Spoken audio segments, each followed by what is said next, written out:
No ber lakini kandi wayudo ng'at ma tero wa high school de wa chukurwe. Ana wuona feel marach because girls are very delicate to our lives kako neno kajgi gi nyithindo mabino sechopo that adolescence age.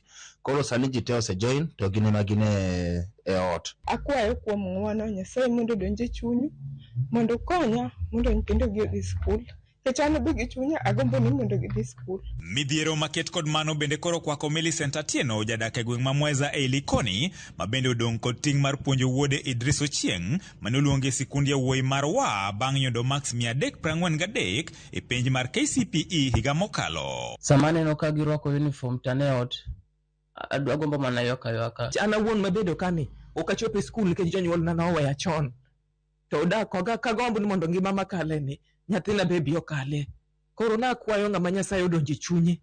Omak na lwet nyathi. Okoni jaode ne ojuanga gi nyithindo kapod tindo ma jo Samaria mang'wone mane ojole puonjo nyathine no mane some sikund primary mar Kenya Navy e Likoni. Wuon gi nowuok ka nyathine ni e klas 5 kama nodhi ok ang'eyo kaka nojwang'wa moweyo kanyo noweya nyaka kod gop ot manyaka sani e gige na nomak nikech gop ot. Koro survive mar chiemo na donje tich mar mjengo. To mjengo no ken na yude pile. Anyalo yude kata diriyo week kata dichiel. Kotama tadhiga uso njugu muneno ka boyo kanyo. Nyaka kamwagi keni na temo jaso wings to fly okne afaulu. Ajaso elimu, ajasa tua, asewuotho to pok ayudo konyruok. Nikiwa shuleni nilikuwa nafanya bidii ili najua hii hali ya nyumbani vile iko. Nilikuwa nataka nikimaliza niende high school nzuri ili nipate kazi nzuri. Gimalit negi giduto en ni nyithindo wete gidhi sikul to gin gidong' e mier to ok en hero margi. Agombo ni uye ukonya mondo ayud pesa mar dhi school mondo adhi asom matek. Wangeomba waisani yoyote tu wajitokeze aweze kunisaidia niende shule. Natamani ino video ni asaini mondo ikonywa dhi school. Bang' jopuonjre mag klas 9 chako donjo skul ayanga chieng' wuok tich, moko kuomgi pod osike mier nyaka sani kama duong' ma jonyuol ywago en nok mar school fees. George Aoko, Ramogi TV, Mombasa. Erokamana ahinya jafwambo marwa kowuok e kaunti ma Mombasa mano George Aoko akuomiwa lipot makamano kendo wantiere kod geno ni jogo maponono lwetgi mor kata jochiw kony nyalo chopo mar mondo mi ochiw kony ne jopuonjrego manyaka sani pod yodiwo kendo onge kod nyalo moramora mar riwore kod skunde mag sekondar mar mondo mi gidhi mbele kod somgi. Kata kamano wantiere mana kod geno ni gibiro yudo konya e yo makare. Nyakwara Ramogi jongi kanye mochopo godo e giko weche manyien okinyi makawuono. Kata kamano chenro podi ielacha wakaw mana yueyo madundo tok yueyo marwa aduogo kod nonro mar gazet. Kik idhi mabor.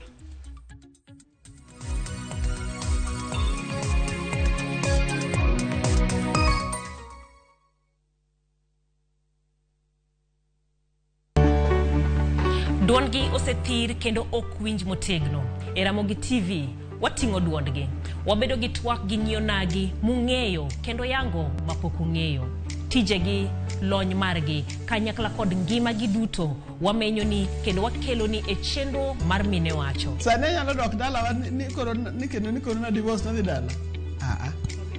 Okadogi. Sani koro okan mana politician. Koro anje tich. Kamano bende wamenyo ni miyo motimo maber juma ka juma kaka Phoebe Asio, Charity Ngilu, Jael Mbogo, Wamboi Otieno, Mudhoni Wakirima e kind mamoko e chenro mar miyo mar juma. Inyalo bedo miyo manigi sigana mapok omeny, kik kibaji goyi, tudi koda Jaelieta ngeso ka ngeso saa 3 otieno e mine wacho.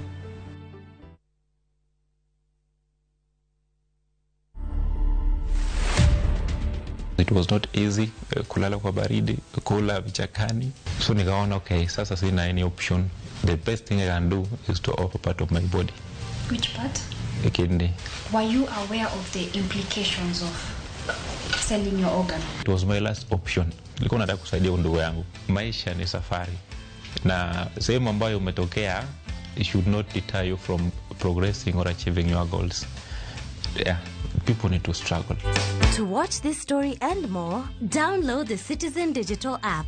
Scroll left on the menu bar to the exclusive videos portal. Once here, scroll the videos and find this and many more exciting stories lined up for you. Click on the video to play and enjoy. Kenya's #1 app, Citizen Digital.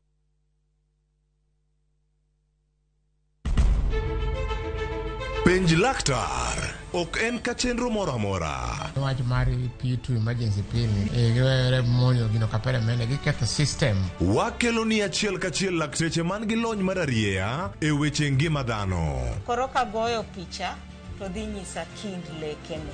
To gipuonji achiel kachiel e weche ngima. Kelo malit ne masongo adhiya very good. Riuri gi Ruth Otieno wuok tich nyaka tich abich chakre sa 12 odhiambo. Onono tiend weche kowuok kuom laktar. Osomo oteni namba mar SMS en 23600 en penj laktar. Kendo kawo simbi. Wadhi kawa simbe jowinjowa jonenowa. Mana Ramogitv.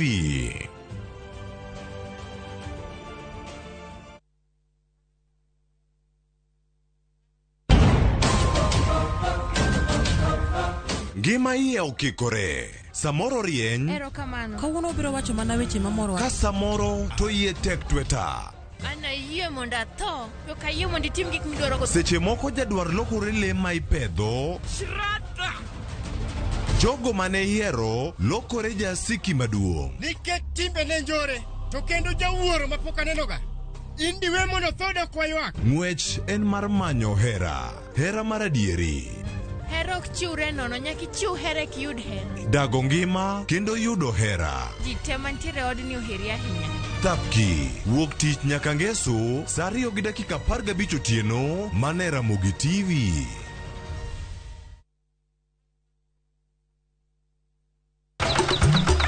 E odiochieng' mar 8 Nyasaye nong'iyo piny moneno ni ber koketo jarit e paradiso mare mane piny ka. Emomiyo Nyasaye nochweyo japur. Chakore achaka gi kodhi achiel mopidho gi hera matin. Gweth mar koth kendo bang'e oti ka okelo chiemo ma wachamo. Donge wanyalo loso puodho maber ma wacham chiemo mawuok kama ler kendo kama mor. Riwri gi alori nyaka Black e chenro mar pur gi ohala. Chieng' tich adek ka tich adek, saa 1:45 mar otieno. Mana Ramogitv.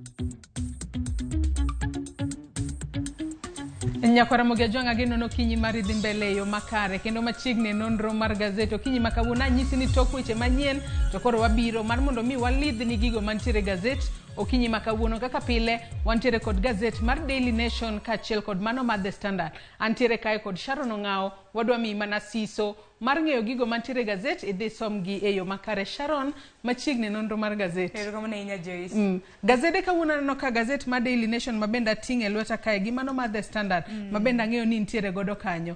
Weche magimiyo pek kawuono bet opogore. Ka ng'eyo gazet ni mar Daily Nation wach magimiyo pek en wach mabende notimore e otieno manyoro mabenda ng'eyo ni mae gima kata ka jopiny oneno kawuono e kinde magidhi goyo wang' gi kuonde miuse gazet to gibiro wacho ni we akwenya ne gazet ni ang'e nang'o manotimore. Hapa ni gazet mar Daily Nation ne gibro kwanyo nikech wach ma kamano timre otieno manyoro kar sade gi nus kanyo ema bende koro nwawinje kata mna nwaneno matuch e wang' jowi. Jofwambo bende neno kata mna picha magitiyo godo kama tiang'i umo wang'e. Mano en monj mabende odiochieng' manyoro bila ne otimo e dalane mabende ni dwaro make kata kamano poko yangore ni nang'o meni dwa make kata kamano ok omake mano bang' jofwambo ka nwasechopo kacha mwakelo weche gi achiel kachiel kana gitu to kata kamano bila makamago nowuok. Mane wach mabende omi pek Nyakwara Ramogi ajwang'e gazeta mar Daily Nation okinyi makawuono ka gimndiko kanyo ni Matiang'i under police siege. Ka bende kopogore kod mano wach machielo mabende gimiyo pek mano piny kae mano kwa nyalo mana ng'iyo piny kae mano kotudore kod romo mabende Azimio kata jatend Azimio la Umoja Raila Odinga oluongo odiochieng' makawuono ka bende odiochieng' makawuono oluonge kae ni Raila today is expected to chair crisis talks following mounting rebellion to his anti-government protest rallies. Mano romo mabende Azimio biro bago kawuono. Kalure ni kinde ka kinde waseneno ka ntiere jod bura mag Azimio moko. Ahinya mago mag ODM nodhi e kar jot mar jatend piny Kenya.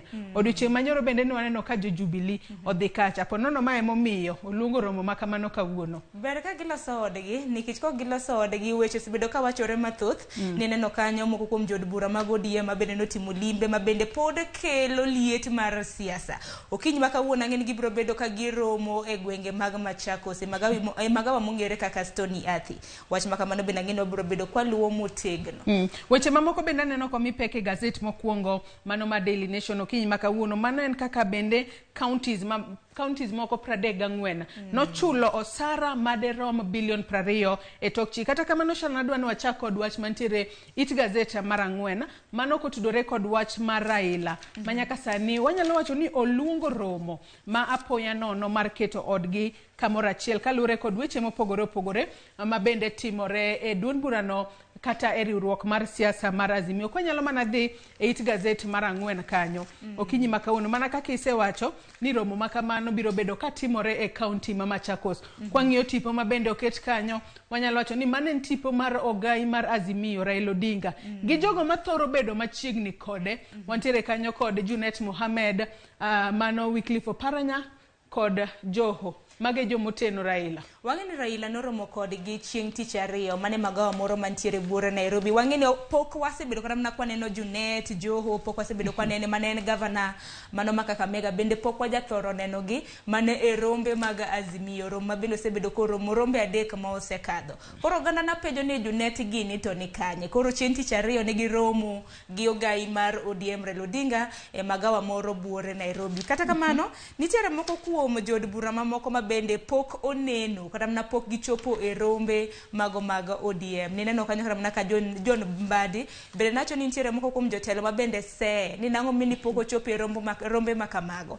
Kata kamano niwinjo kanyo ko wacho ni en kaka jakom mano mar duond bura mar ODM kaluwore gi joma osebedo ka e okenge mag siasa en bende oyie mar nyono piny ne jal mabende nyalo bedo jakom. To bende nyaka sani onego bed ni giketo maino mar getio ne jopiny. Kopogore kod mano ko nyalo mana ng'iyo gima bende Junet Mohamed owacho kae koluwore kod romo mabende negi bago kata gichano bago odiochieng' ma kawuono. Ka bende gi owacho kae ni ung'eyo maber ni ponono gi wacho kae ni session margi chako ayanga mano juma manyien. To koro en mana gino mabende gitimo mar kelo odgi kumoro achiel mar mondo mi ging'is jokanyo margi gino mabende onego bed ni gitimo ahinya kaponono gidok e od bura kacha. Magi duto ponono nyalo konyo mar mondo mi oket duond bura mar Azimio kata riwruok mar Azimio kamoro achiel motelo ne gik mopogore opogore masani timore e pachoka. To mano bende ng'eni en Junet loso kamano ka bende wang'eni en minority whip mane od bura maduong' ma pachoka. Oloso kama ka bende ng'eni jod bura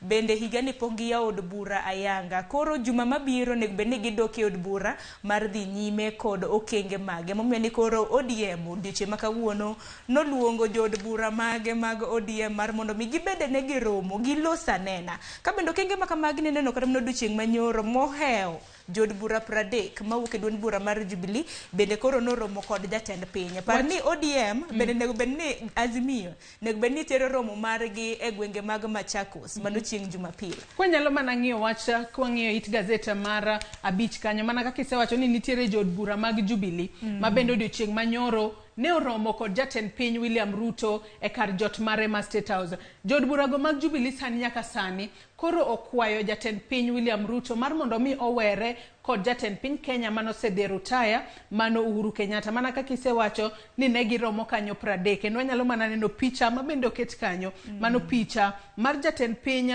William Ruto jalupne wantiere godo kanyo Rigathi Gachagua gi jod bura mag Jubilee. Nyaka sani gin giwacho ni gin korka korgi giketo siasa mar pogruok tenge gidwa tiyo machiegni kod sirikal mar ponono dongruok ochop ne jopiny mabende gitelo ne gi yo makare. Gikwayo jatend piny bende owere kod Uhuru Kenyatta. Wang'eyo ni siasa mar usuru osebedo ka gore pachoka.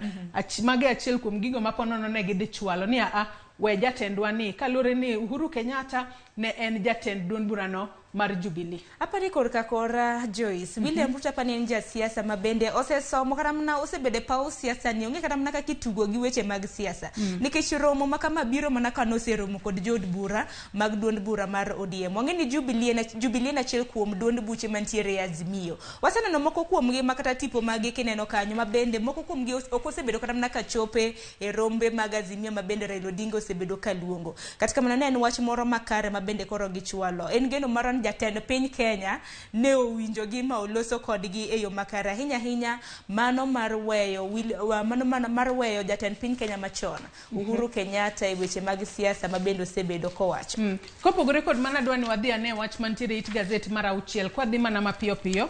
En wach mabende gazet ni ma Daily Nation omiyo pek ahinya odiochieng' ma kawuono kaluwore koda kaka obila no chopo e dala mane en jatend migawo mar arita e pacho kae Fred Matiang'i ka bende nyaka sani pod gindika kae ni kata kamano mana kaka wasenyiso joneno magwa kata okinyi makawuono okinde mopogore opogore nochopo kacha ponono mar chung' motegno e tok Fred Matiang'i jotelo mopogore opogore moriwo nyaka ogai mar Azimio la Umoja mano Raila Odinga bende nochopo kacha mar chung' motegno e tok Fred Matiang'i kanyaka sani wang'eyo ni poko make kalure ni pok oler tie wach gino momiyo ni dwa make. Jesu otieno manyoro kana neno ka wach makama na tuch kata weche magwa manyien e TV mar Ramogi. Nadonjo kata mna nyaka mbui mar Twitter kana ng'iyo kata mna pacho ganda kaka giloso kaluore gi monj mano mar obila mabende no monjo dala Matiang'i. Nano ka oganda na penjo ang'o mano chuna nyaka na gidhi kanyo gotieno odiochieng' alanga nitiere nang' meni meko mano nok gidhi mar make odiochieng' alanga kata kamano okongo mondi ji na penjore na giseyo ni dibed ni ene duola obila kata mna mawuok e duol makedo kod mibadhi e pacho ka EACC mabende no dhi kono katika mano aneno ka jata chenro maduong' mano mar EACC Twalib Mbarak nowacho ni mago ok gin apisas maggi katika mano nyaka sani wang'ino odiochieng' makawuono Matiang'i kotelne kod okinde mage ineno kanyo dansano mare gibiro bedo ka gidhi ka obila mano mar ndiko statement otieno manyoro kininjo kana kaka dansano mare naloso nowacho ni mohe okinde Miario no chopo kacha jotelo in bende neno Joyce ka bende na molo gai mar ODM neno kanyo kano chopo kar sang'wen gotieno jotelo mopogore jabura makibra governor county makisi Simbarati na nitiere kanyo mano jaloso e loa kweth mar Azimio bende neno kanyo makao mutua jotelo mopogore no yuoro. Nyaka sani ka to bedo ni gidhi ndiko statement mar gang'eyo ni nyaka bende mago weche mabende wabro luwo ne joneno magwa machiegni mar mondo mi wang'e ni to gindiko ang'o tang'o momiyo ponono sirikal oyudo Matiang'i kod ketho mane makoro miyo omonje bing'eni weche makamagi kotimore Sharon ponono nyalo kelo wichkuot wang'eyo ni ponono jogo ma otimo maundu moro maduong' ema polis nyalo mol kiling'ling to ponono liwogi ka gikia to makogi mato nen jatelo mabende notelo ne piny Kenya e sekta mar arita weche makamagi koro nyalo bedo ni kelo penjo mopogore opogore to en ang'o momiyo idwa make kwawere kod mano wang'e ne wach mantiere e it gazet mano mar 7 mar gazet ni mar Daily Nation okinyi makawuono it gazet mar 7 mar Daily Nation okinyi makawuono nitiere omenda maderom bilion 19.6 mabende counties moko mago counties maderom kanyo 34 nochulo e yor osara e yo ma ok opuodhi kwa nyalo mana ng'iyogi e yo makare nitiere moko kuom counties mabende iwacho ni ne ochulo osara e yo ma ok opuodhi to mano wach mabende nochiw kano kod janon buge mapacho ka kata Auditor General Nancy Gadhungu gima mako dhoga ni omenda ni kore lach Joyce bilion 19.6 kinyalo mana chule osara e yo moko winjore bilion makama kata mana omenda makama nyalo timo weche mathoth gero sikunde gero od thieth kendo keto mashinde manyasani naneno kanyo kata mana counties mopogore na tamo neno kata mana gwenge magwa mag Kaluo wantiere kod Kisumu Homa Bay wantiere godo kanyo Kisii Nyamira bende gintiere kanyo gwenge go thoth kineno kata mna koro omenda mathoth mabende giwacho gwenge madirom 34 Joyce piny Kenya ka wantiere gi gwenge 47 mano nyisi chal mar mibadhi mabende okwako thoth gwenge mang'eny mabende timore omenda makama mano kaluore kod jotije manyawawa ghost workers waseneno kata mna governors mosedonje telo mamoko mabende sibedo kata mna kakedo kod jotije manyawawa koro en geno mara ni counties mamoko bende biro kawo kanga ahinya makwana tamalo mage gi ng'eny ka kaluore kod osara mabende osebed ka ichulo jotije manyawawa Kata kamano wach makamano nyakwara Ramogi Jwango ndik kanyo e it gazeta mar 7 mar gazedni mar Daily Nation. Penjo en ni koro ang'o monego bed ni timo mar tieko mibadhi mabende nyaka sani ogoyo newa kata otimo newa e counties mag kaluwore ni counties ne olose pacho kae mar mondo mi okel ne jopiny dongruok machiegni kodgi weche makamagi katimore to hinyo chuny. Nang'eyo kata mana kwan atamalo mar omenda mathoth mabende counties mamoko osebedo kata mana kachulo gin counties 34 to king'iyo atamalo 46 mano mamalo moloyo kata mana king'iyo listi makamano.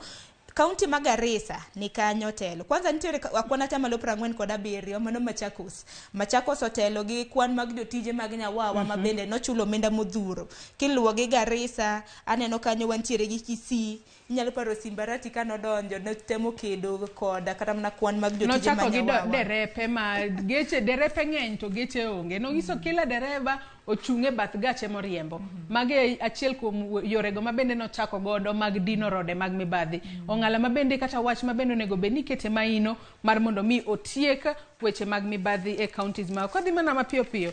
Sharon adwa ni wang'i ane machinglo mantiere it gazeta mano mar gazedni mar Daily Nation. Okinyi makawuono mano it gazet mar 18 kanyo kwanyalo mana ng'iyo machinglo makamano. It gazet mar 18 kanyo kwanyalo mana ng'iyo machinglo mantiere kanyo. Mano cartoon. Kwanyalo mana ng'iyo cartoon no. Sharon cartoon makamae nyalo bedo ni nyiso pek mar ngima kaka sani ngima odiyo jo Kenya. Sani cartoon ni kata mana kwanyalo ng'iye gi sani wanyalo mana nyiero. Wanyiero mana mabere kapok ochopo. Nikech ochal ka gima irundo gimoro. Akeni seneno mashinde moko mabiyo ga niang'. Akeni mana ka janeno mag wanyalo neno cartoon e yo makare. Mashino chal ka gima ibiyo niang'. Seneno kaka kiketo niang' tibiyo to pi wuok. Koro machal ka gima ibiyo to omenda moro silinge moko lwar pe. Mano dhane mibiyo. Tibiye gi excise duty mano osuru ntiere pei kanyo pay as you earn. NHIF bende sani dhi med nengo mano nengo mabende wagolo mano mar osuru. To bende king'iyo jogo mabiyo jopiny kanyo king'iyo pichni makama gin jotelo mwang'e pacho kae japiny nyalo pong'o gi wiye kaluwore kineno ng'ama make gi koni to ng'ama koro rundo gino mar mondo mi ibiye ionge gimoro lakini temo gol te. Kiseneno masin ma ibiyo godo niang' kane asumbi nitiere gi masinde makamagi niang' kosebi to onge kata mana pi. Mane kaka oganda mapacho sani skoro winjo matek. Wawinjo matek kaluwore kod osuru mamalo mabende koro piny owacho. Kata kamano iwacho kaka pile KRA bende wacho ni lipa osuru jitegemee koro aparo ni nyalo bedo maber e kinde mabiro. Kata kamano pod odhi bedo matek par ni NSSF makoro diyo kor japiny making'iyo kanyo to kineno ka ochalo chiegni mana lokore flat. NSSF sani omed Sharon kowuok e 200 dwe ka dwe sani jopiny dhi chako chulo 2,000. En omenda mathoth. Wanyalo wacho ni omed kanyo 1,800 mane wi 200 nicha imed 1,800. Gima kok ning'iyo godo e budget akia ni piny dhi tero wakanye. Kata kamano adwa ni wang'i ane wach NSSF no bende omi peke it gazet mogik mano mar Daily Nation. Okinyi makawuono it gazet mogika mar Daily Nation okinyi makawuono nyaka sani koro iwacho kae ni rates manyien mag NSSF nyaka sani koro biro hinyo ahinya jotije magi gin moko kuom grubego wanyalo wacho ni kedo ne ratiro mag jopiny kaluwore ni kaka wasewacho ni NSSF sani omedi kowuok e 200 nyaka 2,000 dwe ka dwe mano kochakore dwe mar 4 higani. Joyce nenore ni omenda makamo med nyadipar nikech 200 kigo gi 10 mano 2,000 to ka okang' makama ing'eni biro wach makama notere doho mochako tere doho mano mar apil. Koro jong'ad bura mag doho mar apil mong'ere kaka Hana Ukwengu wantiere gi Mohamed Warsame kanyakla kod John Mativo negiwacho ni NSSF Act mano mar higa mar 2013 nosekawo pach jopiny e wiye nikech nantiere wach kaluwore ni okang' makama idwaro tos oganda mapacho ka dwa chulo osuru mano mar medo kwan mar omenda mabende gichulo NSSF kapok okawo pach jopiny. Kata kamano kaluwore gi jong'ad bura adek mano mar doho mar apil koro negiwacho ni jopiny nosekawo pachgi kaluwore gi meto makama emomiyo ni okang' makama endi koro ibro chak tigodo chakre dwe mar 4 mar higani. Kopogore kod wach NSSF no Sharon anno ka bathe kanyo mano e gazet mogik mano mar Daily Nation kanyaka sani koro wach ni reprieve as electricity prices drop slightly. Ma en kaluore kod iwacho ni jogo maponono nyaka sani tiyo kod sitima e pacho ka. Nengo mar stima kochakore dwe mar 2 higani ibiro ng'adi kod atamalo 3.8.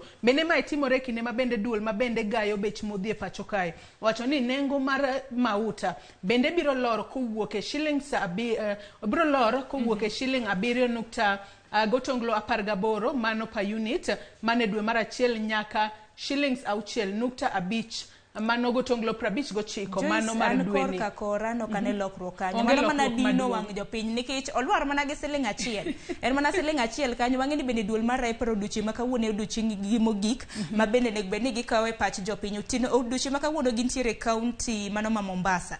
Kama gidhi kawe pach jopiny. Chenro ma bende negichako chieng' tarik 31 mar dwe mokwongo. Ahinya mar medo nengo mar teko sitima. To mana dino wang'wa gi duol mar April ka ginyisowa ni nengo mo mano matiyo godo kaka petrol, mafuta mar taya gi diesel orwa. Siling 1 gi nduru moke wiyo kapaka nyalo kelo maduong'. Shana nadwa ni waket tenge gazet mar Daily Nation okinyi makawuono. Wang'i aneni to gazet mar The Standard to en ang'o ma bende omipeke gazet mar The Standard okinyi makawuono. Kwa nyalo mana ng'iyo gazet mar The Standard wach ma bende omipeka e gazet mar The Standard okinyi makawuono tudore kod weche.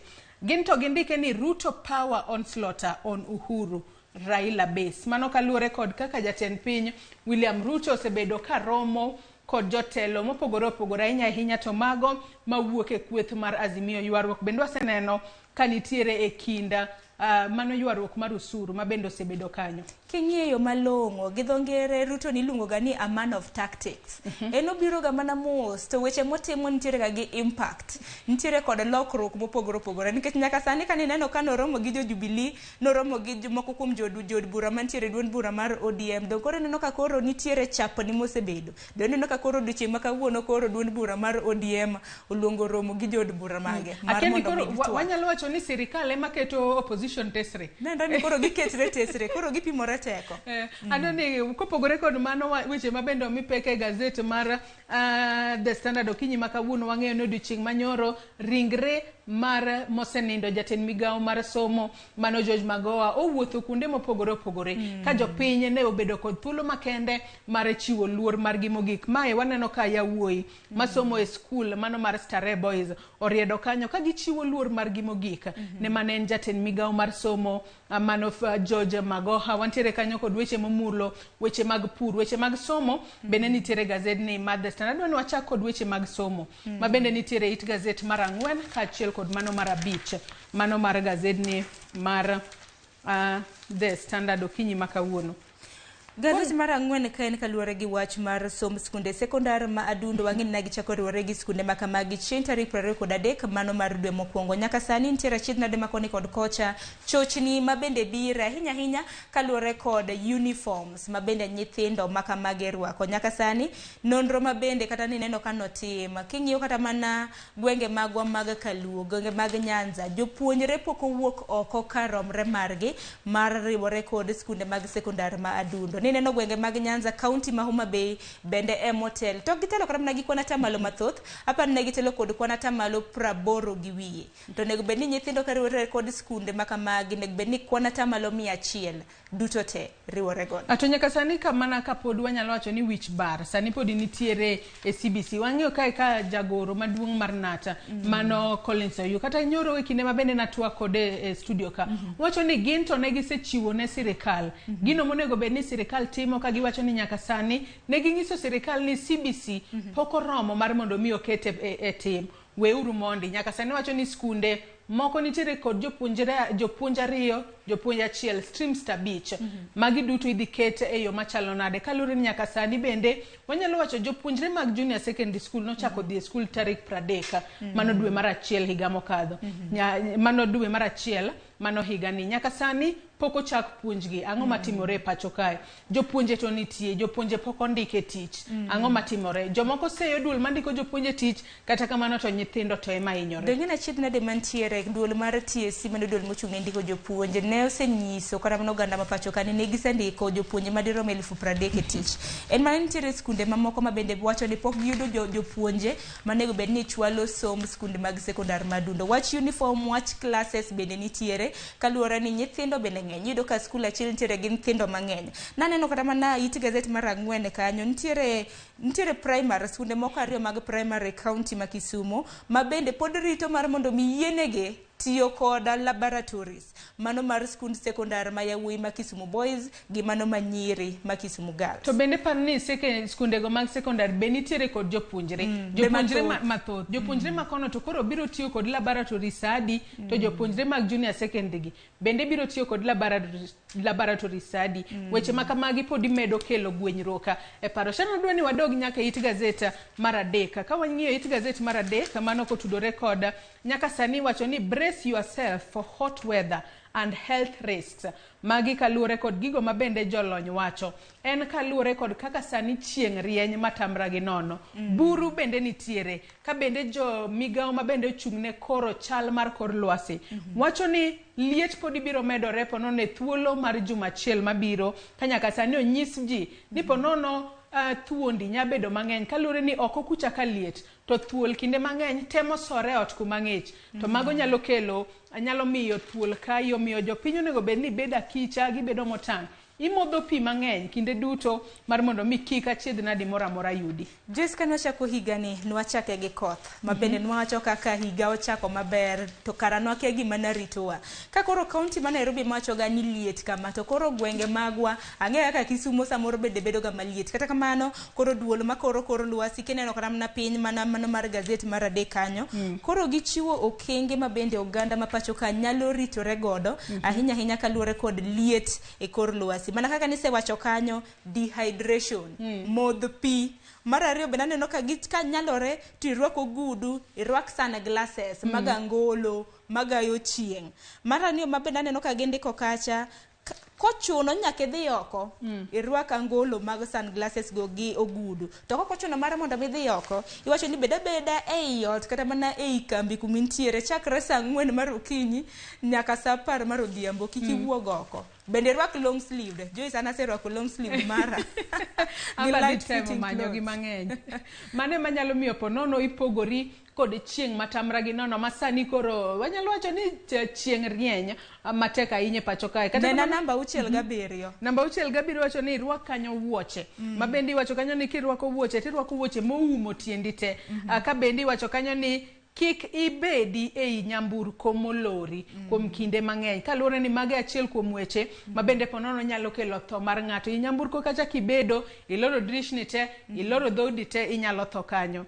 Modh pi kata kok iwinj kia intiere kod riyo. Adwa ni wadhi mana mapiyo wadhi ane wach matimore it gazet mar 6 kaachiel kod mano mar 7. Kwachako kod it gazet mar 6 kwa dhi mana mapiyo it gazet mar 6 kanyo nyaka sani wacho kae ni Ruto stays ahead of Azimio as he casts net deep in opposition waters. Mano kaluwore kod romo ma bende jatend piny William Ruto nobedo godo kod jod bura mag ODM kaachiel kod mago mag Jubilee ma bende ne waneno odiochieng' manyoro matiende no temo soko i Azimio la Umoja. To wach ma kama bende osesoko moko kuom jod bura mantiere e kweth mar Azimio bang' romo gi jod bura mawuok e duond bura mar ODM. Moko kuom gi ni neno kata mana milome ma bende gavana ma Kisumu nondiko kaluwore gi okang' ma kamano. Odiochieng' manyoro bende ni winjo jaod bura ma Kisumu West Manoro Sabuyu ka bende chayo okang' kata mana romo ma bende moko kuom jod bura mag ODM nodhi. Kata kamano moko kuom jod bura ni neno kata mana Felix Odiwuor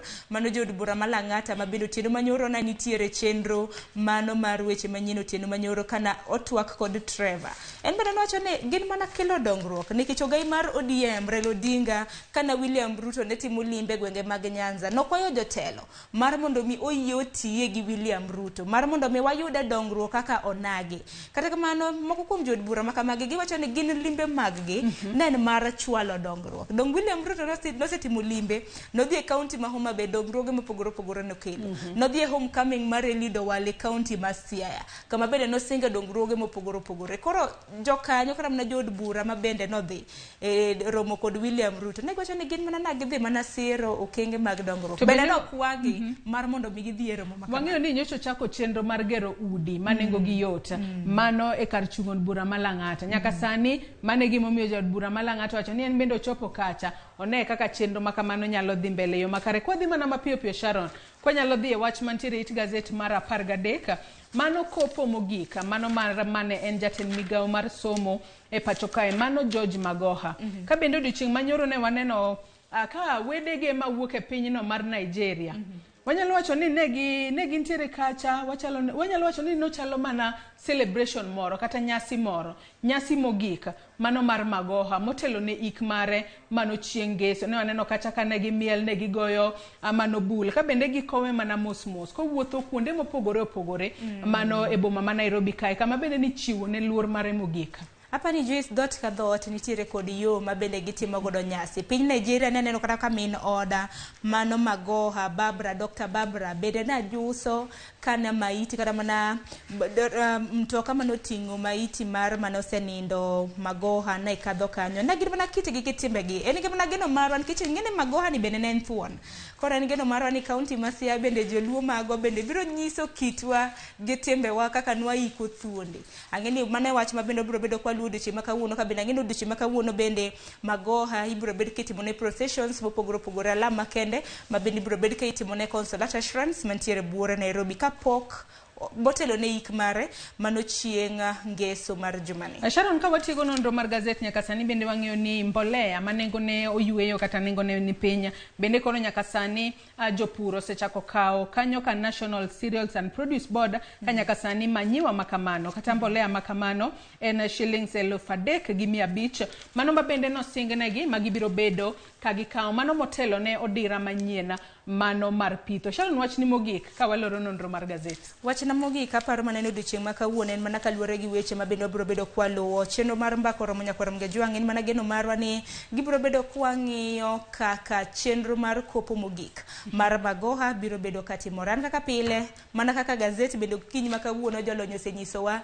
liet ng'eny koro wamodh pi warwak ogudu warwak sunglasses kendo wawich sunscreen kanyalore. Hero kabana inya paro Ramogi Jwang' iwinjo kanye yo makare sani liet ng'eny modh pi mang'eny to bendi ritri e yo makare ibeda kicha kamora mora mantiere ne walidho ni alidha wamisiso mar ng'eyo gigo ma bende nitiere gazet odiochieng' ma kawuono gazet mar The Standard kod mano mar Daily Nation momori inyalo dhi nyiewo ibed piny isome yo makare. Wakawo mana yueyo madundo tok yueyo marwa Sharon Ong'awo donjo kod twak mokwongo e chenro mar Rupiny kik idhi mabor.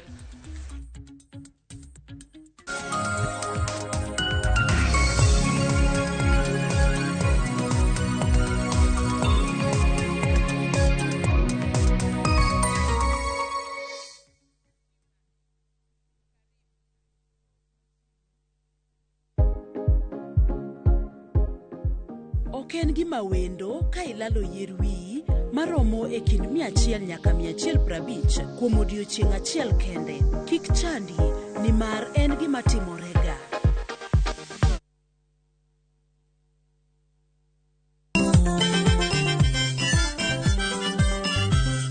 Kiyudo gimoro e belni to mano kariano. Gikomba gokinyi safaro se yawa. Wala mino chiena tandora mojonya. Thumbe mawakelonu otenore e ndhadhu maggi. Kae kama chokruok nitie. Orchestra super kiaki. Kidola kabari. Wabiro.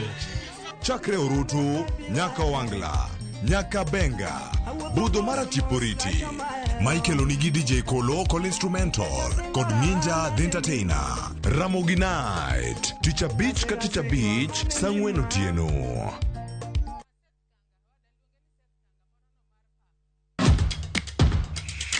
Epewe mag tuke maiero, hero mar adhula, kendo ipako gilo. The home stadium. Tudri kod James Opondo, japicha, gi Milton Ochieng Jaka Black e pautuke. Chienge sukangeso, chakre sa 8 odiochieng, nyaka sa 10, mana e Ramogi TV. Fresh episodes now available on View Sasa. Let me tell you. Where? In Asali Chungu.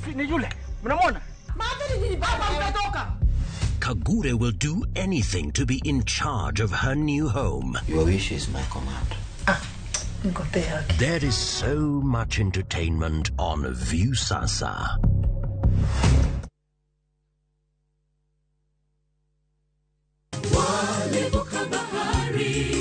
Injili kelo mor, Injili kelo kwe chunywa. Kendo Injili nyayo ngima. Kendo ma okwe ng'ato nono. Chung kod wende mag pako Nyasaye. Ngeso ka ngeso gokinyi, e Injili ngima. Kama wayudo e chiemb chuny kod gweth koa kuom jotich Nyasaye mopogore opogore. Nyasaye e gimoro amora midwaro, onge gimoro kendo. Ngeso ka ngeso, sa 2 okinyi e Ramogi TV.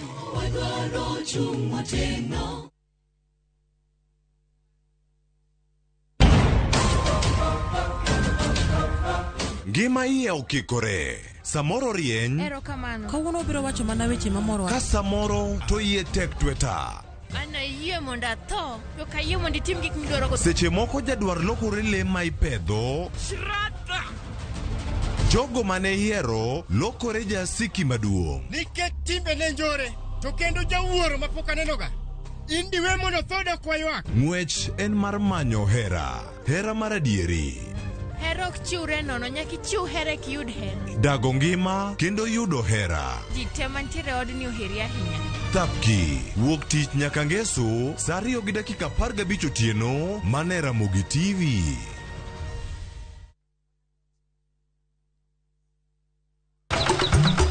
E odiochieng' mar 8, Nyasaye nong'iyo piny moneno ni ber koketo jarit e paradiso mare mane piny ka. Emomiyo Nyasaye nochweyo japur. Chakore achaka gi kodhi achiel mopidho gi hera matin. Gweth mar koth, kendo bang'e oti ka okelo chiemo ma wachamo. Donge wanyalo loso puodho maber ma wacham chiemo mawuok kama ler kendo kama mor. Riwri gi Alori Nyaka Black e chenro mar pur gi ohala. Chieng' tich adek ka tich adek, sa 1:45 mar otieno. Mana e Ramogi TV. Karanga foto! Machiegni nyakwa Ramogi Ajwang' e chenro mar Ngoma Owake. Wuok tich, wakelo ni ngolo manyien.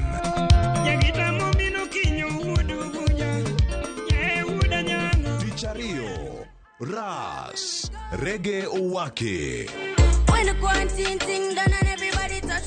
Tich adek, en odiochieng' mar twak gi jothumbe. Tich ang'wen, kama nene, waterie golo machon.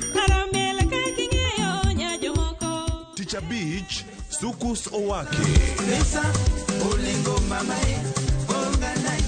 Kete manaka kod Papa Vic. Ngoma Owake, wuok tich nyaka tich abich, sa 10:15 odhiambo, nyaka sa 12.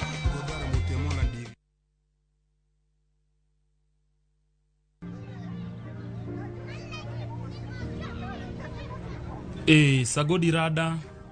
Imekuwa siku mob sana. Leo nimekaa manzi nataka tuchapiane. Natakuombea hao mayouth wote, mbogi zote za kila area. Sasa hii life imekuwa hard sana, lakini tunatambua wewe ndio bazenga. Manzi hakuna wera, hakuna hustle, tunajaribu bana na ifunguki. Shida zimeitana kuitana. Njaa nayo manzi imemulika kumulika, unaona? Tutoe kwa ingori God bana. Juu wenyewe ndio big man bazoo. Cheza tu kaa wewe, yani shughuli zifunguke saja. Nenge itatumaliza bana. Hata unajua tu tumbo ikiitisha imeitisha. Cheza tu kama wewe Fadela. Yenyewe ndio mzito. Hakuna mwingine kama wewe. Wewe cheza tu kiwewe jipe. Dial *811*346# to get Sheng Prayer.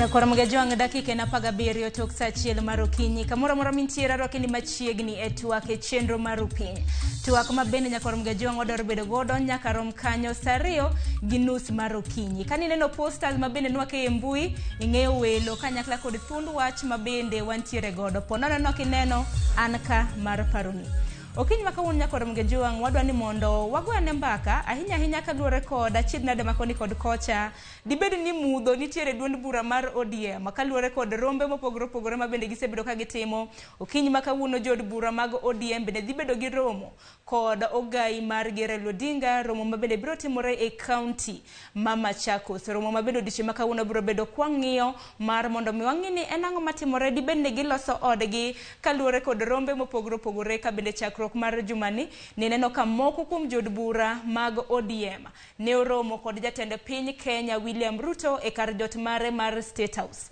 wach mabende osebedo ka kelo lieti mar siasa ahinya e moko kuom jod bura mag ODM mabende wacho ni dibed ni jod bura mamoko mabende noromo kod jatend piny Kenya dibed ni ndhogogi kata kamano bende waseneno moko kuom gi mabende okosebedo ka chopo e rombe adek mosekadho mano mar kweth mar Azimio kata kamano odiochieng' manyoro bende nineno kana jatend piny Kenya bende nobedo kod romo kod moko kuom jod bura madirom 30 mawuok e kweth mar Jubilee duto te wabiro bedo kwa lose odiochieng' makawuono kaka pile kintiere gi ote moramora kaluore gi thund wachwa ioro lai magwa mag ote machuok 2-6-000 mbui mar Facebook yudo achiel kachiel mano Ramogitv itudri koda mbui maga Facebook Twitter iyuda @SharonOng'ao okinyi makawuono Ramogi joang antiere gi welo adek buore Kisumu abiro bedo gi welo 2 e studio mar county ma Nairobi antiere gi wendo mano mwalimu Peter Orero jaod bura makibra mwalimu arwaki ni machiegni ayero kamana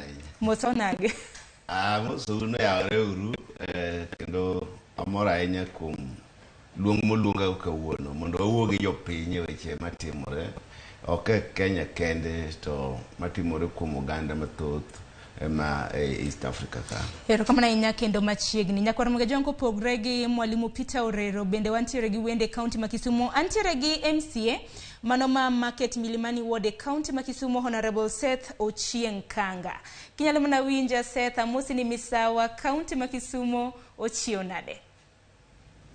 Ero kamano wachio maber kendo Kisumu dhano osechio dhano tiyo tijegi kaka pile kendo wamor gi jo Kisumu gitiyo matek kabisa erokamano inyo Ochieng Kanga Ramogi joang parni county ma Kisumu bende wadhi bedo gi wendo machielo mano Chris Owala mabende en janon siasa kendo jaked ne ratiro mag oganda mabende biro loso kode mwalimu kata mana kapok wachako gi thund wachwa otieno manyoro nwaneni achiel kachiel mane wang jowi marwa mar Ramogitv kani chopo e dala mar Matiang'i kama bende otieno manyoro na nitiere monj mabende notim kod obila ka bende nodhi omake inyalo mana nyisowa picha en ang'o manatimore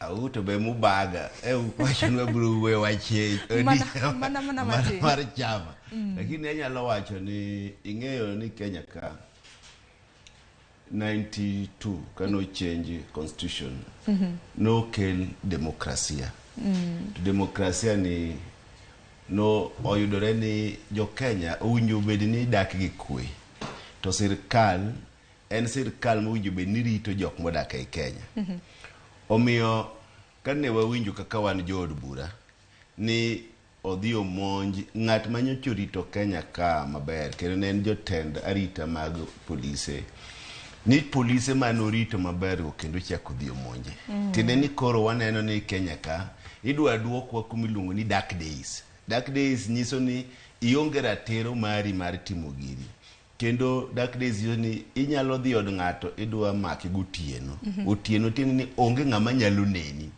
koro magi momiyo ne wan kaka jood bura magwa kaka an ma Nairobi ing'enyi Karen en neba chon Kibra ne en Lang'ata constituency ma pod kanyo chalo mana ni wan bende mwachune koro kanwa winyo ni jogi monjo Matiang'i iparo ni Matiang'i ni kano en minister mokongo kana en minister mar education norieyo education makuo mag penji gi norumo kendo en jatich maratiro ogole kanyo modhi obedo kendo mar security kana en security kendo norie piny omiyo ng'ama kama kuponi polisi nyalo dhi ni monje ode.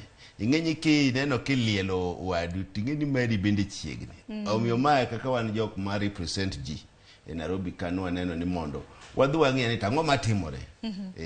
Nwaneno nitie odiochieng' manyoro kata man kamano otieno manyoro bende nwaneno jood bura mopogore opogore ogai mar Azimio bende nwaneno kanyo. Kata kamano wach ma kama pod nitiere e lweto kinde mage ka otelnegi kod Danstan Omari neno kanyo otieno manyoro ma bende okiny makawuono odiochieng' makawuono igeno ni gibiro bedo ka gindiko statement iro obila. Kopogore gi mano bende okiny makawuono mano ok en wach ma bende nwalose okiny makawuono nwalose ahinya kaluwore kod wach mar ODM. Seth Kanga kintiere kaunti ma Kisumu bende dibed ni mudho kwako ODM kaluwore gi in achiel kuom jod bura mag ODM e kaunti ma Kisumu. Mano Sharon, awacho ni onge mudho mokwako ODM kata matin. ODM en party motegno kendo en national party. Ji adek kata ji ariyo moko kuwuok nodhi wacho wachgi kata wach margi mok wang'eyo. Mano ok nyis ni mudho kwako ODM.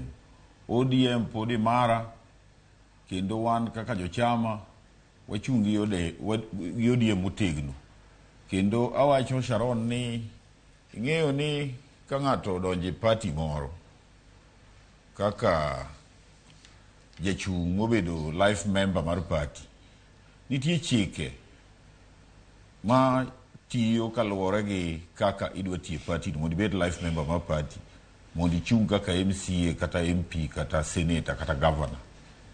Omiyo joma nyocha odhi State House go aparo ni gidhi kaka individuals nikech party nigi structure. Sharon adwa nyisi ni kata kapok ibedo member mar party, nitie gimoro ni code of conduct mar party ma sama ichung' cha tisaine titere ne commissioner of oath kata magistrate to saine to kele party. Omiyo gimoro amora kitimo titimo within the confines of the constitution mar party kata e bwo chik mar party.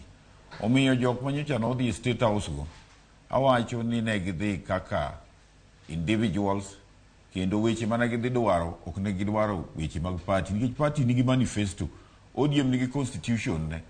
ODM nigi manifesto mane wadwaro ga ni jakom kata mar Azimio obedo go president. Sama gidhi State House no ting'eni koro gidhi chalo joma konyo Ruto tero agenda mare mar bottom up cha makochopo 2027 kuro Ruto bro wacho ni gigo mosetimo achiel kuom gi gin mobro kwanogo matiende ni gitemo wacho ni kuro gikonyo Ruto loso agenda ne mar bottom up cha.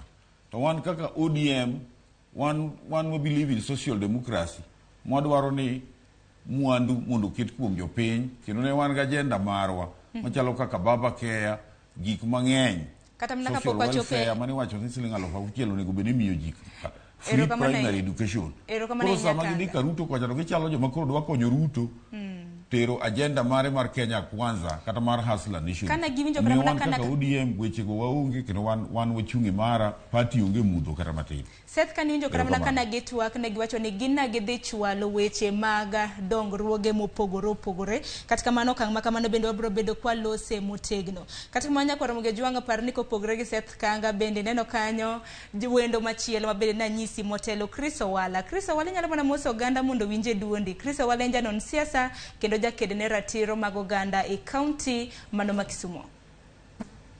Erokamano Sharon, amoso oganda duto kamano ma gintie no yawore ahinya kendo geno Nyasaye orito gi maber kamoro ma gintie odiochieng' ma kawuono. Chris Pachika luore gi wach mar ODM ahinya kaluore kod rombe mabende moko kuom jotelo mag ODM noromo koda mano jatend piny Kenya William Ruto kar jotimare mar State House di wachang. Erokamano Sharon, apana ing'eni kirango siasa maluo siasa mag Kenya aparo ni wakete uwi ahinya seche moko. Nitie ODM luongore ni social democrat. Democracy omiyo ji thuolo mag mbaka kamoro amora. Tiparo ka nyicha ker nitie piny makaluoka. Governors giduto nyicha romo kode. Jotelo giduto nyicha romo kode State House ma Kisumu. Koro ka ji romo State House ma Nairobi en Nairobi kose ne nango ang mopogre ka. Ai mar ariyo iyudo no piny mangima wan gi chike moko machiel ma ratiro mak nyal kawo kuomi. Ratiro mokwongo en ratiro mar wacho pachi miluongo ni freedom of expression moyieni express pachi kaka idwaro. Ae nitie gimiluongo ni freedom of association. Moyieni associate go kaka iparo ni ng'ane monego associate go.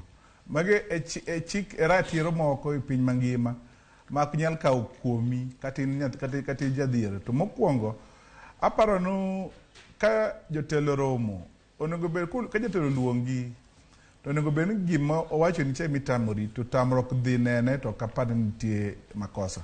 Mane gima dawach nikech ka wakete kok ahinya. Ing'eno konego wami ji wich kuot nikoro idhi State House koro ija ndhoga. Pile ka pile kineno kata kiparo diere manene jakom gini gi NDP ne gidhi State House giloko kanu bukano lokre bobedo party machelo. Nyocha kido kane cha wadonje mancho wacho wawegi no nsani wan go deep state wadhi kawo power ne wadonjo sirikal. Kora paro ni sebe ko horo ok ber mondo kik wago wuya ahinya ni jomo dhi State House to nego penjere to ne gidhi State House omang'o. Ai kuonde moko be wachre no State House ni be ji dhi duto. Koro nego warang to gima gidhi timo State House cha mano nego warang ai warang to pach gi be lokre kose gin party ni kose giweyo. Aparo nego odhi matut mologo kokahenya seche moko kokony bro miyo jomoko kech kuonde matimo restaurant sani en joma paro ni gin jog ODM moloyo jomoko. Tiyo gini mago jomoko. Maparo no ken gima ber gi jogi jo ot ka waduodhi kamoro go mbaka to chata au omang'o uwinje matut then uriwo pachu to kugo uwe ahinya tubro miyo oganda bebedo moluor weche mabiro mag siasa. Erokamano ahinya mwalimu kakili kata mana e twak kama romo mag moko kuom jod bura mabende noromo kod jatend piny Kenya kotelnegi koda mano Professor Tom Ojienda mano senator e county ma Kisumu. ODM nowacho ni ne ok giromo e lo ODM. Jotelogo bende wacho ni gin na giromo mar chwalo agenda mag dongruoge mopogore opogore okang' makamano biro mano motelo ne William Ruto timo limbe e gwenge mag Nyanza. Wasenjo moko kuom josiasa ahinya mawuok e duond bura mar ODM mabende koro luongo gi ni andhoga. Akeni ni bende diluong gi ni andhoga koso korka kori chung marien man. Mokwongo osiepna mowuoyo sani ni jomoko wacho ni gin jo ODM molo jomo wadgi. Aero paro gimane lit ka juang' wacho. Fidelity, faithfulness mar party gi loyalty. Makionge gik moko adekgi to tiene ni koro party ka iwuotho oko mar party chike mag party. Kinyalo paro ni ji dhi e State House. Jok moko dhi State House go gito gibiro yudo dongruok nang'. Sirkal owinjo mi ji dongruok kata dhi e State House kata ok dhi e State House.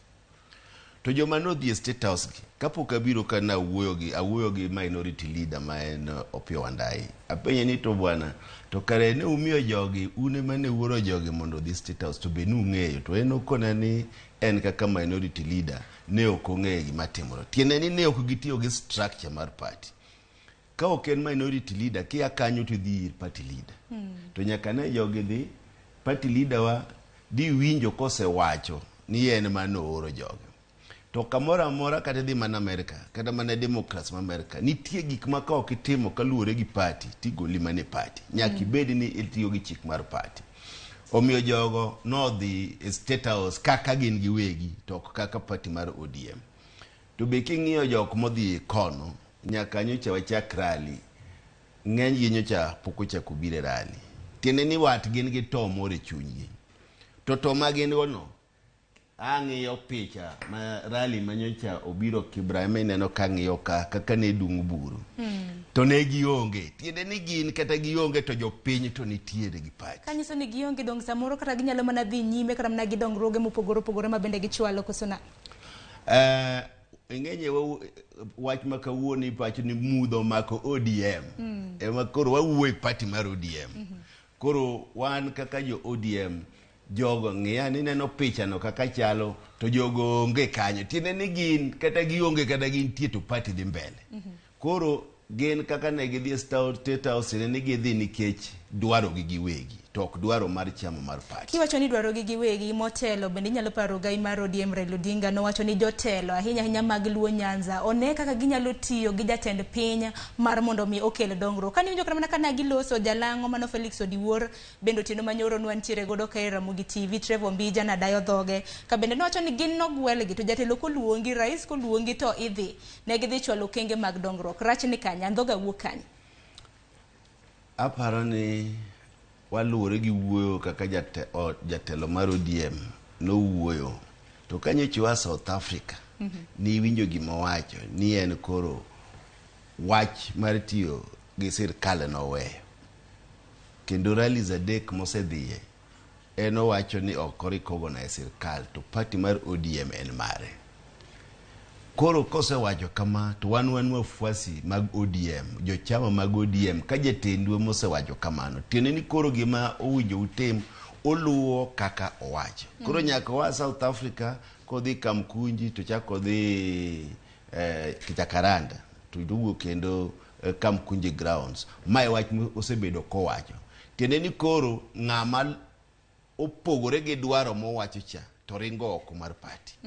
Koro tiende ni jogi no ringo oko mar party. Makoro tiende ni kara mana ka Seth Kanga nyalo winja tiende ni koro romo mabed na giromo kod jatend piny nane bed ni gikwayo party margi permission gikwayo rusa ni wan koro luongwa gi jatend piny wadwa dhi chwalo agenda mago mag dongruoge mopogore kata mne constituencies mwae koro yiena mar mondo mi wadhi mane mowinjore nek bed ni gitim Seth Kanga.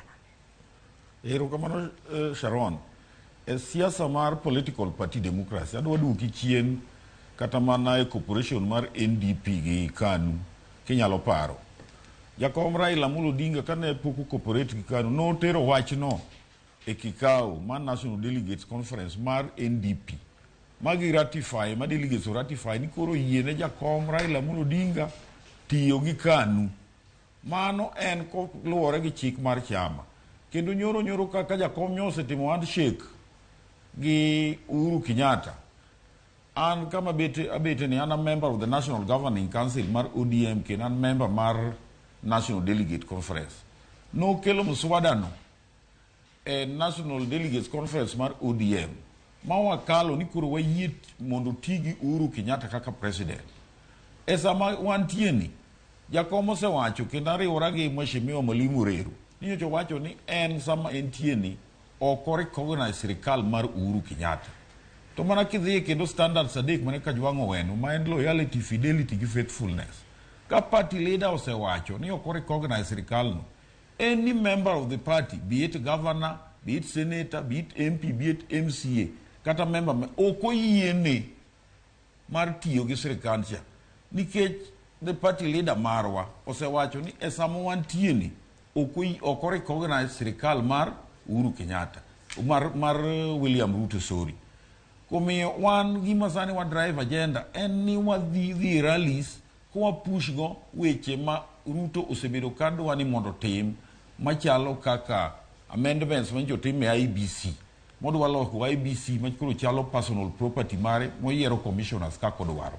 Emomiyo wan wawacho ni MPs wago ni kagin emunego gi drive agenda mar party a senate kata a parliament to gine magisedhi makuro gibedo gi president madwa loko chike maricho madwa hinyo jopiny madwa yiero commissioners kako dwaro ere kaka gibro drive position mar the chama a senate kata a national assembly mondo chama obed strong.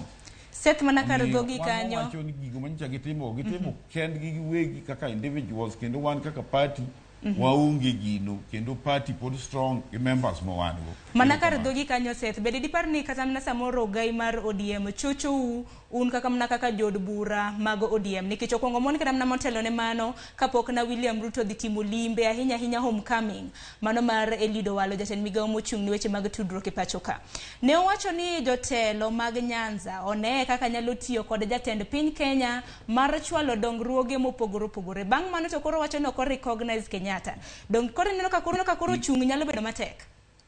Ing'eyo ni Sharon siasa ka bedo gi lokruok. Mheshimiwa Ruto kano biro Kisumu ka nokwongo dhi Homa Bay kendo wan kaka leaders ne wadhi kanyo ka nwadwa pimo ni to bende en ga agenda maber monyalo riembogo piny kendo nowach ni mondo wadhi kanyo. An awuon kaka nobiro Kisumo ka nadhi State House nikech State House ni ward ma represent mana winjo gik mane wachore kanyo kendo chieng' mar ariyo ne gidhi nyaka Bondo ma gidhi Jaramogi Gidinga University ma giwacho weche mag development onego bed kata gidhi Kowalu ka giduogo Kisumo kata gidhi e port ka gisea e port ginindo e State Ruto nindo e State House Gachago nindo kamano nindo ka ne giwuok Kisumo ka gokinyi to gidhi Bomet kama ne gidhi e kanisa ka gichopo e kanisa to gichako yanyowa agenda mane obedo Bomet kanyo ne en yanyo jakom the whole session mane kanisa dhi mbele no yan jakom gi ng'ata gi lida moro mono chung ni wauso ne gi woga wadwaro handshake ng'ama nowacho onge omiyo jakom bende nowinjo chaya ma jogo chayego ka en South Africa kucho koneno ni jogi nowawecho maber mondo warwakgi to gin gima gitimo maduong' en achaya to kadhi mbele kendo gikelo IBC amendment makoro gidwa yiero amendment bill makoro gidwa yiero go commissioners kaka gidwaro to jakom kana ni South Africa nowacho ni makoro en achaya maduong' ma ok wanyal yiego to kata mana Seth Kanga ng'adi paro mar chik ma kamano wastum go gik ma Ruto timogo kendo gi administration mare gik ma gitimo ma gidwa loko go Kenya makata nyoro ni neno kama Tiangi kori maka ka jakuo idhi e dala ni kidi luoro mago gik ma leaders ma mamoko miluongo ni senior council pod ok nyal neno iloso kaluwore gi paro mar chik the dark days ni gin gima ginyalo timo en rwako suit ma 3 piece tidhi gi State House ni madho go chai maliet gi kitumbwa ni giwacho ni development ni wacho to kata flyover ma kodele ni otamu gi tieko kata mana ka ng'adi kata mana kapok idhi kata mana weche mag dongruoge iloso ma Kidu Bay pok oger port ma Kisumo kwamo port ma Sembo Bay kwamo to ng'ato wacho ni dwa timo development mane erokamano ahinya wacha ahinya kaluwore kod paro mar chik ahinya mar yiero commissioners mag IBC kata mana kateri chien ogai mar ODM Raila Odinga bende en jali inyalo kata mana paro kinde mag handshake gin mana bende gisiro kata mana okang' makamano kata mana kapok wadonjo wach makamano kaka ilitwak Chris Owala parni rombe ma bende Azimio timo gi nyaka sani gisetimo rombe 3 mago e county ma Nairobi ka gisetimo 2 bende kata mana kopogore kata mana gi mano kopogore gi romo ma bende moko kuom jod bura mag ODM notimo odiochieng' manyoro bende noromo mano jatend piny Kenya William Ruto bende noromo kod jod bura madirom 30 mawuok e kweth mar Jubilee mamoko kuomgi nanjo ka Mwalimu Peter Orero wacho ni moko kuom jod bura mag ODM ma bende no dhi e rombe makamago pokoro dhi ge rombe mag Azimio mag Jubilee bende moko kuomgi ma bende no dhi e rombe makamago pokoro gi Azimio keni diwach na kaluwore gi rombe ma bende jatend piny no bedo godo odiochieng' manyoro gi jotelo mamoko mawuok e kweth mar Jubilee.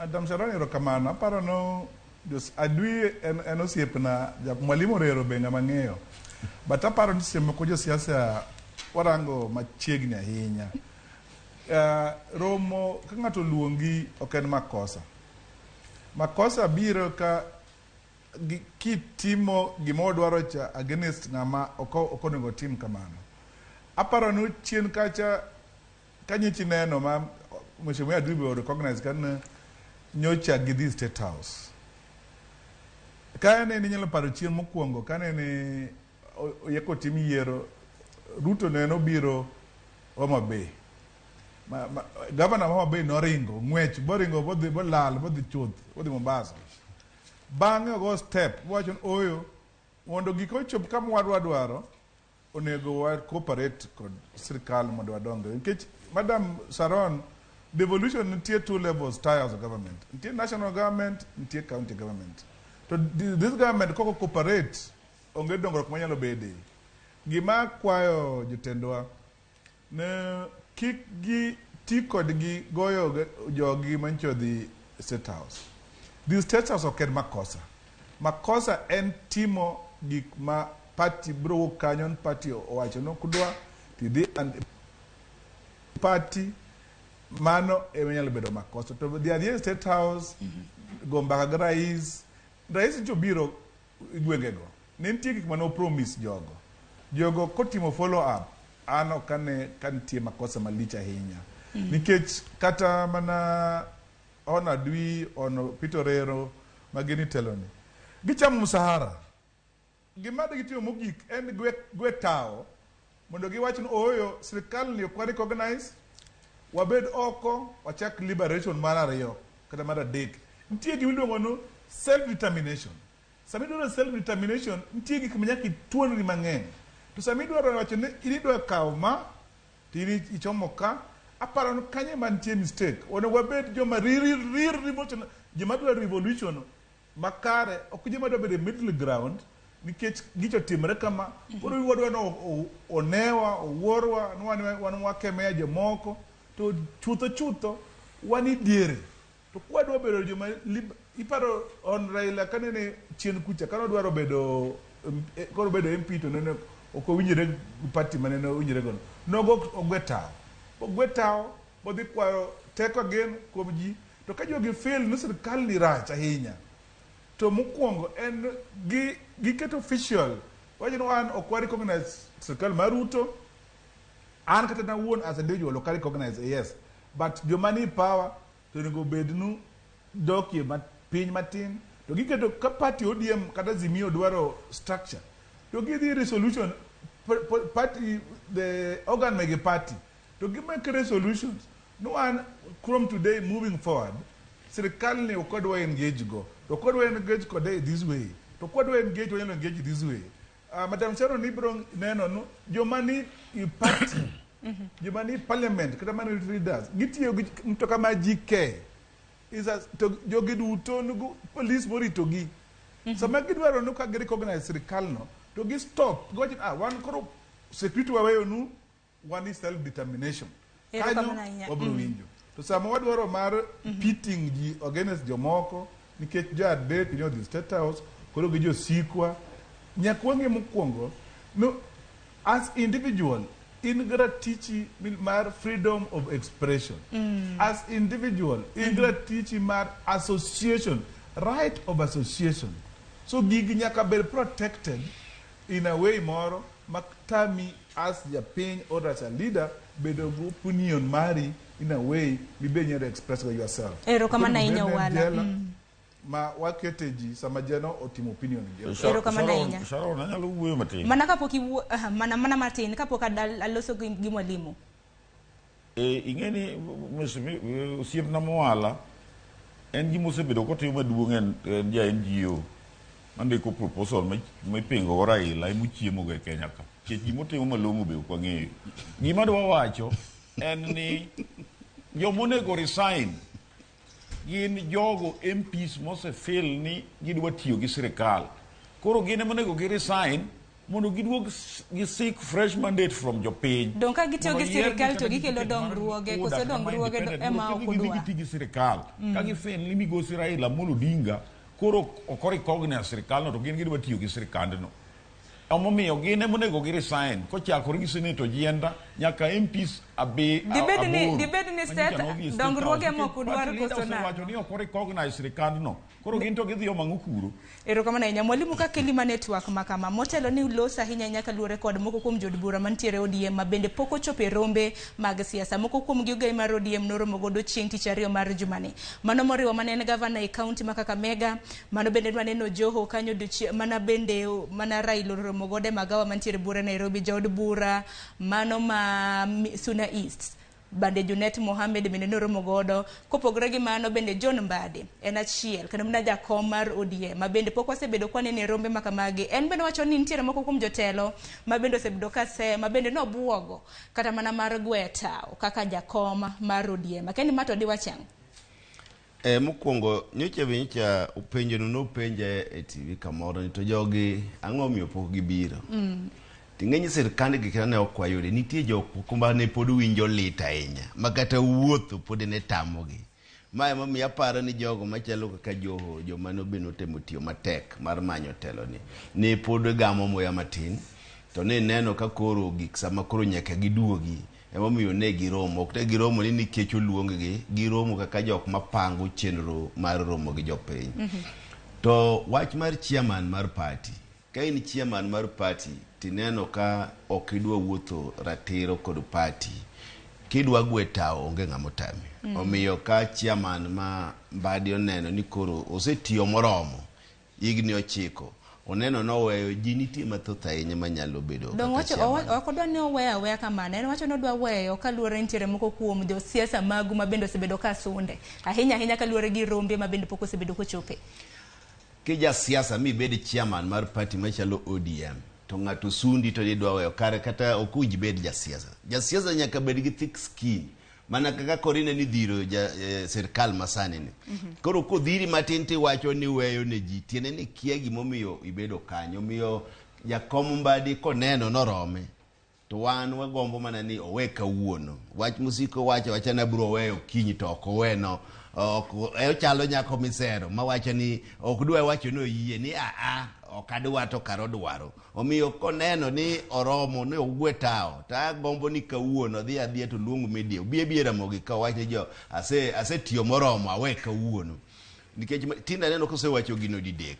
Koro omiyo an mana neno ni obwogo jopiny. Tadwa wacho ni awinjo kosiepna wacho ni awinjo ko wacho wuoyo kono jande manokanga kosowala wohala ni wan ka okora tuwari sign tiene ni poko somo kaka sirikali tiyo. Wan e arm mar government, wan e parliament.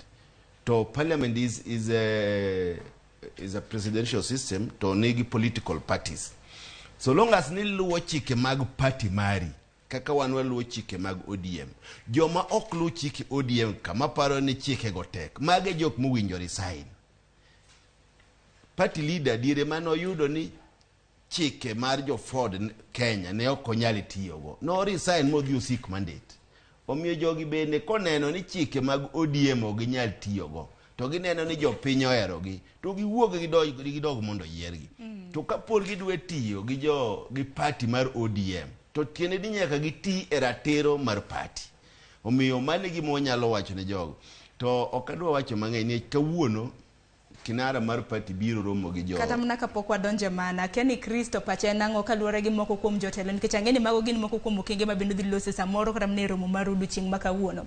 Chris nitiere moko kuom jotelo ahinya nyama wuok e duond bura mar ODM mabende pok wasebedo kwaneno wengegi e romo Mwalimu Peter Orero to wacho ni samoro dibed ni negi jony kaluwore gi chenro mar tayo yiero mokalo. Yiero nota chiegni dweche madirom 4 mosekalo nyaka sani. Dibed ni lete makamano ema nitiere chunygi kaka Mwalimu wacho nwaneno ka ogai mar ODM noromo kodgi chieng' tich ariyo mar jumani. Mano moting'o Junet Mohamed, mano moting'o Paranya Ngilu bende nwaneno kanyo Joho Mbadi bende wachne bende nyalo mana lose bende.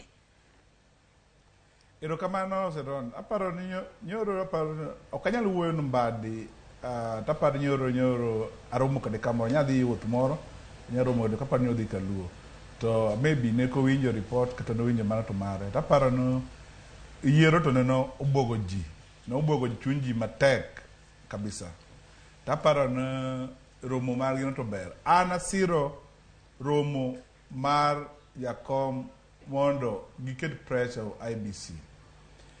Gima okasiro Sharon en sibling rivalry matimre e chama mar ODM. Ng'ato kwach opinion mopogre gi mari ng'ani igo uwi kuom jomoko to ka ng'ate motimo gini to bedo supported. Koro aparo no kwadwa strengthen party mokwongo wabed real democrat. Ok wanyal bedo ng'ama ka adhi romo kata gi president tigo ng'wech iringo nikech koro president biro iringo ibari bungu nikech ok iromo go president nikech kiromo kode to mano makosa. Ji nito the state house ka Madam Sharon karombgi adwa chako wacho ni joma no the state house gi notimo makosa joma jorwako rais ka otimo makosa then mokwongo okonego wabedo no waso paro no kidhi state house raj onego wabedo no anti resolution ma MPs gi te gujo party te romo to resolve so resolution no ng'ato kodhi against to wanyalo wacho no oyo ng'ani no nyowa romo basi okito resolutions to koro odhi against resolutions wa koro timo makosa to kwa assume no ka paro na onego par ka kiparo to wabro timo makosa to wabro medo weekend party to gino ka samwadhi yeni party bedo week day by day nikech wakete gir jari adek ema nyalo wuoye to jomodong gin wafuasi ma in igo kogo on left nyaka idhi left kogo right nyaka idhi right kora na paro no adwa duoge bora nge maber kaka oganda to koth no chago wakanye Erokamana inya democracy kwa sababu wa weekend democracy. Erokamana inya mwalimu kapoka keli yetu mar mondo mi losi romo mabendo dhi timo Machakos odiochieng' ma kawuono yena mar mondo mi akel kata mana setho chieng' kange twak makama. Nango meni rombe mabende jod bura mag ODM no bago kata mana no romo gi jatend piny emiseyo. Dakuseyo jotelo mamoko mabende koro romo kode kata mana gwenge kaka mano romo kode Homa Bay mano romo kode Siaya mago dakuse. Erokamano Sharon. Ing'eyo ni siasa nigi dynamics and siasa lokore kaka saa dhi. And in political party democracy awacho pile. Independent thinking onge political democracy. Sami dombe chama moro. Iwacho ni sign code of conduct na yie gi timbe chama ni, ayie gi pach chama ni, ayie gi dwaro ma chama ni, gi weche chama ni. Ionge pachi kanyo iwuon. Omiyo kisedonje party, ti wacho na yie gi timbe party ni kaka gidwaro. Omiyo seche mane pod Ruto biro kacha, ne pod onge party decision. The party leader ne pokogolo a clear directive. Omiyo jine nigi freedom man nyalo wuotha. To kakoro nyose golo a clear directive. Koro in kaka ng'amo sign code of conduct. Koro iluwo weche ma party leader owacho. Nikech osewacho ni koro recognize sirikal. Koro inge independent thinking. Musiep na owala wacho kama owala bido ken kara ja ODM en ja civil society unyalo wacho pache omiyo kine party mar ODM ti wacho ni ayie gi timbe party no kako dwaro kako wuotho gi maendeleo mare emiyo jakom nyose wuoyo koro wan kaka jo ODM wan wall chika to ka wuoyo weche mag Joho Junet gin nyocha ne pur gi ywe ngeni Kibaga no gowa koro samoro ka nitie jotugo manyocha ne kara no tournament to gigo tournament matek nyaka migi leave magi yue iluongo ni sabbatical leave koro sani giseduogo koro wadwaro revamp party kendo guro ni jakom nyose romo kodgi mondo wadhi forward nikech gicha no buogo junyo moko manong'eyo ni jakom dhi bedo president to Sharon en gima lit ni ng'ato kwalo dheri madume manyocho neno kadhi nyuol to koro then nyuol to koro gokinyi nikech orungi obaro jomoko ni koro gidhi gokinyi tiolo negi piero kombe matin aina manyana no kiolo ne ojienda giri ni olo nur gi okombe matin to gibiro gi ole chai ji machalo jalango giri manyose bi MPs joma dongo machalo Elisha Kuba giri machalo Chanda koro iolo negi piero kombe matin to dherwa to joka nyiedho to waneno wan madwaro dherwa madume wan ok wadwa chak miolo no pier kikombe madibed ni wacho ni nomigie mit bilie moro kiwacho ni notwon ne gimoro matin en rungi gini iolo negi pier kombe Ruto dhero negi matin ojienda dhero ne to chako dhero ne jalango dhero ne ng'ane ne Elisha dhero negi matin Chanda be kawo matin koro gin mana joma gine gimonya luo be dhero negi matin koro gilenyo go dwondgi koro giwacho ni development onge development ma ginyalo timo Mwalimu wan wadwaro dherwa mana jogo kawo emwadwaro kod wachak biolorwa pier kikombe mwalimu dheru ni ka koro nosedhi manosenyiedhe makoro rumo kama dibedi kata mana kaka Seth wacho ni dibedi ni mitbilie moro nowuotho kumoro kapok waka yweyo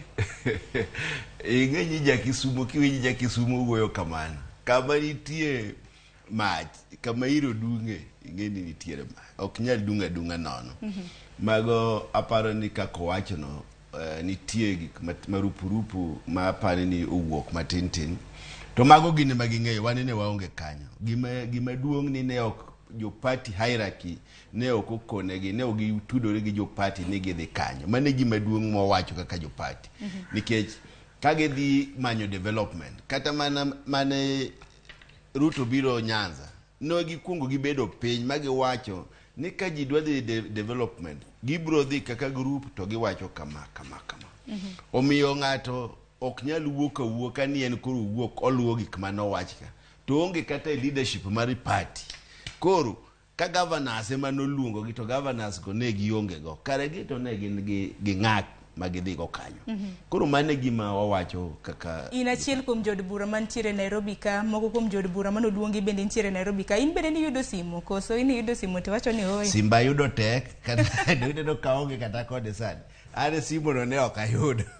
Mabende jomoko mwa Nairobi ka ni nodhi manya agenda to ne gionge kata Kisumu be awuora ni to simu no nolwane gi sadi. An mara ok go kata ting. Ero kama na inya mwalimu nyakoro mge janga neno ote magi odhuro par nyalo chwalo gi kokale lai mago ote machuok 2:6 mbui mar Facebook bende yudo achiel kachiel mano Ramogitv tudre koda mbui maga Facebook Twitter iyuda @sharonongao yiena mar mondo mi oko yo mokwongo etwake chenro mar piny kwa duogo adhi somo moko kuom ote maneno ka ote mabende sebedo ka yoro bende mwalimu bende biro nyisowa kaluore kod romo mabende gichano bago duchi maka wuono Stone Athi mantiere e county Mama Machakos. Kete manera Ramogitv.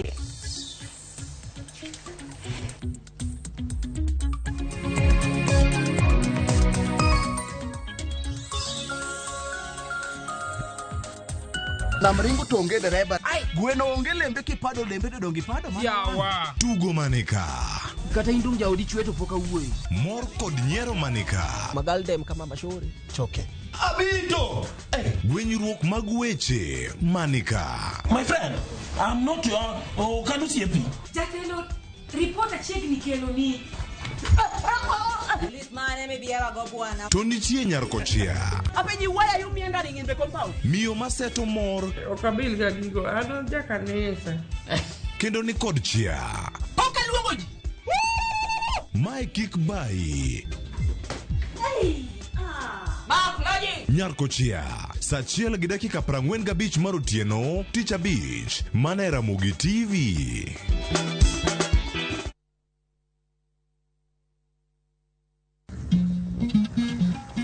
Oganda en kitgi.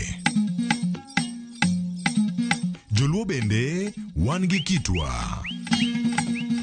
Wakelo ni luo kitwa gi timbewa. E chenro mar 111 ngeso ka ngeso saa 1:45 mar otieno gi Rabala Kwasi Owad gi Rajabu.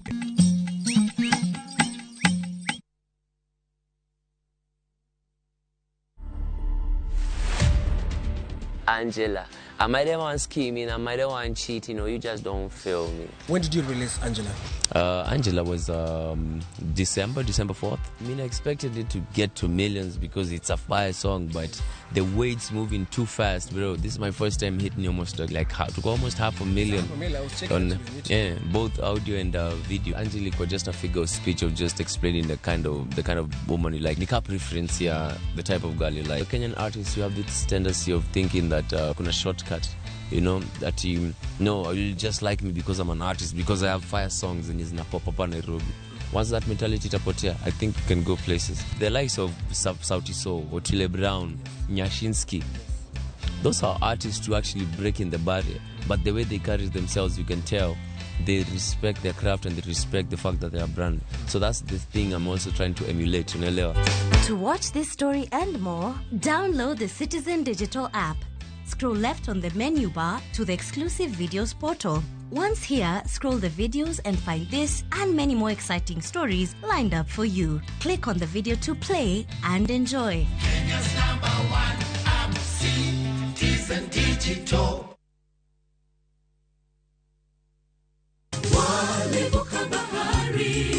Injili kelo mor, Injili kelo kwe chunywa. Kendo Injili nyayo ngima. Kendo ma okwe ng'ato nono.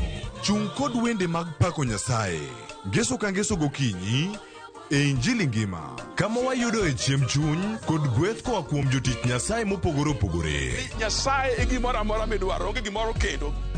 Gigo mar piny. Ngeso ka ngeso, saa 2 okinyi e Ramogitv. Wadwaro chung motegno.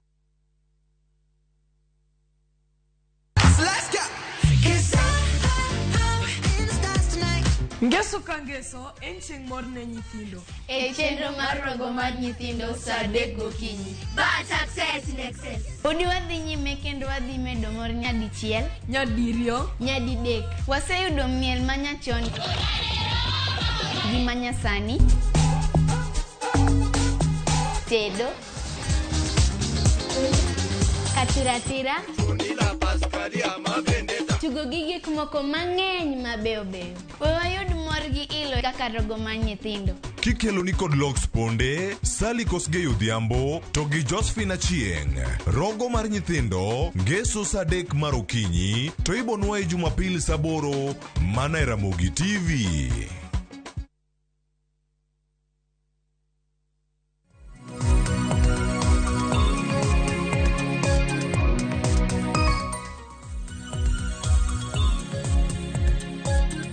Nyakwaramga jang machiegni okang' mar 2 pod wadhi nyime gi twak e chenro mar Opiny. Aneno kanyo kosekadho dakika 2 tok saa 2 mar okinyi. Nyakwaramga jang par ni kokiewo TV ni sani okinyi makawuono waporo wach ahinya kaluwore kod mudho madibed ni nitiere mudho e duond bura mar ODM. Okinyi makawuono nitiere gi moko kuom jod bura mag ODM e kaunti ma Kisumu ka, e kaunti ma Nairobi kama antiere gi jod bura ma Kibra mano Mwalimu Peter Orero. Kaunti ma Kisumu bende antiere gi welo 2. Mokwongo antiere gi Setho Chieng Kanga mabende NMCA mano mar Market Milimani Ward. Bende antiere gi Chris Owala mabende janon siasa kendo jakedne ratiro mag oganda. Nasingoni ni kana duoge okang' mar 2 na dhisomo moko kuom ote mabende ioro ka oganda oro ote mathoth moko kuom gi bende bro somo achiel kachiel e wang' jowi. Mana kinyalo ketna moko kuom ote kanyo. Ineno kanyo Peter Onyango wacho ni Sharon and Peter Onyango from Uriri. Wabunge go owachna chik ma jogi oketho. Dibedi ni mago gin moko kuom jod bura mabende noromo kod jatend piny. Dan kan Kayole aparo ni gimatimore ni rais oluongo MPs mag ODM to onego gigore simu gite mondo giwinjre. Mano pach Dan kanyo. Mesha Kochola iwacho ni Ramogi MP mane oromogi mago jod bura mane oromogi Ruto mago andhoga sani sa oromo nyaka walu baba Raila. An Mesha Kochola. Jano maro machielo Honorable Jano Uchieng wacho no yawre Sharon. Senator onego tim oversight ne governor. Kora kia gimojienda no dhi timo State House. Governor koseromo gi jatend piny to romo. Ne wach gin ema ging'iyo dongruok mago mek counties.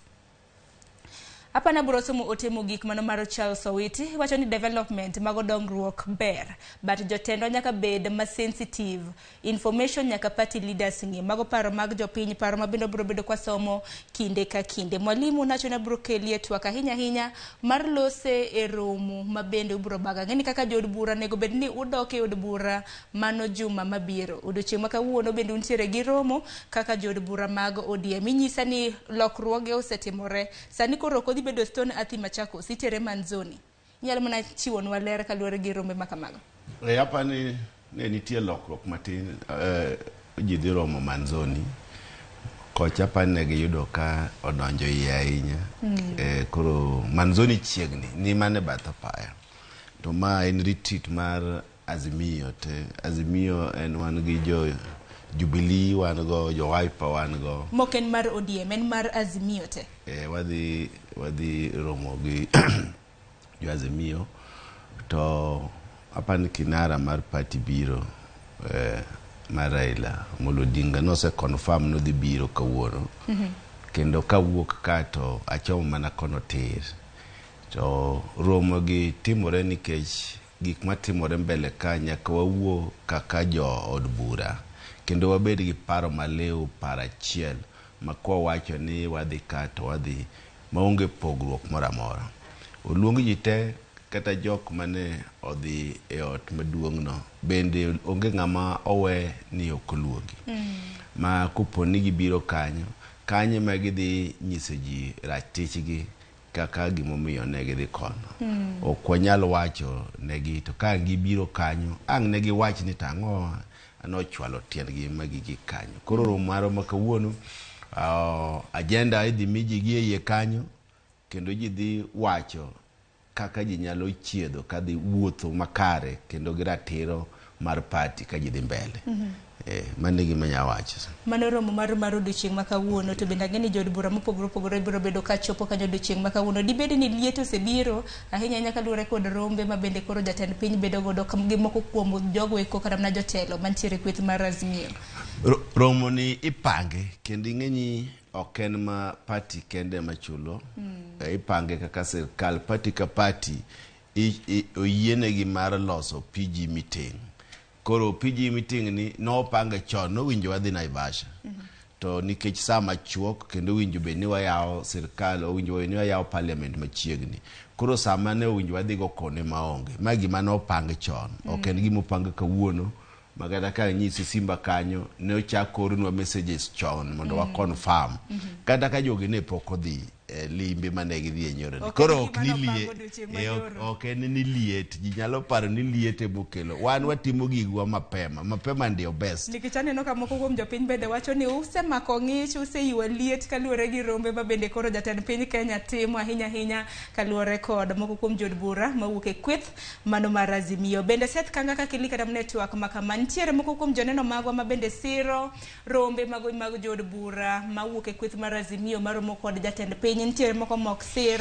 Kata kamano jod bura madirom 10 mawuok e duond bura mar ODM ma bende noromo kod jatend piny e chakruok mar jumani. Korka kod ikere mana ka giwinjo ka ne giloso nikech ber nitiere moko kuom jopiny ma wacho ni waloso kuomgi to bende gionge ka. Ahinya Seth Kanga jal moro bende goyi ka bende wacho ni ok nego bed ni loso ne ojienda ahinya kamano kaluwore gi okang' mare mano mar chopo State House buore Nairobi. Gin bende negi wacho ni gimomiyo ne gidhi kacha noluongegi, bende gichwalo ajenda mar dongruok, bende negi wacho gin giwuon ni nok gichopo kacha e lo duond bura mar ODM.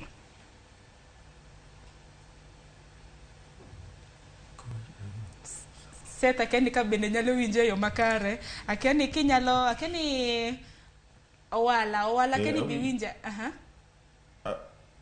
Awinji maber ahinya. Aparo ni jod bura ochiko gi ok onego bed agenda marwa ahinya. Wan kaka mana Mheshimiwa Orero wacho no, the party is moving forward and king'eyo parliamentary practices all over the Commonwealth en ni kapok oyawo bunge kaka idhi yawo bunge, the party leader luongo members mag party no kendo gibet kamoro achiel madhi timore manzoni ni. Ok en ni nikech koro jojienda gi group moko mag ji aboro nodhi, mago to mana gik matindo tindo. Party uluongo bura nikech agenda nitie madhi ge parliament. Omiyo party kuluongo bura kamano to gidhi bedo piny, to kose gitieko to the secretary ma parliamentary group kata the leader bro somo ne jo press way forward kaka party di wuotho e bunge kendo oko e ndalo mabiro ni. Emomiyo wan ok wadwuoyo kuom MPs moko chiko kata mane odhi manyo igi, mane odhi manyo chiemo matin ni gidwa wuotho go nikech gidenyo kata nikech jomoko kia ni ne otimo tenda moko koro migi tax moko madongo, ng'ato nigi tax e gige mane otimo kende owuon, koro sirkal obuoge ondiko ne tax moro ni mondo mano kori lose wigi to gionge ok ber sirkal ni mondo koro muonne. Wan mago ODM ok wabidonje, mago gik ma personal ma joma manyo igi. Wan wamanyo the general welfare of the nationality ma Kenya. Raila Amolo Odinga osewacho ni gigo maricho matimore e Kenya ka nyaka wariwre together mondo wa stop mochalo IBC melo meko manono gi. Nyoro ne gidhi kanyo MCA ma koro gocho nyocho maki, mano be ne gidiscuss. Mano be agenda mane giwacho gi president no emako jowa. Ka giwuok kanyo ni timako Matiang'i. Kano ng'ato wacho nono dhi timo development. Development mane? Development ok nyal bedo ka democracy pok obedo institutionalized mobedo strong. Omiyo ng'ama wacho wa development imako ji mano ng'ama dhi manyo iye mok wanyalo wacho in go in. Mana Seth mana kagai kata mana kanyo nyoro ok ni William Ruto mano dhi mako Matiang'i, nyoro moko kuom obile ma bende no dhi timo apedha mane dala mar Matiang'i kata kamano nok gimake. Okinyi maka wuoni geno ni mane en jatend migawo mar arita kwe mano Fred Matiang'i biro bedo ka ndiko statement. Neno kata mana okinde maka mago kik bed ni wapora wach donge. Oking'e police kata kapok obiro dala nitie gimoni kata search warrant. Monego bedi gidhi kawe court to gibiro go dalani. To kata ka gidwari Matiang'i en national leader moko nego bedi dhi adhiya dala ne gotieno timako. Police miye to gone kata simu nyagi simu. Tidwari tiwachoni ni dwari police station sama kama timanyo lawyer ni idhigo. To mago gik moko wanyal yiego ni pod imaka ji. To legislators monego talk about these issues e National Assembly kata Senate ema pod ni madho chai State House nikech omegi peremende matin manto Kenya dhi kanye wach ma kamano biro bedo kwaluwo odiochieng' ma kawuono nyaka romge jwang' nikech wang'eyo ni nyaka sani erokamano ahinya Seth Kanga nyaka sani nyaka romge jwang' wang'e ni nyaka sani pok oyangore gima ne obila odhi timo e dala mar Matiang'i bang' weche ma kamago notuch mano kata mana e TV mopogore opogore TV mar Ramogi bende nwatucho wach ma kamano kane obila ne ochopo e dala mar Matiang'i odiochieng' manyoro nyaka sani pok ong'ere ni obila ne odhi timo ang'o kanyo kata kamano nokomake obila ne owuok bang' jotelo mopogore opogore okinde bende neno kanyo mag Matiang'i kotelnegi kod Danstan Omari kadi winjo kata mana kaka Omari natwako odiochieng' manyoro nyaka romge jwang' ne giwacho ni maloyo okinde 200 na nitiere kacha koro odiochieng' ma kawuono igeno ni Fred Matiang'i mane en jatend migawo mochung' ne weche mag arita kwe pacho ka biro bedo kandiko statement mano e kara mano mane stesend obila kata kamano kopogre gi mano mana kanyalo kelo Seth Ochienga kata kanyalo kata mana kelo Chris Owala e twak Chris kinyalo muna winja e yo makare ahinya ka duore kod romo mano mar ODM mano mar kweth mar Azimio mana kaka Mwalimu Peter Orero okete odiochieng' ma kawuono romo makama mana kaka jopiny samoro paro wacho ni ne obaga e yo machon ok en romo mabende nopanga mano bang' rombe mopogore opogore mabende jatend piny Kenya ne otimo indi wachang'o kaluwore gi rombe makamago mano bende biro motelo ka bende wang'e ni jod bura biro bedo kayawo od bura mano juma mabiro kamano Sharon aparo no romo mar party kata coalition en gima ber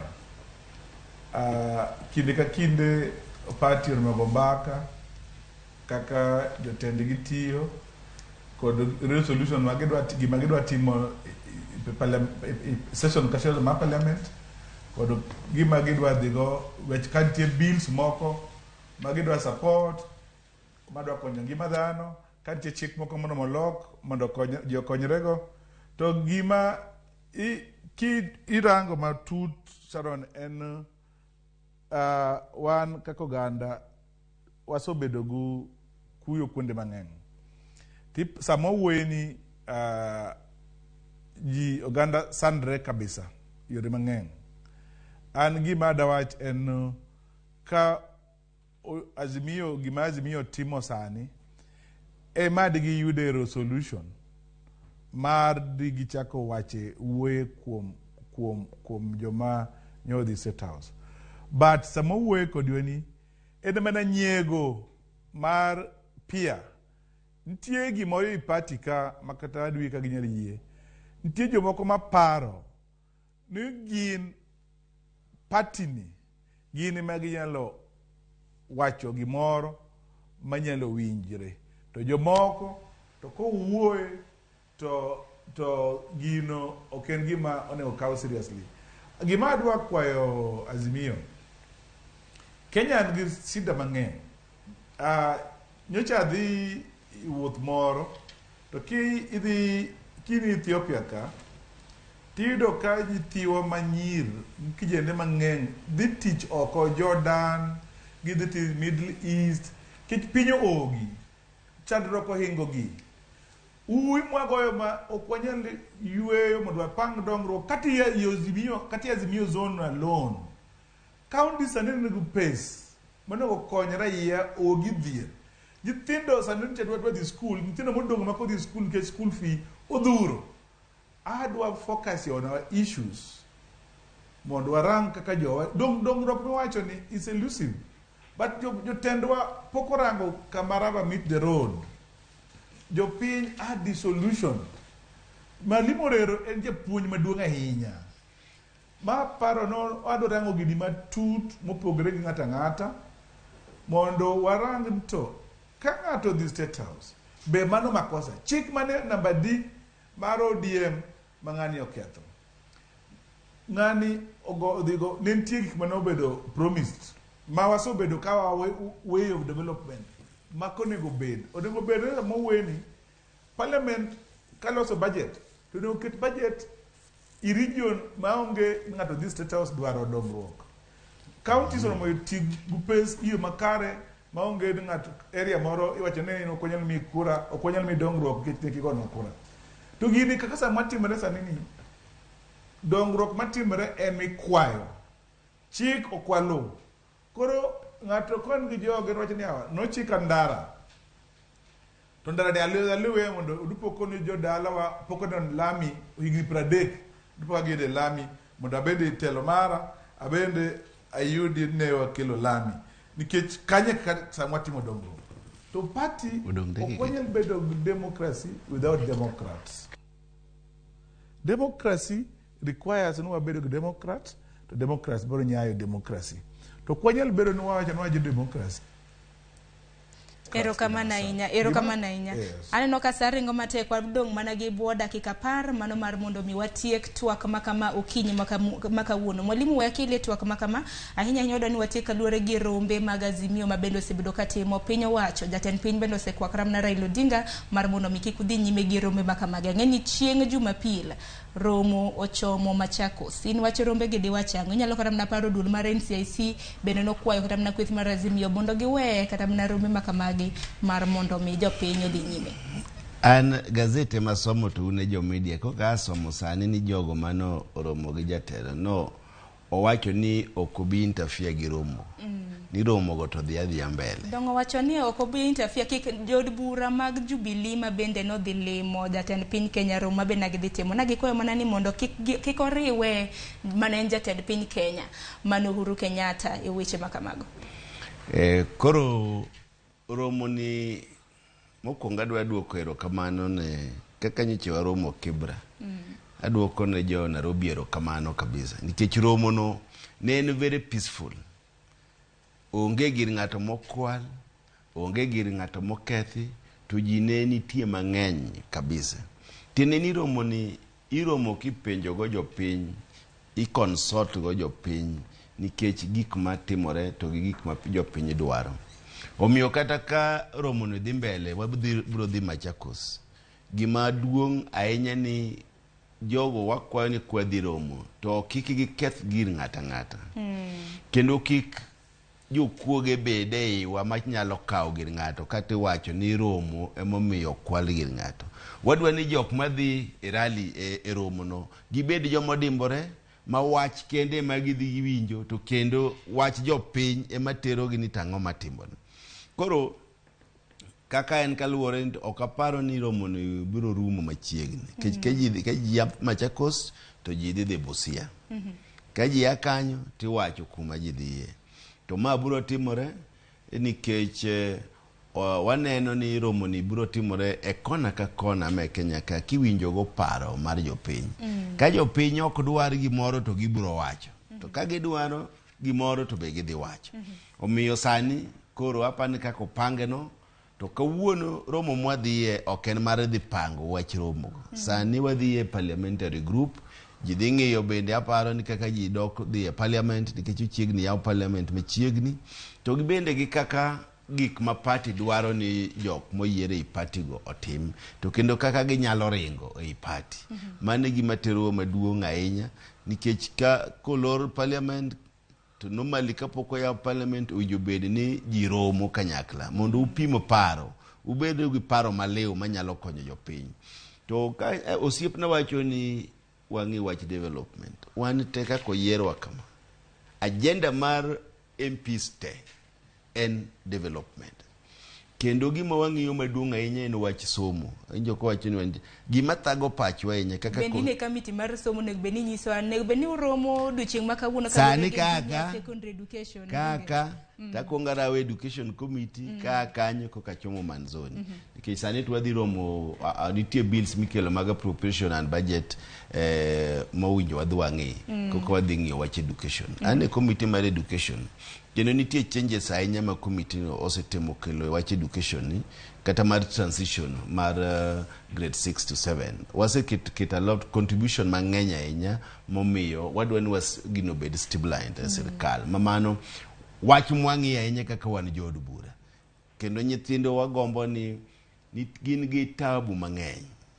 Kanyo chitemo wach basari ne ok kel ni neno kaka jobunge otiyo matek gi keno sirkal momi ji basari makoro sani mbunge ka mbunge dhi miyo nyithiwa basari mondo gidhi skul. Koro magi bende gik mwatemo timo kaka jo siasa mane e sirkal. Ero kama ne nyasetho chieng' kanga kanyakla koda Chris Owala kaka liwetwa kagi sani nikech koro adong' mana gi thuolo matin. Daher mar mondo mulose alhinya nyaka luore gi rombe madhi nyime mag Azimio gi wach mogik. Dong' achak kodi Seth Kanga. Ero kamano Sharon. Usepenjo kabisa chik ma jogi oketho. King'iyo ODM Code of Conduct, Part 1, Sub-Article 17, wacho maber ni I shall at all times respect all party organs and the party leadership. But number 17, the party leadership osewacho ni ok recognize sirikal mar Ruto. Ka party leadership osewacho kamano kidhi e State House romo gi Ruto mane seketho chik. Mar ariyo, gik mosiepna Chris Owala yuago ni ngima dhi malo, ji ok nyal yudo school fees, gigo mang'eny go. Mago policies ma migosi Ruto emokele Kenya kama hinyo jo Kenya. Ma MPs mane parliament go, mosedhire go, omenego wach gige bunge kucho. The cost of living dhi malo, school fees omedi, mafuta omedi, stimo omedi, pi omedi. Gine monego giwach giro kucho ka giwuoyo motegno e bunge e weche maingo jopiny kaka wamuwe county assemblies kune moyierwa. Gine magisenyo development giting'o diesel lwetgi kaka ma to jopiny hinyore. Jomonego bed ni wacho weche ge senate, wache bunge mwayiero mane waparo ni riek, manyalo dhi wacho weche ge bunge. Emoseting'o dise matindo tindo kamage iolo negi sup matin to gimadho. Seth Kanga wach ni mogik watiko twak. Koro kopogore gi mano wach ni mogik watiko twak. Wan wakwajo kanyanam nobed abeda mos obed motegno tok Raila Amolo Odinga to kendo mogik atimo mos ne jo kanyanam ni wawito wuodo ma migosi Ngire Magoha wabro dhi e liende wakwajo kanyanam no dhi e liende wa maintain peace. Magoha nyocha en wuodo maduong' mwageno wan gi lit kendo wan gi kuyo kaka jo kanyanam wabro dhi e liende takwajo Kisumo ni mondo bed mos. Kisumo en kama ji ohero, kama welo bire mang'eny, jo Kisumo maintain kwe. Kisumo segerore under Professor Peter Anyang' Nyong'o without kwecho. En mana negotiation gi donors to pesa biro ok en okombe matin manyang' dhi gone ng'ato chonge piny. Ero kama na inya Seth Kanga. Negotiate to donors kelo pesa. Omiyo wan wamor gi sirikal mar Professor Peter Anyang' Nyong'o kendo gi party mar ODM jo kanyanam bedu gi kwe. Ero kamano. Ero kamano inya Seth Kanga. Mogik wachni mogik Chris Owala kwatiko twak makama. Wachni mogik Sharon en wan as oganda ka jatendwa nyaka wabed gi very clear thinking kama wadwa dhiye. Uwi ok bi konyowa, judging jomoko ok bi konyowa, bedo loko jomoko josigu ok bi konyowa, naming ji and judging them ok bi konyowa. Mogik adwa kwayi Sharon Japito Rero ni committee mar education gin make a legislation mak require no okuchul basari ka chulo nikech mani bro divide nyithindo moko against the others when nyithindo this school in a way ma government ok ni chulo basari nyithindo kidhi get pinje moko moso achieve bana basari ni is a way ma deny jomoko education wakete in a way makidonje class 1 tidhi adhiya nyaka iskama sumbi nyalo gikie nikech Kenya ngo enough money we reduce corruption in a school sama wuoyeni tero nyathi school is very expensive nikech nitie a lot of user fees warange wach healthcare megejowa ai warange wach leadership wan leadership mohero gokoko wan leadership makero thinking about the future wan leadership is about money and mediocrity. Aparon kamwadhiye onego apar mopogre kaka oganda mondo wakonjowa. We are in the hole. Kini hole ok yud way forward. You yud a way out of the hole, then you yud a way forward. Otherwise, wabro hinyere higri mang'eny ero kamano. Ero kamano inya Chris Owala. Mwalimu Peter Rero wachni mogik awinjo kanyo ka bende Seth Ochieng' Kanga nosomo pende chike moro ahinya nyaka luore koda kaka katiba mar ODM wacho. Apani oko owuoyo marach nikech kapok omi ticket michungo nitie gimoro ni oath mitimo misign mage momiyo quote sections go emomiyo idwaro ni iluwo party structure gi party line. Kapok awacho kendo awinjo ka wadwa walo wacho ni owinjo waket chike mamiyo ji somo nono. Chike gi gimowacho no iluongo ni mano policy mawinjo ni government in a place ema keto manyiso ni owacho ni an sirikanda adwa ni nyithindo som nono, to education committee ok nyal nyiso sirikal ni koro ji mondo osom nono. Gima watemo loso kache kaka education committee wan ne wachiwo pachwa maliw momiyo junior secondary obedo domicile primary.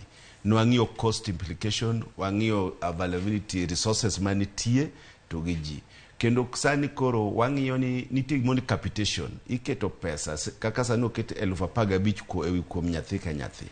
Kaka education committee wadwa dhi neno ni pesa ni oti kode yo maber, oger kode labs, kosi nyalo mede. To wadwa ng'iyo ni to ober mondo jo class 9 odonge primary koso watergi e secondary nikech jopuonj to gi structures mantie. Koro magi gik mwatimo education committee. Tadwa wacha adwa go erokamano ni jopiny ahinya adwoko ne jo Kibra erokamano maduong' kaka nyocha gi kelo kwe maber. Ji mang'eny oluoro Kibra giwacho ni kanyo kidhiye ni to njonjore mantiere, to kane ji obiro ji opako kabisa. Na winjo kaka Lonzo puoyo oketo pak ni ne pok oneno rally mayom maber machalo kamano.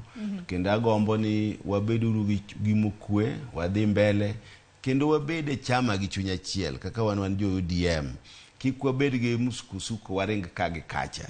Watem jiwo chama wa mondo waket chama obed motegno, kendo chama wani ema biro konyowa nikech demokrasia ok bi e yo mayot.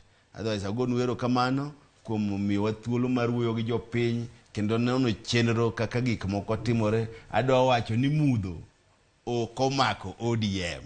ODM en party marang'eny, party motegno ma ji manitiere to gi jopiny maluwe ng'eny machalo mire. Erokamano inya mwalimu bende biro e twak okinyi makawuono. Nyakwaro Mgejwangi kanyo bende makelo wa giko mar twak e chenro mar opinye dakika en 28 tok saa 2 mar okinyi. Ote aneno en manani semo seng'ado wadina somo ote makamago katika maono inyalo pod oro ote makamago. Aneno ka twak liet mane mbui mar Facebook, line mago mag SMS 3:600 bende aneno ote mago. Ote moko mok nyakra mna som kata mane yamo. Koko Nyakwaro Mgejwangi kanyo bende makelo wa giko mar twak makama okenge kata mna rombe mabende biro timro odiochieng' makawuono. Wabiro bedo kwa luwo romo mano mar kweth mar Azimio mabende odiochieng' makawuono giromo e magawa mar Manzoni mantiere county ma Machakos. Mano nagi wilo kowuok Stone Athi sani koro gidhi romo Manzoni. Moko gin moko kuom rombe mabende biro bedo kwa luwo bende mano mar kopo mogik, mano mar ngire mosenindo George Magoha mabende odiochieng' makawuono.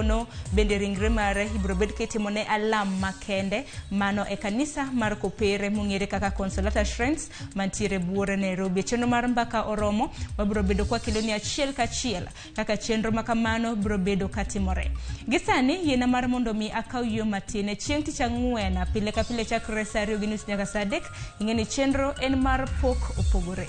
Gisani akaw yo matin mabiro en chenro mar pok opogore.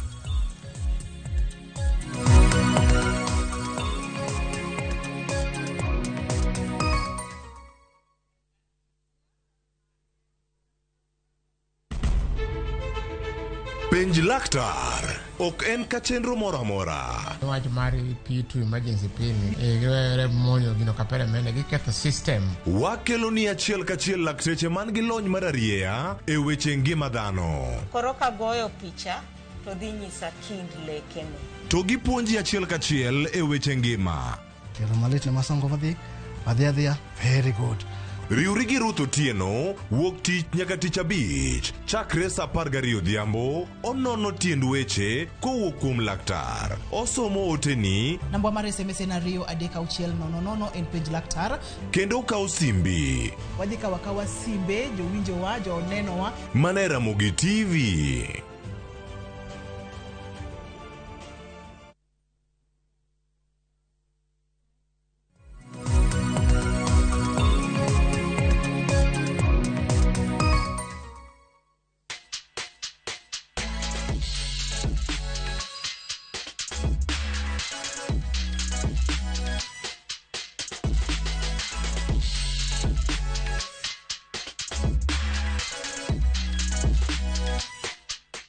Nyakorom gajuanga chieng' tich ang'wen chakre saa 2 nyaka saa 3 mar okinyi. Ng'e kaka pile en chenro mar pok opogore.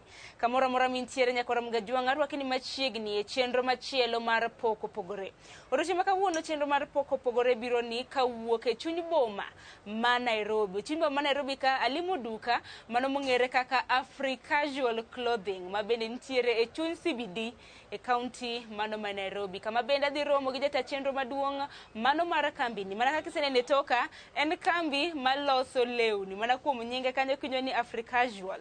Magi kit lewni, bag bende neno ka, rang'iny mopogore opogore ma bende giloso, wuoch bende nitiere ma bende giloso. Abiro bedo kaloso gi jata chenro mano mar kambi ni mar mondo mi onyiswa gigo ma bende gitimo kanyakla kod wuodhe no bedo nade. Machiegni nyinga en Sharon Ong'ao.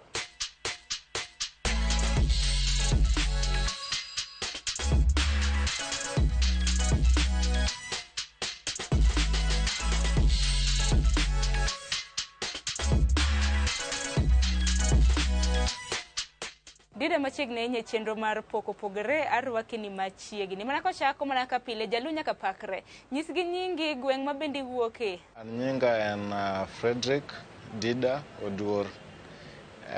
An ja Uyoma Ragengni. Dida kambini ka neno kilungo ni Casual Clothing. Mana kinyalo mana nyiso Nyakorom Gajuanga ni chako tijni karang'o.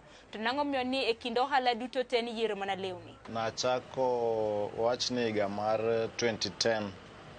Mano 2010 en bang' ka mano nantie in Form 2.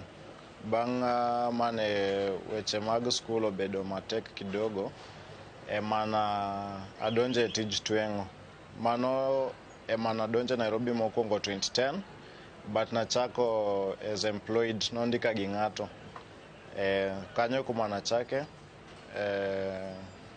to achake Nairobi kae, adhi Thika, aduogo kendo Nairobi. Eka bang'e aneno ni kara ber, kanyalo yawo karan be, agine provide employment. Kika bed ni anemindika tu pile. Dida manyiso ni kit pok ma bende itimo. Depend ni en pok, talanta mani nitiere godo, koso ni chaka kalore kaka ngima bende nodi. Bende nyalo mna nyiso Nyakorom Gajuanga maneno wani bang' mano bende niyudo thuolo mar dok e skul, koso oyo. Kaka nachake ka nyekech situation mar life. Nok en passion. But kaka naendelea, naneno funde moko matiyo tije mabeyo. Koro kanyo kuma passion ochako build. Like kuom sani koro obedo passion kabisa. En passion, atime kuom passion. But en passion mano grow mos. Nochopo nade ma ichako nyaka kari, aneno kintiere chuny boma ma Nairobi kaendi. Be nyalo mna nyisowa rang'iny mag lewni mitwang'o. Nachako kara, nyakech kaka nyisi mbele kanyo ni nadwa ni chiemoro an be provide employment kuom jomoko. Kanyo kuma nachako mokwongo, nachako nakwayo ng'ato space.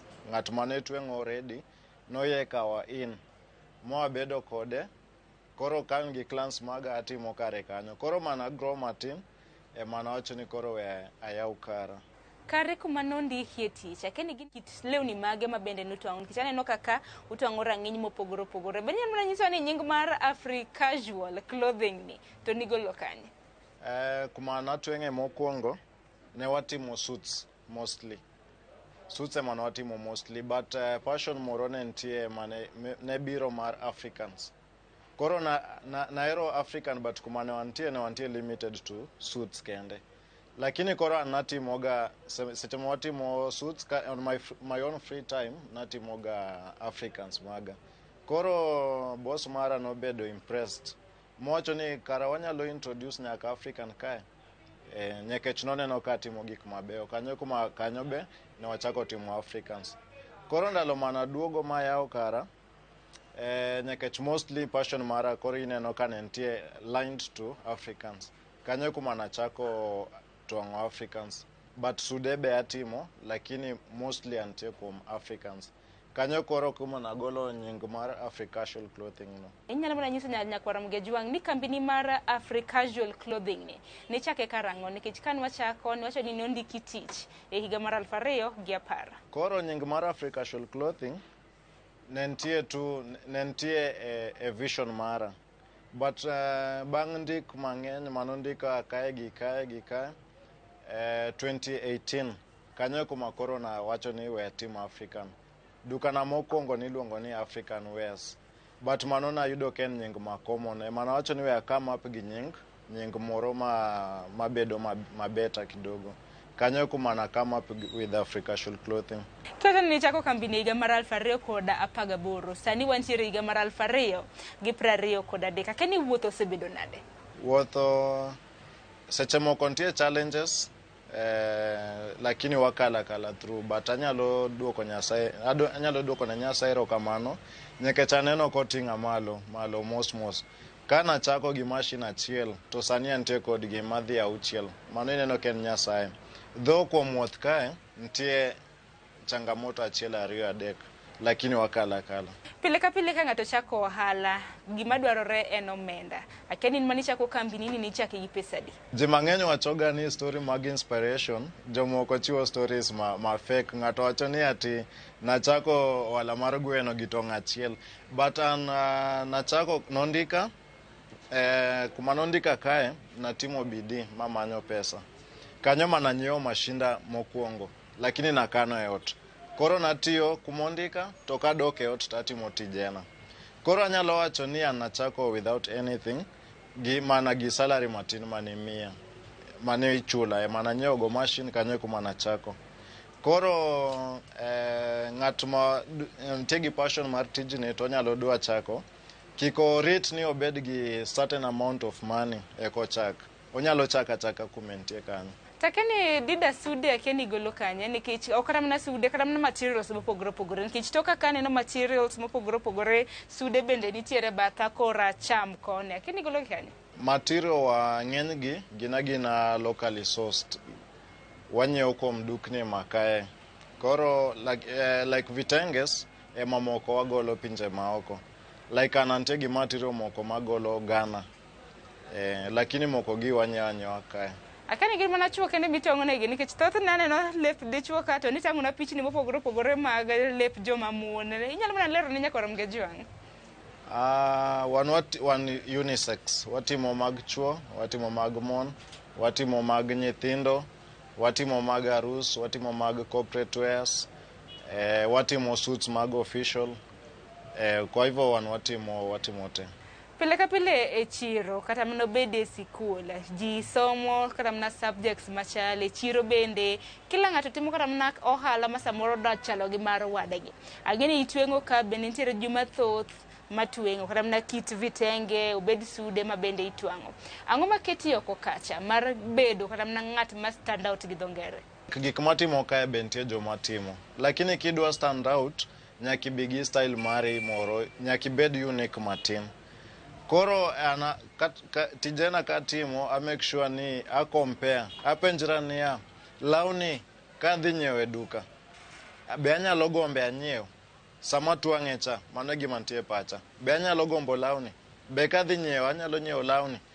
Koro mano ema miya passion mar timo gigena unique gi neat. Dida yeka e Africasual Clothing kaneno ka untere kit twengo mopogore, aneno vitenge, aneno shirt, aneno dresses mopogore. Akeni kit twengo styles mopogore ge tugolo kanye? Okay, mokwongo mostly mano e gima tailors mang'eny timo, lakini ananyalo wacho ni anantie kaka designer. But most of the styles moko wa copy from designer moko mantie malo moloyo kaka moko mawuok Nigeria, moko Ghana, but designs moko wagore book, wa designer wa own. Makata ken mawakopo to wamedo gimoro matin kik chal exactly kaka moro mane ng'ato ogoro mokwongo. Thothne kata mana ohala jikati mang'eni nitiere piem mopogore intiere chuny boma ma Nairobi kae kama duka ni nitiere. Akeni mana ka duoki chien ere kaka nikelo yudo kata mana stall e chuny boma ma Nairobi nikech ochoga ni thoth stonde makamagi nengo gi samoro niga malo. Okadwa luonge ni connection nikech Nachako e duka matin, kapimo teko mar pesa matin, pesa manyalo. Lakini kaka teko ne medre, to kaka duka na mar adek. Nadhi e duka mar expensive matin, adhi e moro ma be aneno ka koro aingo. Ma koro anyalo dhi e moro ma beche nitie malo kidogo. Kwa hivyo adhi gi teko mara. Ok adwa dhi e duka ma expensive moloyo gima ayudo. Lakini customers igolo kanye chakre higa mar 2018 kane chako stondi nyaka sani. Customers kaka anyalo wacho e 2018, customer mokwongo natwengo kuma watimo officials. Lakini noneno ka arwako African. Emano gombo, mano emane en customer mara mokwongo. But manatimo ne tich, no dhi mohero tijno. Osiepe ne ohero. Kanyo kuma nomiya iluongo ni referral. Koro an mostly tijena maga en mag referral. Koro clients maga an mostly aonge gi walk-ins. Ayudo from referral ng'ama tiyo maber miya ng'at moro to online be. Kinde ka kinde mbui ka bende mathoth ji time ohala. To kinde ka kinde samoro iwachoga ni gima ikwayo ken gima iyudo. Kendo in bende iseyudo achiedh nade market kod mano? Asewinjo ka ji wacho ni kwa ground mambo ni different. Lakini an ber tij mara chalo mar bespoke. Customer biro takao measurements mage kaka en owuon o approve onyisa ni kanyo sawa kanyo ok en sawa. To bang' kasetwang'o tich, customer biro e duka. To obiro confirm ka gimano odwaro cha be mano. Koken kamano to owacho to waloso ne kako dwaro. Lakini mostly nyakech giyudo chance mar biro e duka, mostly gisebedo ka giyudo gima gidwaro. Mana kaka nise wacho ni twang'o ni ji mopogore opogore, keni gin styles mage mitwang'o to jomage mitwang'o nikech e pacho kae nitiere kata mana nyasi mopogore opogore, wantiere gi aruse, wantiere gi office. Inyalo mana lero ne nyikwa Ramogi Jwang'. Atwengo ne individual clients, asetimo corporates, asetimo aruse, asetimo mek choir, asetimo mag companies. Koro an designer, an tailor. Tich mora mobiro atimo, kata ken mar nyithindo atimo te. Kacha ni nichako tich mari kambini ni yao higa mar 2018, mano kambi mar loso lewni. Higa mar 2020 midhusi mar corona notimo newa mabende nothiro ohendni mopogore opogore. Keni in bende ni yudo achiedh nade market kod ma? An aduoko ne Nyasaye erokamano nikech ndalo corona an Nyasaye noting'a malo. Ntie ng'eny funde ma ntie kar kae. Tij twengo ji ne ok tweng' nikech ji mang'eny ne onge gi tich, jomoko ne ntie tu e ot, onge aruse ma nitimo, koro tij twengo ne ntie piny ahinya. Funde mang'eny ne onge gi tich, but mask nobiro. Koro funde ne twang'o mask mane gi survive go. But anyalo wacho ni Nyasaye noduoko na erokamano nikech clients maga mageno ne miya tich. Ma anyalo wacho ni kata ndalo corona ma ji ne twang'o mask, an Nyasaye nokonya, an natwang'o lewni manyien. Ang'eni sani nitiere ji mathoth ma bende rango chenro mar poko pogore mana kaka pile. To tich ka tich nitiere gi ber gi rach mare. Inyalo mana nyisowa achiedh nade mago challenges ma bende isebedo kiyudo, bang'e ibiro mana nyisowa ber ma bende isebedo kiyudo. Gima ber ok kos ga challenges. Wan be wantie gi challenges ma waface ka funde. Seche moko ng'ato biro okawo law, ochulo deposit. Odhi molal, ipar ni nobiro pimo mondo odhi piny maoko kata ang'o. Koro yudo ka ibudho gi law ahinya ti require that capital. Anantie gi funde machulo. Sama customer obiro momiya deposit. Deposit no seche moko iyudo ka nyalo nyiewo material kende, ok nyalo chulo nyaka funde. An ka isemiya order, anyiewo material gi pesa ni tachulo funde. Koro kidhi milal, tiyudo ka koro pesa maga ineno atiyogo kowuok e mfuko to pok oduogo. Mago en achiel kuom challenges ma wayudo ka funde. Lakini gin ber mage ma bende iseyudo nikech chakre higa mar 2018 nyaka sani law higni 5. Ber mage moseneno? Ber ng'eny sana. Ma chon ing'eyo ni tij twengo ji nochayo. Ji ne paro ni fundi en ng'ama ok odhi skul koso ng'ama onge gi op. But ananyalo duoko ne Nyasaye erokamano nikech tijani nachako gi machine achiel. Sani antie gi mashinde madhi 6. To kuom tijani emose raise na family, omiya nyaka anyiewo puotha moro matin Nairobi kae. Kwa hivyo anyalo wacho ni tij tweng'o nitie gi ber mang'eny. Bende nanjo kiwacho kacha mna toke kocha motelo ni isendiko kramna jomoko tich. Ng'ato kindike tich, fundi kindike tich, akini gin ang'o ma ing'iyo tiegruok koso inyalo mana lero ne oganda? Okay. An tija kae asebedo gi jine kwaya jo school, joma somo fashion, School of Fashion and Design. Negi kwaya attachment. Koro bang' ka ng'ato nosebiro timo attachment, jomoko ne gombo dong kae. Lakini nyakech mashinde ne tin, space ne onge, na release gi gidhi. Lakini funde na kwayo gi from online. To fundi ko biro kara kae, amiye interview. Ko timo mok ber, tanyise, ta traine. But nitie moko matimo maber, but ok gitim gi perfect kaka dwarre. Akaoga time mar puonjo gi matin, medogi. Ka gisemedre maber magitwang'o kaka adwaro, eka ndiko gi koro. Clients, ang'eni nitiere godo mang'eny. Lakini clients magi marketing itimo nade, igolo gi kanye? Kaka nanyiso mokwongo kanyo, referrals and online. Koro referrals kae, inyalo tweng'o ne ng'ato, to ng'ato dhi pinje maoko. Ng'ato dhi mogombo laweno. Ineno kobo mi ng'ano. Koro referrals no osebedo ka konyo ndi. Online be osebedo ka konya. To online nitie gi both local and international clients. Koro anatwengo Kenya, atwengo nyaka jomantie Kisumu, nyaka jomantie Mombasa, nyaka jomantie Eldoret. Kech sani ineno ka parcel service yot. Koro atiyo taoro. Iwacho kar measurements, ing'eni chutho ka fundi twang'o ni law nyaka pimi. To kipimi nyaka ibed gi fundi kanya. Keni customers magi mawuok mabor, Mombasa, Kisumu, Bondo, bed nyakach. Akeni gin measurements itimo nade? Ante gi yore ariyo mar neno perfection mar measurements. Mokwongo anyisoga ng'ato wach ni entie kaka dala, koso Mombasa, koso kama bor gi Nairobi. Anyiso gigani gimanyo fundi mantie machiegni kodgi, magiparo ni nyalo pimo gi maber. Kata seche moko andiko ne giga illustration, agoro ne gi e karatas. Agoro ni mae en mabega, mae en bat, kamae kakipimo, aoro ne gi picture illustration. Koro emane mabedo ka konya e wach measurements. Bende losa ahinya katilore gi weche mag mbui. Ang'eni yor tudruok manyasani ma bende ji mathoth datimo godo ohala. Mbui iyudi nade, iluongori nade? Social media handles maga, antie YouTube, iluonga ni Africa Shoal Clothing. Kidhi e Instagram, pod iluonga ni Africa Shoal Clothing. Facebook iluonga ni Africa Shoal Clothing. Twitter iluonga ni Africa Shoal Clothing. Ang'eni sani bende mathoth ji de dware namba. Inyalo muna chiwo negi namba ma bende iyudi godo. Namba mo yudrego en 071941770. Aya, nambere sechiwa. Kiani seche ma igo e simu chal nade kosi ni gocho ni mana seche te ija ohala. Okay, namba ni en namba mar tich. Ma kigocho na tigocho na weche mag tich kende. To igocho na chakre sa 2 gokinyi nyaka sa 12. Kokalo sa 12 we na uru time abed gi family mar. Gida kwa dhi nyime gi twak makama, ng'eni kinde makamagi samoro ngima jabedo moridore, ji mathoth dwaro mar mondo mi ondik gi tich, jomoko bende dwaro mar mondo mi ochako ohala margi.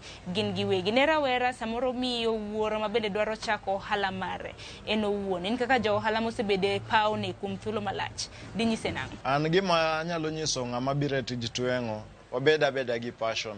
Kiko bini obiro temo ni nyakech tweng'o oparo ni yot kata ang'o. Kiko bini obiro temo nyakech oboketho ne ji clans lewni to giboko sana. Koro gimokwongo onego bed gi passion.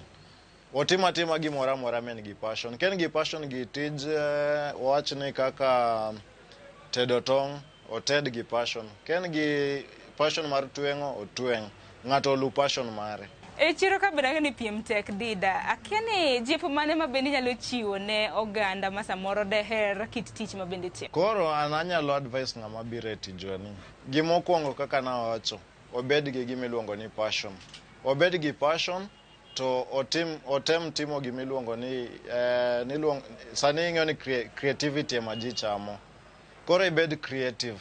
kibiro yao kibiro yao wachni machiegni koda temi tim gimoro mano ka tim mabomiyo clients obi kari owe biro kara bed creative tim gima ng'at moro pok otimo.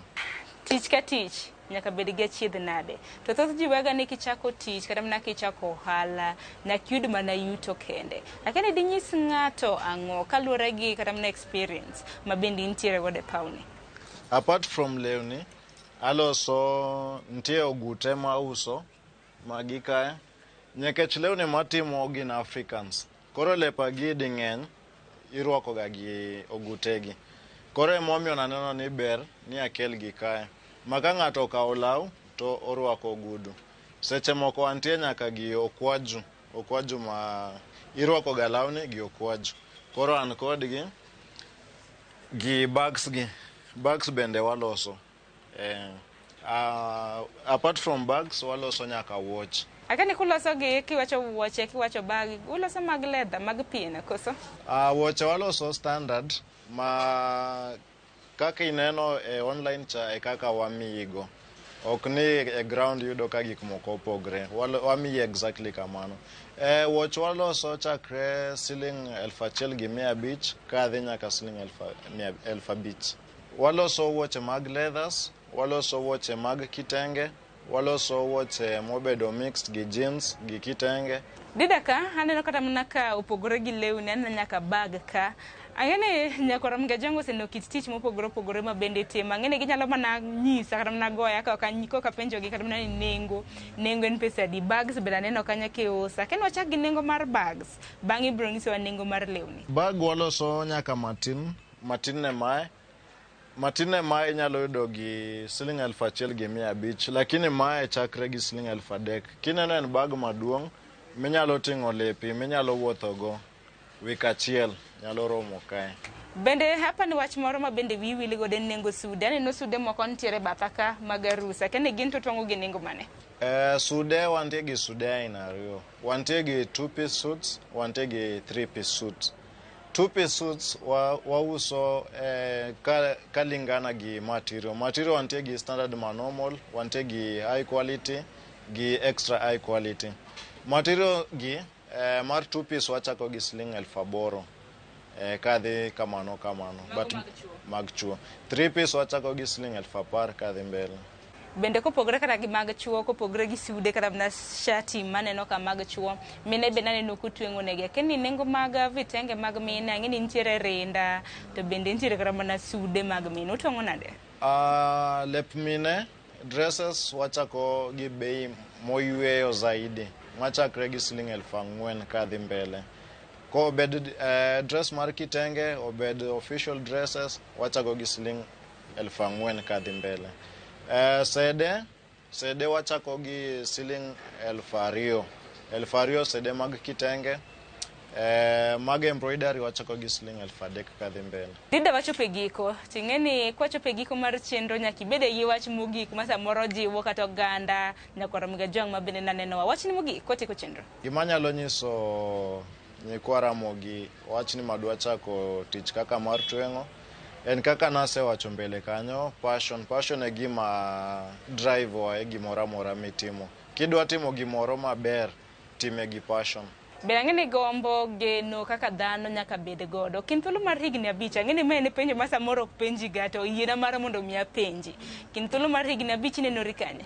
Geno mokwongo nyakech abedo ga gi jo moa e school mar fashion design. Gidwaro gimiluongo ni attachment. An gima alamo Nyasaye ni higni 5 mabiro abed gi school. Abed ka puonjo ji. Bende abed ka aloso lewni ma anyalo uso nyaka pinje maoko in bulk. Abed exporter. Wach mamoro ma bende ng'ato nyalo dwaro en ng'eyo kapo nono ni ichiwo tiegruok nikech piny mwadake ne kinde ka kinde iwacho ni pile gi dho ngere every day is a learning process. Akeni bichiwo tiegruok to ichiwe nono koso nikech namba bende isechiwo gibiro gochoni. Apuonjoga but kuom sani pod ok wakawo jopuonjre, lakini chakre dwe mar 3 kanyo wabobedo ka wakawo jopuonjre. Kata kidhi school tisetieko tidwa medri, inyalo biro karwa kae ti medri matin, to be wanyalo ndiki kae kisetieko to but washua ni ki itiegri kae to kibikoso tich kamoro nyakech wabo make sure ni itimo tich kaka dwarore. Tiegruok bende isewacho kanyo ni uchiwo, inyalo mana lero ne nyakwara Ramogitv maber mar mondo mi gibed gi ng'eyo. Tiegruok ichiwo nono koso ichulo gi pesa? To ka en pesa to en pesa di? Seche moko watime be nono, nitie gima iluongo ni giving back to the community. Sometimes waka like iga mwantie ni asepuonjo ji ariyo nono, asemiyo gimano e kaka give out back to the community. But chudo be ing'eyo ni nyaka bede, nikech nitie bills ma wachulo kae be kin japuonjre nitie materials be ma nyaka inyiew, ok onyal puonje gi law customer, koro nitie chudo matin kanyo. Ang'eni lewni tere isetuang'o gi ndisore kata mana gi wang' kineno kata mana kapok orwaka. Ka ni gin jomage ma diwach ni isebedo kitwang'o negi samoro ma onagi samoro ng'e mana kinyalo lero negi? Nyasaye osekonya Royal Media kanyo asebedo ebo mar rwako Shatter Boy, king'eyo Shatter Boy. Aserwako Nelson Kawawa, aserwako Jilo Jamwaka, aserwako Ken the DJ, aserwako Roda Nyarka Kitmo. Asetwang'o ji oko, asetwang'o ne dek teche, asetwang'o ne airport, asetwang'o ne ji mang'eny. Erokamano ahinya Frederick Dida kuom terowa kaluwore gi wuoth ma bende isebedo kitimo ahinya chakre ni chak twango lewni e higa mar 2018. Nyakwara Ramogitv manona jata chenro maduong' mano mar kambi mano mong'ere kaka Afri Clothing mantiere e chuny boma ma Kisumo ka, en gino mara ni iyudo puonj achiel ariyo adek ma bende inyalo ting'o ahinya kin jahera mano mar weche mag dusruok. Bende ni do chako kambi mari, bende ni do chako ng'eyo tweng'o, bende winjo kanyo kwacho ni ochiwo tiegruok ma bende namba ne bende nosechiwo kanyo. Unyalo loso mar mondo mi ing'e kapo nono ni tiegruok ma kamano kaka ibiro bedo ka iyudo. Mana ka pile Nyakwara Ramogitv agoni erokamano po nono ni nitiere gi kit pok moramora, talanta ma bende intiere godo. Iyuana tol kata mane die mbui mara mar Facebook kanyo yuda Sharon Ong'ao, idhi kacha indiko na ote machuok abiro bedo kaneno, inyisa ni kit pok ma bende intiere godo en mane, to bende in kanye. Bang'e abiro yudo to abiro loso kodi ka yuani tol mar mondo mi wabi kama intiere. Kwa kamano oritiuru masani mana tayi e chenro ni mana kaka pile. Nyinga en Sharon Ong'ao. Waradi kendo juma mabiro e kit pok mopogore.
Injili kelo mor, Injili kelo kwe chunywa, kendo Injili nyayo ngima, kendo ma okwe ng'ato nono. Chung kod wende mag pako Nyasaye, ngeso ka ngeso gokinyi, e Injili ngima, kama wayudo e chiemb chuny kod gweth koa kuom jotich Nyasaye mopogore opogore. Nyasaye e gimoro amora midwaro, onge gimoro kendo. Ngeso ka ngeso, saa 2 okinyi e Ramogi TV.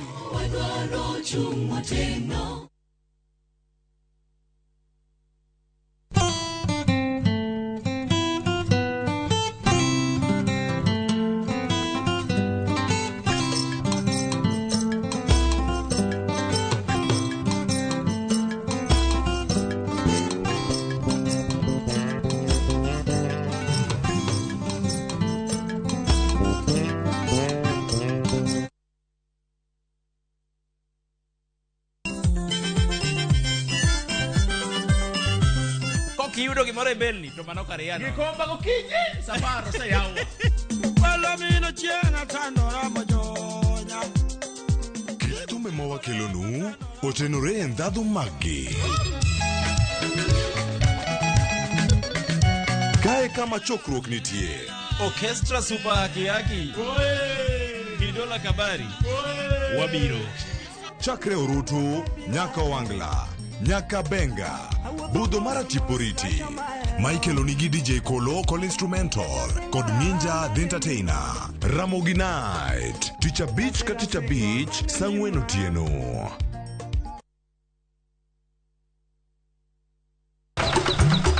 Odiochieng' maraboro, Nyasaye nong'iyo piny moneno ni ber koketo jarit e paradiso mare mane piny ka. Emomiyo Nyasaye nochweyo japur. Chakore achaka gi kodhi achiel mopidho gi hera matin.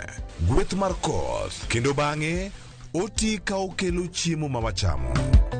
Donge wanyalo loso puodho maber ma wacham chiemo mawuok kama ler kendo kama mor. Riwri gi alori nyaka Black e chenro mar pur gi ohala. Chieng' tich adek ka tich saa 1:45 mar otieno. Mana e Ramogitv.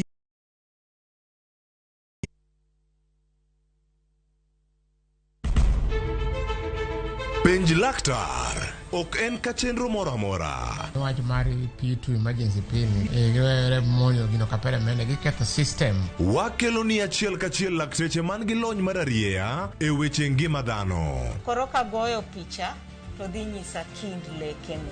To gipuonji achiel kachiel e weche ngima. Kelo malit ne masongo adhiya very good. Riwri gi Ruth Otieno wuok tich nyaka tich abich chakre saa 12 odhiambo. Onono tiend weche kowuok kuom laktar. Osomo oteni. Namba mar SMS en 23600 en pej laktar. Kendo kawo simbi. Wadhi kawa simbe jowinjowa jonenowa. Mana e Ramogitv.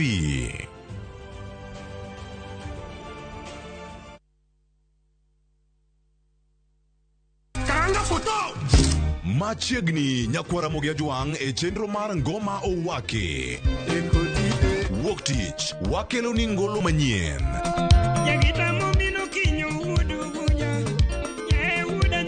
Tich ariyo Ras Reggae owake. Tich adek en odiochieng' mar twak gi jothumbe. Tich ang'wen kama nene waterie golo machon. Tich abich Sukus owake. Kete manaka kod Papa Vic ngoma owake wuok tich nyaka tich abich saa 10:15 odhiambo nyaka saa 12.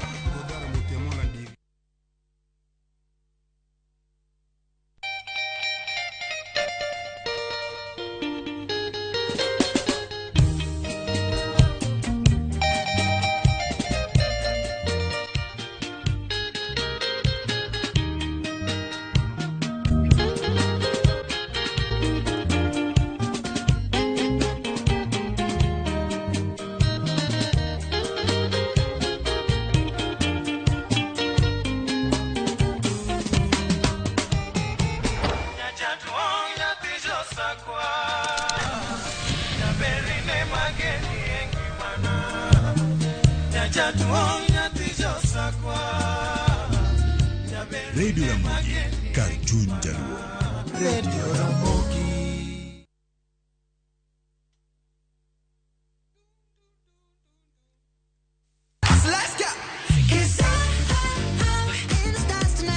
Ngeso ka ngeso en chieng' mor ne nyithindo. E chenro mar rogo mar nyithindo saa 3 gokinyi. But success in excess. Udi wadhi nyime kendo wadhi medo mor nyadichiel, nyadiriyo, nyadidek. Waseyudo miel manyachon gi manyasani,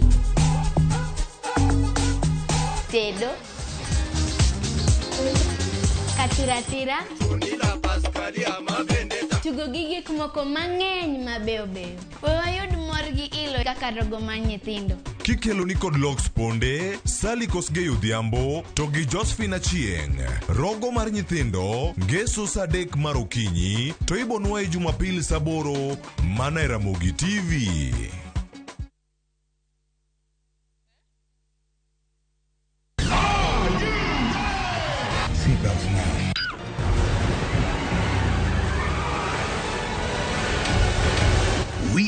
want a piece of the action.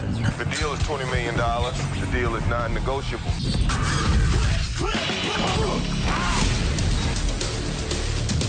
Don't miss the thrills, the adrenaline, and emotions. That's my son. He's out there fighting for me. Viusasa brings you the best movies in your comfort zone. Feels good to be back. Cheza Shabiki Jackpot Mbao kila siku ili uwe milionea. Tuma ujumbe mfupi ukiandika neno SJM kwa 29063. Nina furaha zaidi kwa sababu nimeweza kujishindia shilingi milioni 5. Nina mpango wa kuongeza biashara. Usiachwe nyuma. Cheza Shabiki Jackpot Mbao kila siku kwa 20 bob pekee upate zaidi ya milioni 20 kila wiki. Shabiki.com ni makao ya washindi. Not for persons under the age of 18. Betting can be addictive. Play responsibly. Shabiki.com is authorized and regulated by the BCLB. License number 416. Shabiki.com.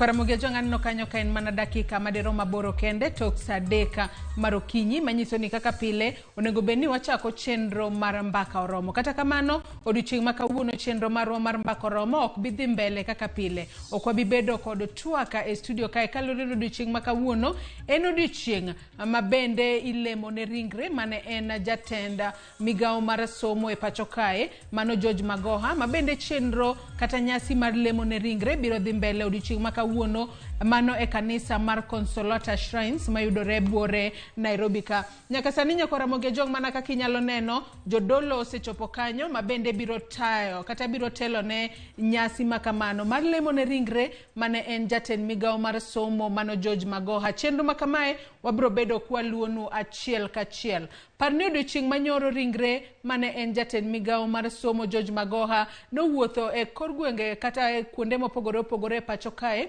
mar chiwo thuolo ne jopinya mar chiwo luor mar gimogik ne mosenindo George Magoha kaluore ni en ne oketo maino mare wechego mag somo wechego mag thieth no limo kuondego mag thieth kata ringre mare no dhi kanyo e KMPDC kaito kama bang'e no dhi nyaka consulate mano National Nigeria High Commission kaluore ni nyaka sani min ode en jago mabende wuoka e pinyno mar Nigeria. Ka bende odiochieng' ma kawuono bende waneno ka ilemo ne ringre mare mano motelo ne ik mare mabende biro timore kanyo chieng' ngeso mano e county Masia. Mana ka inyalo neno kae chenro nyaka sani osechakore ayanga ka bende waneno kanyo mano jadolo mano mar kanisa mano makopere ka bende ene mobiro telo ne nyasi mar lemo ne ringre mosenindo mane en jatend migao mar somo e pacho kae George Magoha. Ang'eyo ni ji mathoth para ahinya George Magoha kaka jalno mabende noketo sekta mar somo e pacho kae e kiwango mano mamalo ka bende noketo somo e chunye kanoluo gigo mapogore opogore mabende ne timore e sekta mar somo machiegni. Noketo maino mare eneno ni nyithindo duto motimo penje pacho kae ahinya to mano penj mar klas 8 giduto gidhi e klas 12.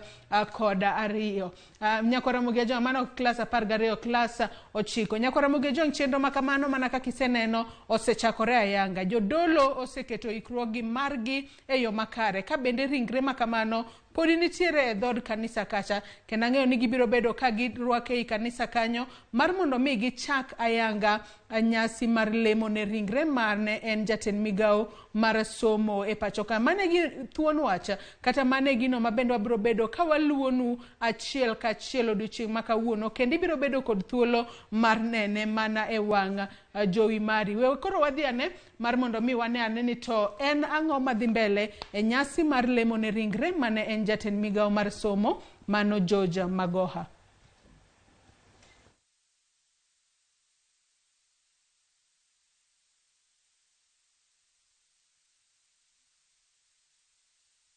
The family will follow. Choir will lead us with a song.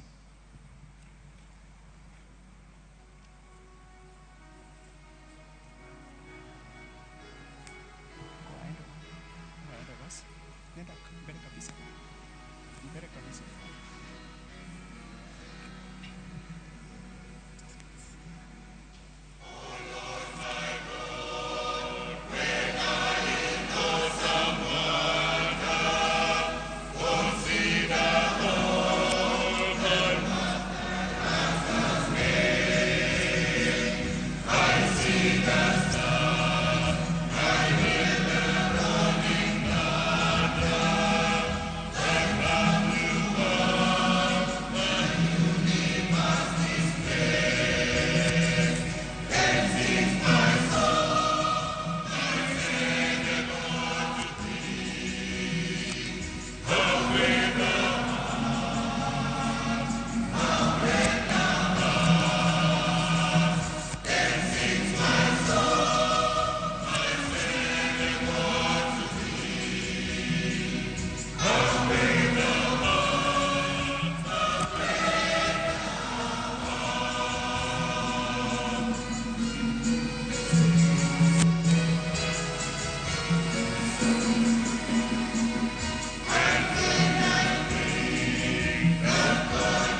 We kindly sit down.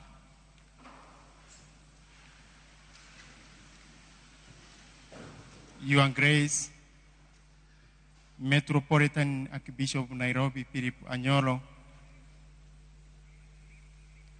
Reverend Fathers and other church ministers here present, Madam Dr. Odudu Barbara Magoa and the family,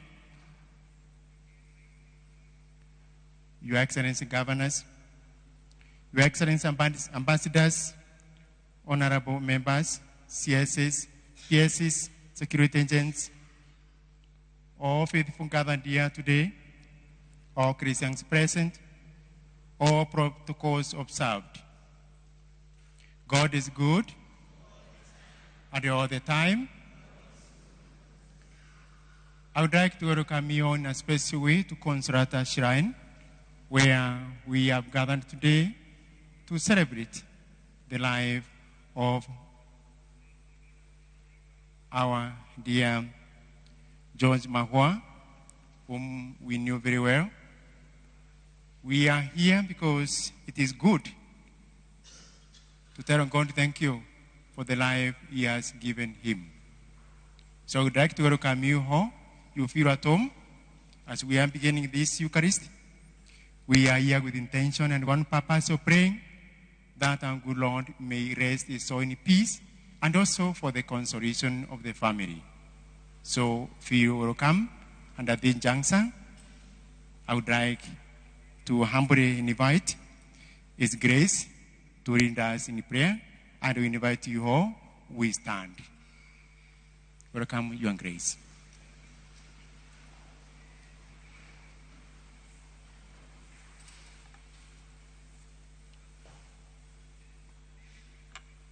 In the name of the Father, and the Son, and the Holy Spirit.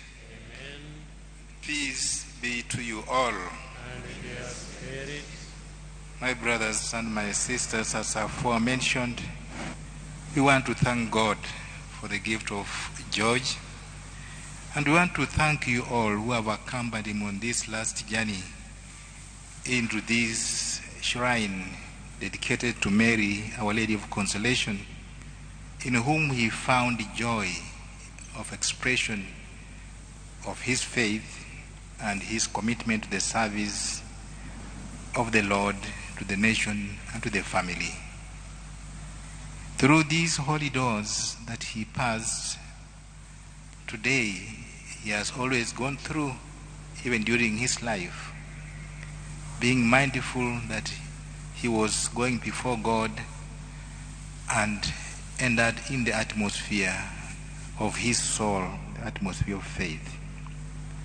He is a man known for wonderful reputation, loved by many, and committed in doing all that is good for humanity.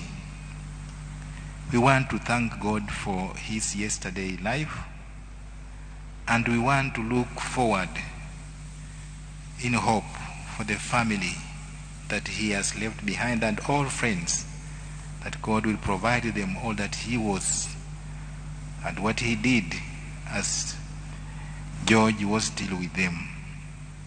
And we want to ask him for the future, that he also prepares us well, that we can meet him again in eternal life. God blessed him with the love for his country. God blessed him with the love for his family. And God blessed him with the love for his faith, for his church. And he blessed him also for the gift of combining all at all times, so that God's presence was glorified and humanity was sanctified. May the work he has begun continue in our midst. Eternal rest grant unto him, O Lord.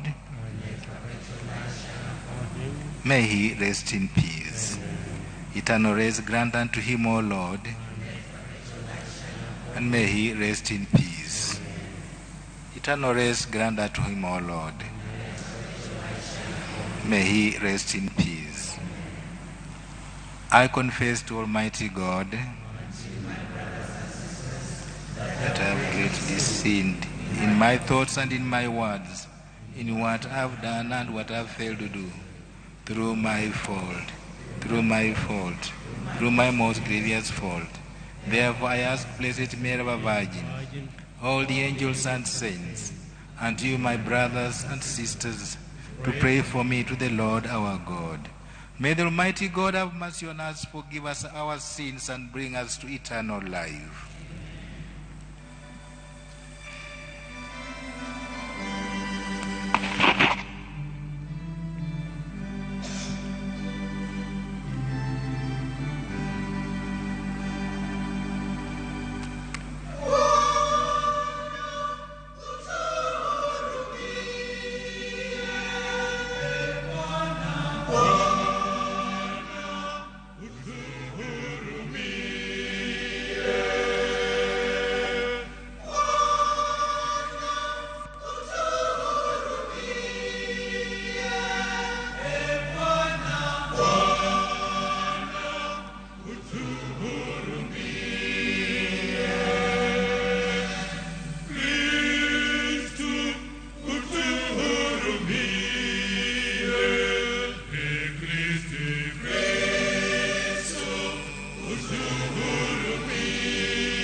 Let us pray.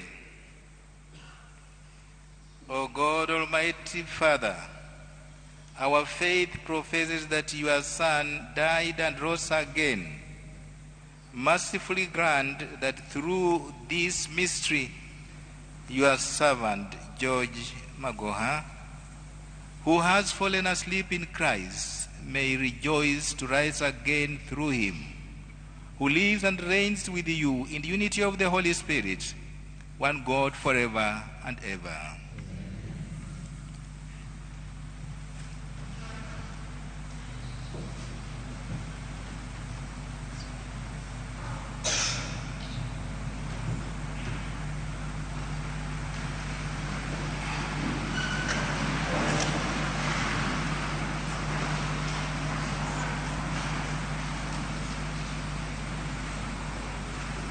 The first reading, a reading from the book of Wisdom. The souls of the righteous are in the hand of God, and no torment will ever touch them. In the eyes of the foolish, they seemed to have died, and their departure was thought to be an affliction, and their going from us to be their destruction, but they are at peace. For though in the sight of men they were punished, their hope is full of immortality. Having been disciplined a little, they will receive great good, because God tested them and found them worthy of himself. Like gold in the furnace, he tried them, and like the sacrificial burnt offering, he accepted them. Those who trust in him will understand truth, and the faithful will abide with him in love, because grace and mercy are upon him. The word of the Lord.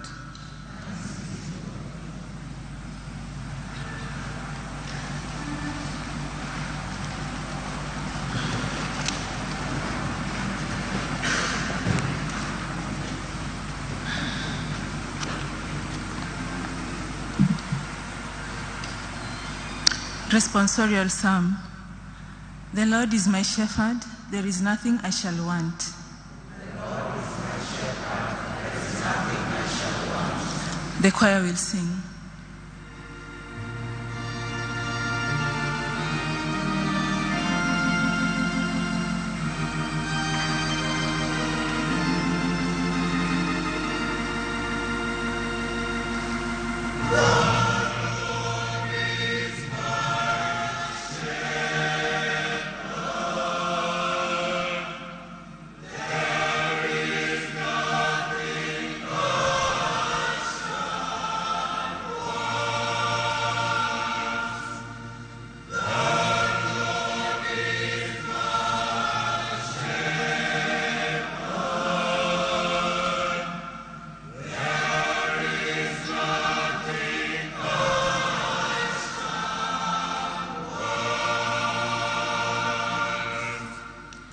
Lord is my shepherd, there is nothing I shall want. Fresh and green are the pastures where he gives me repose. Near restful waters he leads me. He revives my soul. He guides me along the right path for the sake of his name.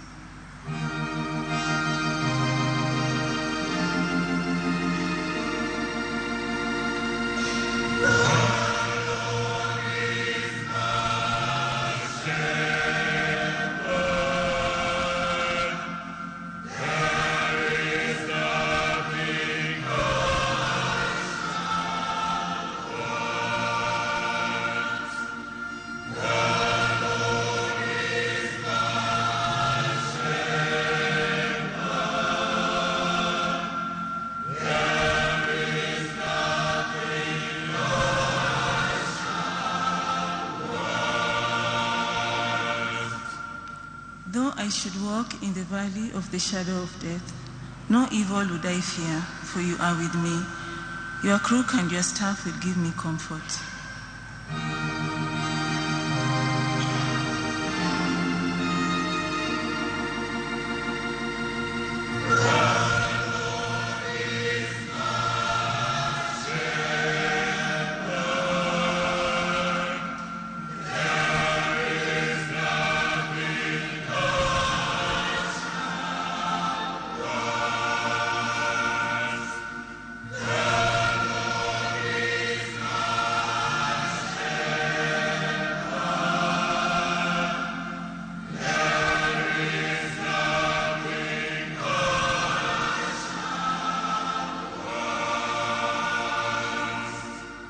You have prepared a table before me in the sight of my foes.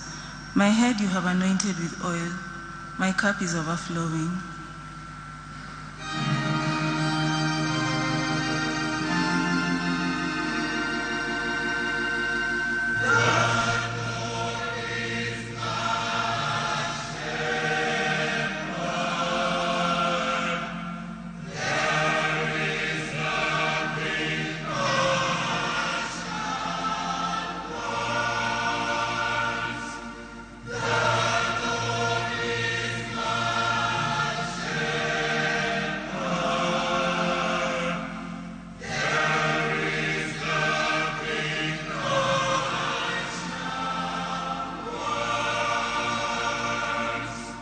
Surely goodness and mercy shall follow me all the days of my life. In the Lord's own house shall I dwell for length of days unending.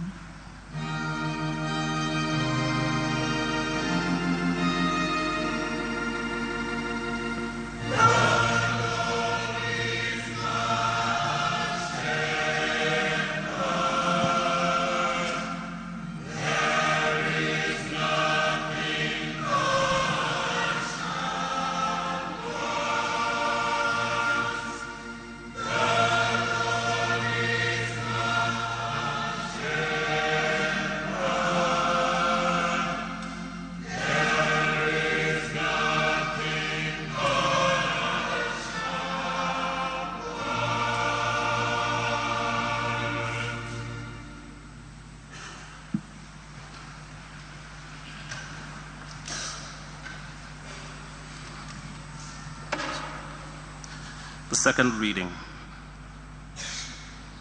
A reading from the first letter of St. Paul to the Thessalonians. We would not have you ignorant, brethren, concerning those who are asleep, that you may not grieve as others do who have no hope. For since we believe that Jesus died and rose again, even so, through Jesus, God will bring with him those who have fallen asleep. For this we declare to you by the word of the Lord, that we who are alive, who are left until the coming of the Lord, shall not precede those who have fallen asleep. For the Lord himself will descend from heaven with a cry of command, with the archangel's call, and with the sound of the trumpet of God. And the dead in Christ will rise first.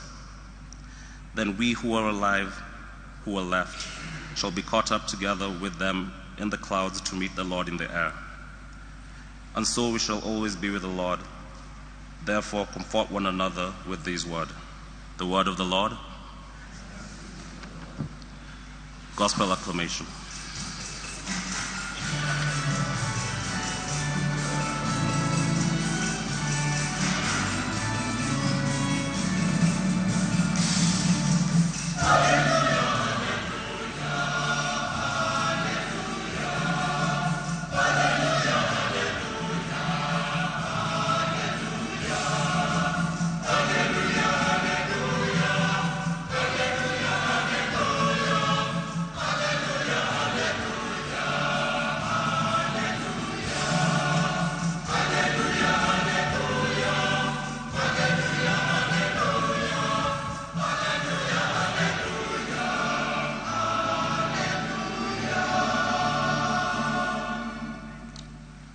am the resurrection and the life, says the Lord. He who believes in me shall never die.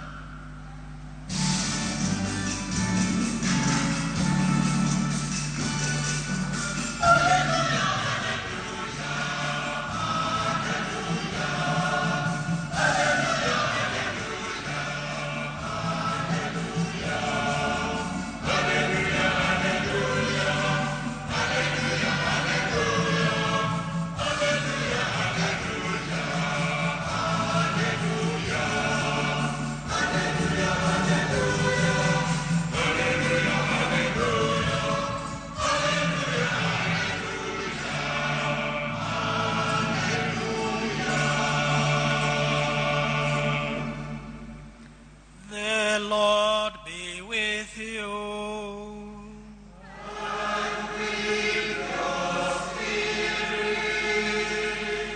A reading from the Holy Gospel according to John. Glory to you, O Lord.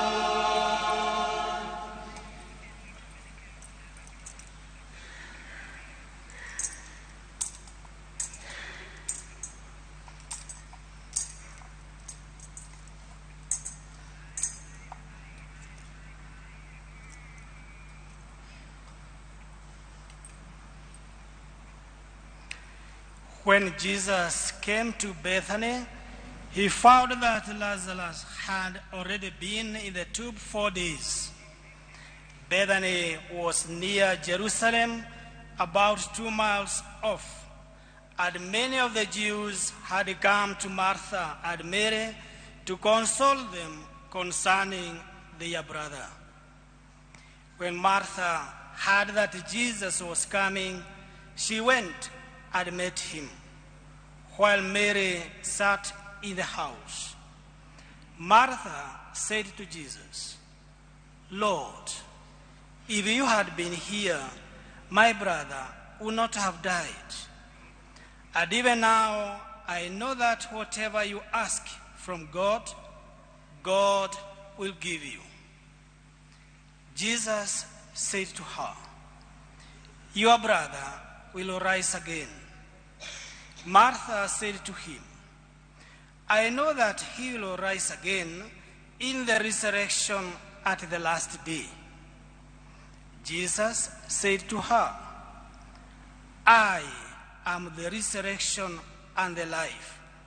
He who believes in me, though he die, yet shall he live. And whoever lives and believes in me shall never die. Do you believe this?" She said to him, "Yes, Lord. I believe that you are the Christ, the Son of God, he who is coming into the world."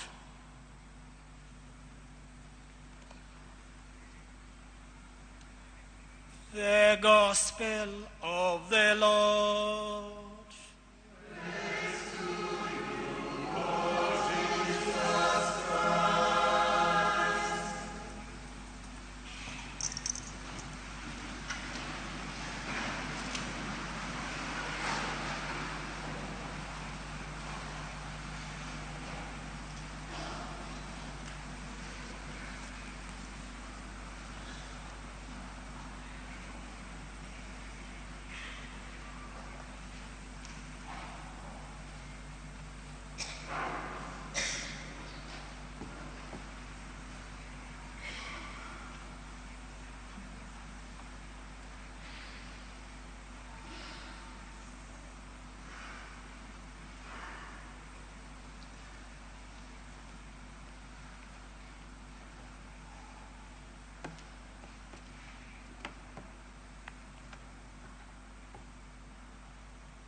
God is good, and all the times. Mungu ni mwema na kila wakati. As it was clearly indicated at the beginning of this Mass, we are here to celebrate life of our dear Professor George, who was a staunch believer, a servant of God, and a servant of humanity. I welcome you, therefore, to a brief moment of reflecting the Word of God. And any time I am faced with death situation like we have, I always remember of our salvation history. And this takes me to what we refer to as Christian anthropology, which entails creation, sin, and grace. In the book of Genesis, God himself, after creation, indicated everything that he created was good. And for Adam and Eve, they were created and they were given what we call preternatural gifts. Preter means existing outside nature. And they had 4 preternatural gifts. The first one was infused knowledge. That Adam, God gave them knowledge, and Adam knew the nature of each creature when he named them, and he knew many other things without having been taught. That was infused knowledge. He was also given a preter gift of integrity. There was complete harmony within themselves. Their reason was obedient to God, and hence power under their reason were obedient. There was no war or disorder between the flesh and spirit. All other creatures were also obedient to Adam. They also had another gift of impassibility. They would not be in pain, no sickness, no suffering. The original life given by God was free of depression, sadness, and grief. The last gift that they had was a gift of immortality. There would be no death. They were not to die. They were to love God above all things and love their neighbor. When the times was right, they would be assumed into heaven, as Mary, Mother of God, was assumed. She had no sin. She is the second Eve, so she received what was given to the original Eve. In the Garden of Eden, there were 2 trees. The tree of knowledge of good and evil. And God said to Adam, "Obey me. Do not eat of the tree of knowledge of good and evil." However, Lucifer tempted Adam. He attacked him through Eve. Lucifer chose the path because Adam would have been seen him as a foreigner and not easily succumb. But he knew Eve would do it, and Eve for sure listened to the face of the foreign angel, and lie and untruth came through Eve. Then Lucifer said to her, "You will not die. If you eat that fruit, you will become like God." Then punishment came. The other tree that was there was a tree of life. The fruit of the tree of life was to sustain their preternatural gifts, the divine and those preternatural gifts in nature. They received spiritual food from this tree. They would never die if they ate from this tree. It would sustain their participation in God's life. What happened? The disobedience of Adam changed all of this. And this is what we call sin. There was rebellion. And as you are aware, when we turn against God, everything turned against us. There was an order in creation that became disorder. Infused knowledge became ignorance. Integrity became conflict between spirit and flesh, and the lower appetites became disordered. Impassibility became pain, suffering, sadness, and grief, as we experience today. Immortality became death. What happened to Adam and Eve? They were driven out of the garden, out of paradise, away from the tree of life, through eastern gate, if you read Genesis chapter 3, verse 23. And what happened? The law of labor was introduced, and they had to work to survive. There was pain and suffering in life. There was unrest and division in creation. You all know this. God sent them forth from the garden, and Adam and Eve were no longer worthy to eat of the tree of life. They could not return, hence they could not eat from the tree of life, and therefore had no participation in the life of God. They would die. However, because of love and mercy of God comes salvation, and this is grace. Before God sent them forth, he gave them the first gospel, the first good news. He promises he will save them. And here we find the second Eve. This time we'll be obedient, and this is Mary, Mother of God, to the face of an angel, Archangel Gabriel, thus undoing Eve's disobedience. This time, through her will come truth, and that truth will be Jesus, the Son of Man, the one who will undo the fault of Adam, the second Adam, and restore us. They will be restored, but we will receive even a greater tree of life. And this tree of life is the cross, with the greater gift flowing from it. The restoration will raise them even higher than the original state they held. From the new tree of life, the cross, the Eucharist we are celebrating came, the eternal bread from heaven. Jesus promises, if you eat this bread and you drink my blood, you will have eternal life. This is a new spiritual food. From the tree of life, the new fruit.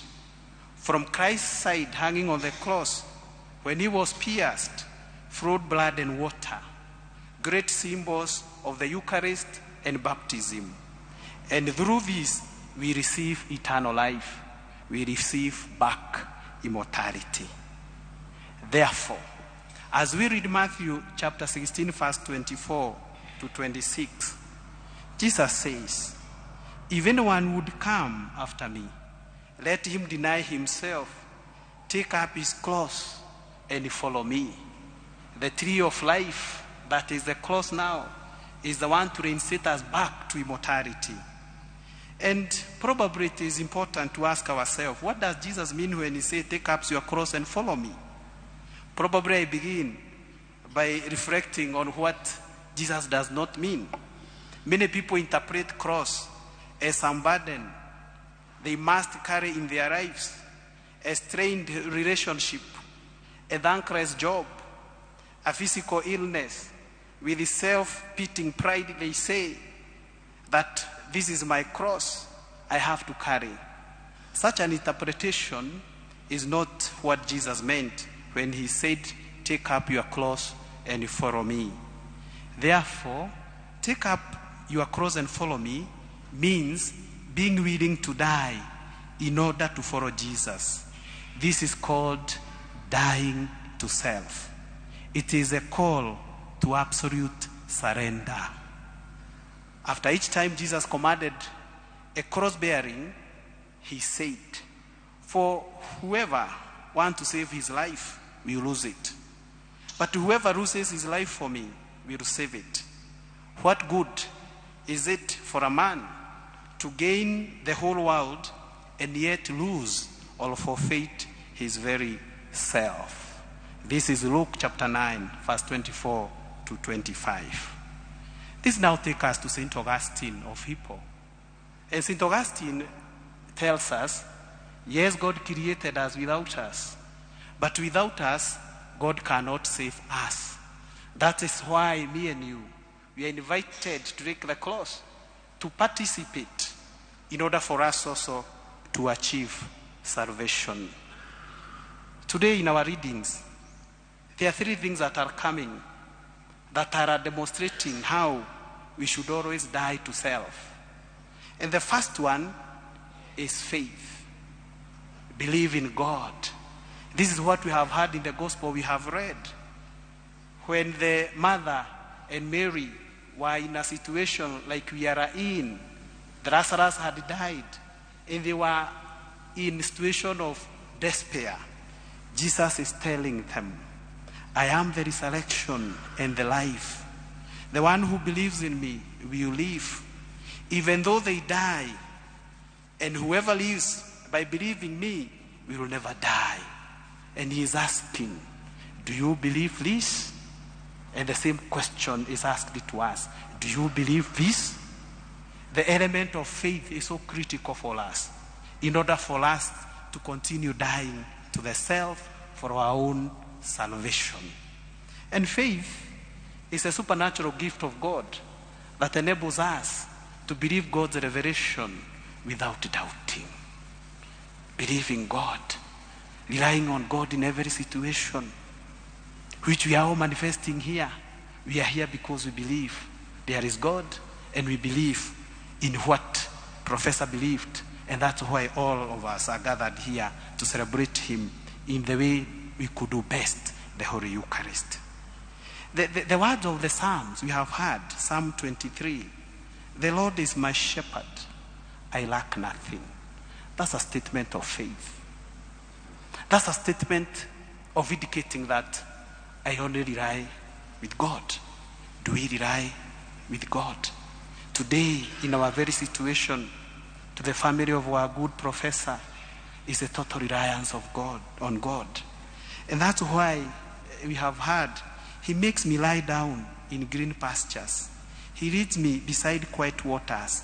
He refreshes my soul. Only a person of faith can be able to declare this. Do we believe in God? Number 2, dying to self, as we get in the Gospel of St. Matthew, chapter 13, verse 14, is being the salt and the light of the world. And I read, you are the salt of the earth. But if the salt loses its saltiness, how can it be salty again? You are the light of the world. A town built on a hill cannot be hidden. And being salt and light of the world, simply put, is doing what we are supposed to do. Being a salt of the world is doing what I and me, you, are supposed to do. And the first step of doing what we are supposed to do in our life is always knowing who matters and what matters. And our good professor knew this very well. I remember times I met him, he knew who matters and what matters. I remember last year, I met with him in Mangu High School when he was inspecting classes, and His Grace asked me to go and represent him and receive him. And when he came, he greeted me and he asked me, how is the bishop? How is the cardinal? Then he told me, Father, I observe or obey 2 people. And I asked him, who? He said, first is my God, and that's why, Father, I have my rosary here. And number 2 is my president, my boss. And when I talk of God, I also respect my church. And that's why I want to know, how is my bishop? How is my cardinal? And then he asked me, is there anything further that the cardinal has been told by the president I do, I have not done? I was not very sure. But I remember what he did. He called Jogo to ask, have we done what cardinal was promised by the president that we should do? And I am saying this because sometimes we fail because we do not know who matters and what matters. If we believe God matters, we will always listen to him. We will always follow his decree. We will always follow his statute. I also say this because Professor was also salt and light of the world. I remember, I think 2016, 2017, we were in the Catholic University National Conference for Catholic Principles. And that is the time he was made the chairman of Kenya National Examination Council. And when he was addressing us, he said that I am a professor, a surgeon of international repute. But I went to a good school, Starehe.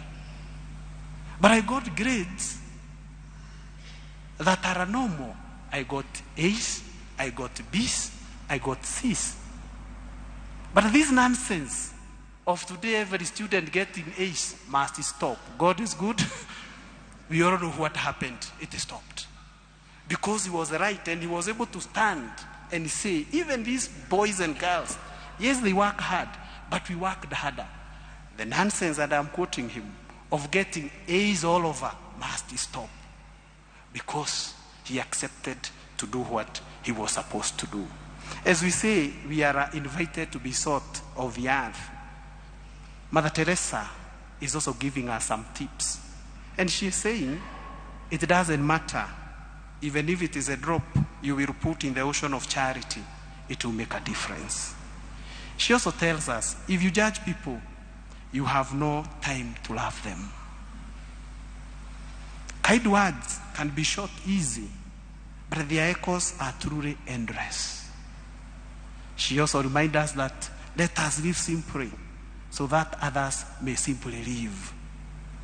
And she also reminds us that there is more hunger for love in the world than there is for bread. We focus more on bread. What about love to our neighbor? She also says, I prefer you make mistake in kindness than work miracles in unkindness. It is not how much you give, but how much love you put into the giving. We are not called to be successful. We are called to be faithful. Jesus also crowns this by saying, love one another. He did not say, love the whole world. Christ is telling us to love our neighbor. This is doing what we ought to do. And in so doing then, Winston Churchill reminds us that you have enemies, good. That means you have stood up for something, some time in your life. In doing what we are supposed to do, we will have enemies.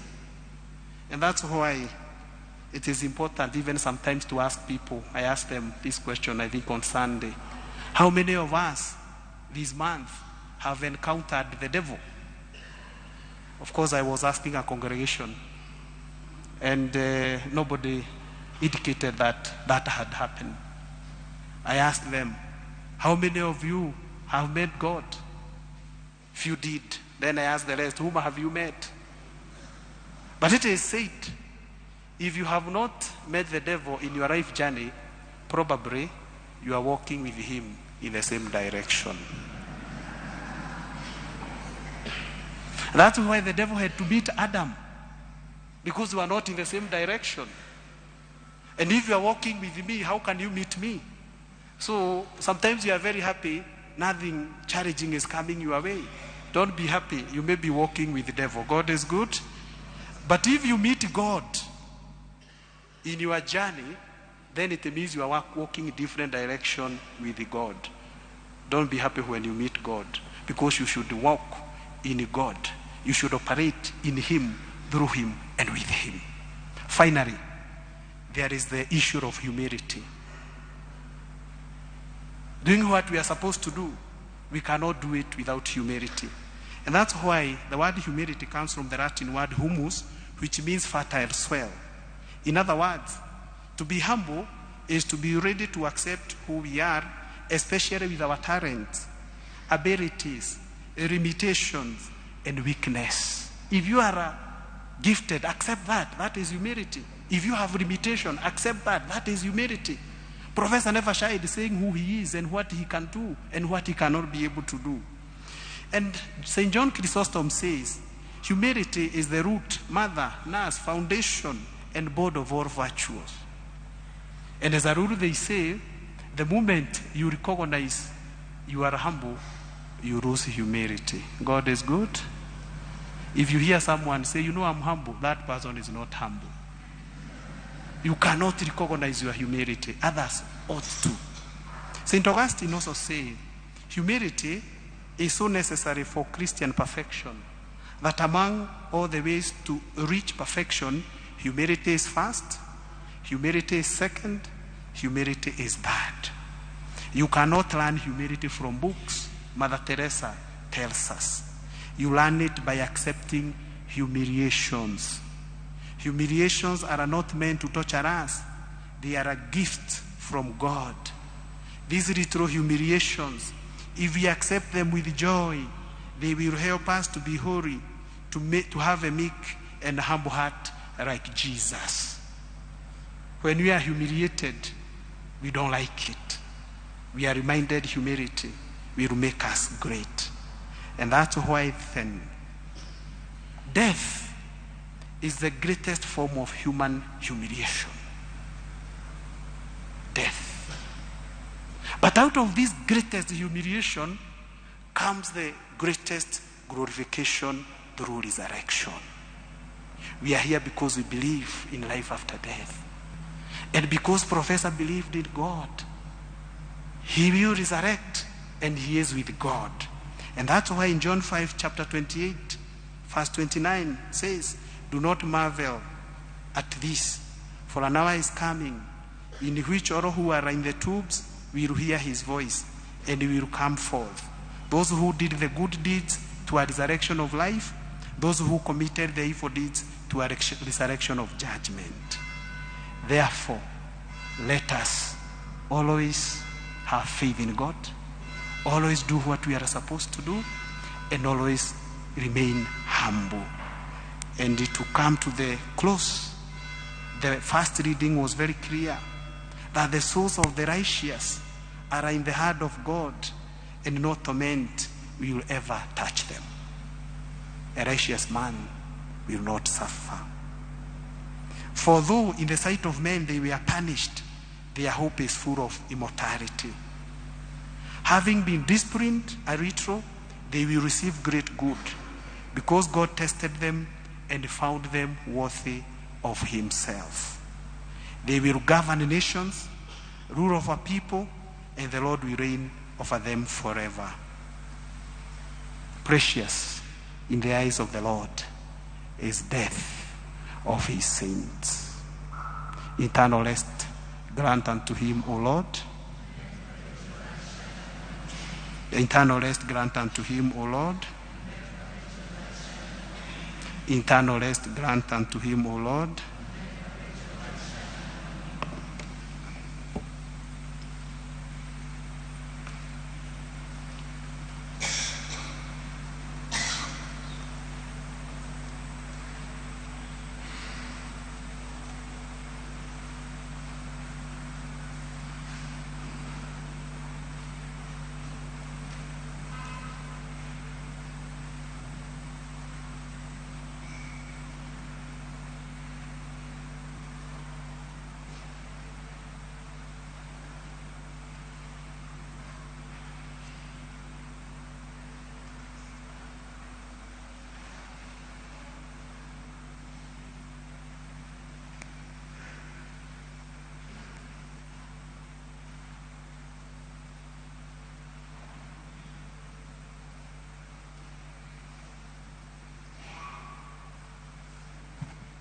We can rise for the prayers of the faithful.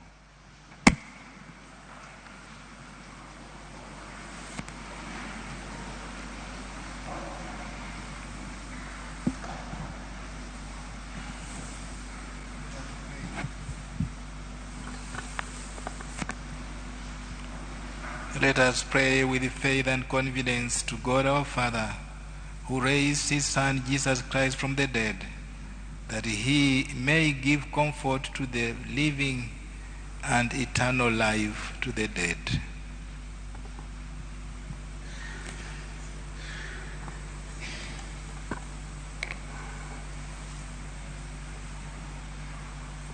our departed brother.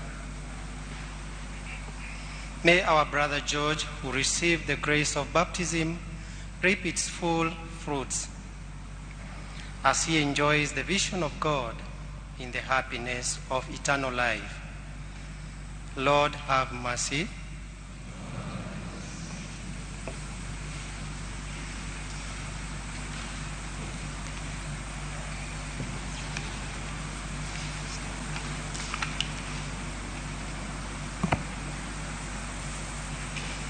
For our departed brother,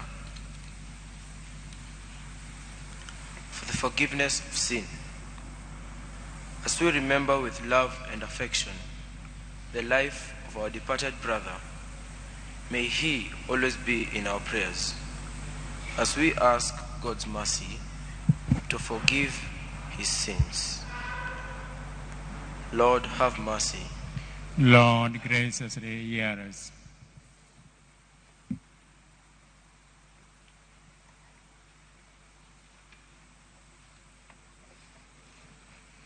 For those who are left to mourn their loss, may they be thinking today not of the darkness of death, but of the brightness of the resurrection, and the day when they will meet again their brother whom they have lost a while.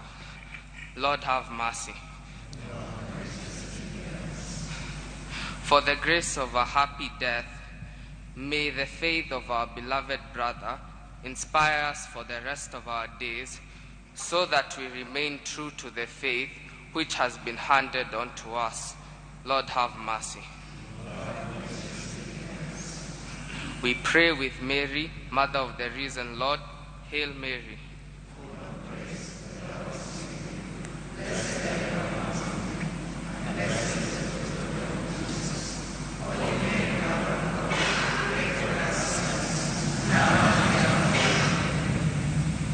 In the silence of our minds and hearts, we pray for our own needs to our loving Father. Lord, hear us. Father, because you are the love of life, in whom there is no darkness or death, we make our prayers confident that you will answer them through our Lord Jesus Christ. We can read it. Now it is time of offertory.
pray, brothers and sisters, that my sacrifice and yours may be acceptable with God the Almighty Father.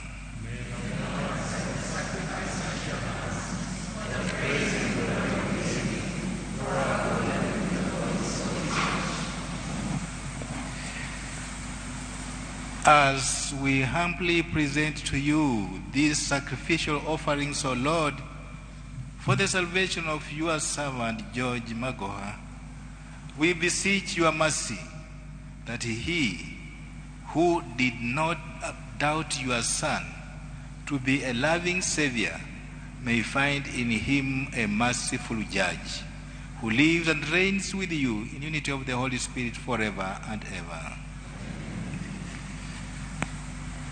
And the Lord be with you. Lift up your hearts. Let us give thanks to the Lord our God. It is truly right and just, our duty and our salvation always and everywhere, to give you thanks, Lord, Holy Father, Almighty and eternal God, through Christ our Lord. For as one alone he accepted death, so that we might all escape from dying. As one man he chose to die, so that in your sight we all might live forever.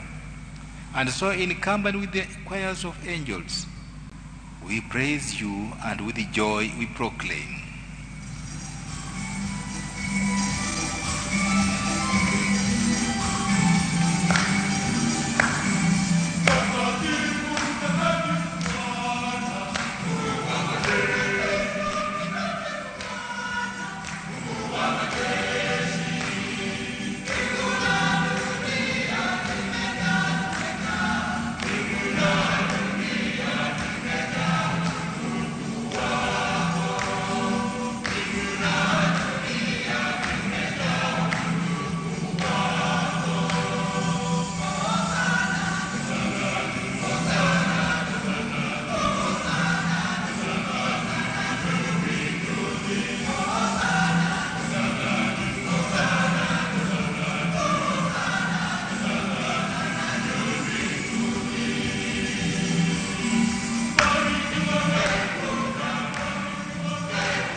You are indeed holy, O Lord, and all you have created rightly gives you praise.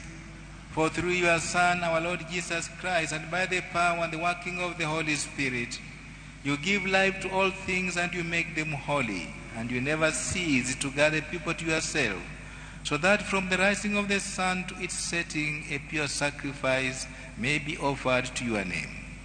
And therefore, O Lord, we humbly implore you, by the same Spirit graciously make holy these gifts we have brought to you for consecration, that they may become for us the body and the blood of your Son, our Lord Jesus Christ, at whose command we celebrate these mysteries.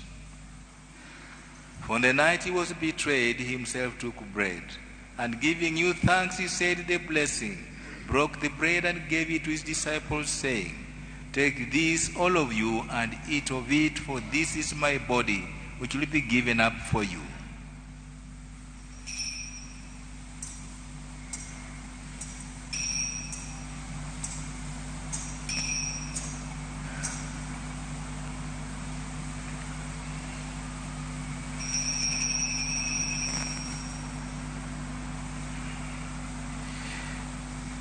In a similar way, when supper was ended, he took the chalice, and giving you thanks, he said the blessing, and gave the chalice to his disciples, saying, "Take this, all of you, and drink from it, for this is the chalice of my blood, the blood of the new and eternal covenant, which will be poured out for you and for many for forgiveness of sins.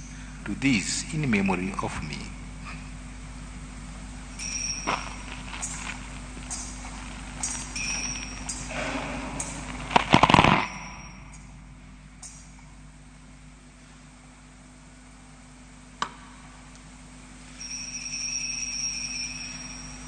The mystery of faith.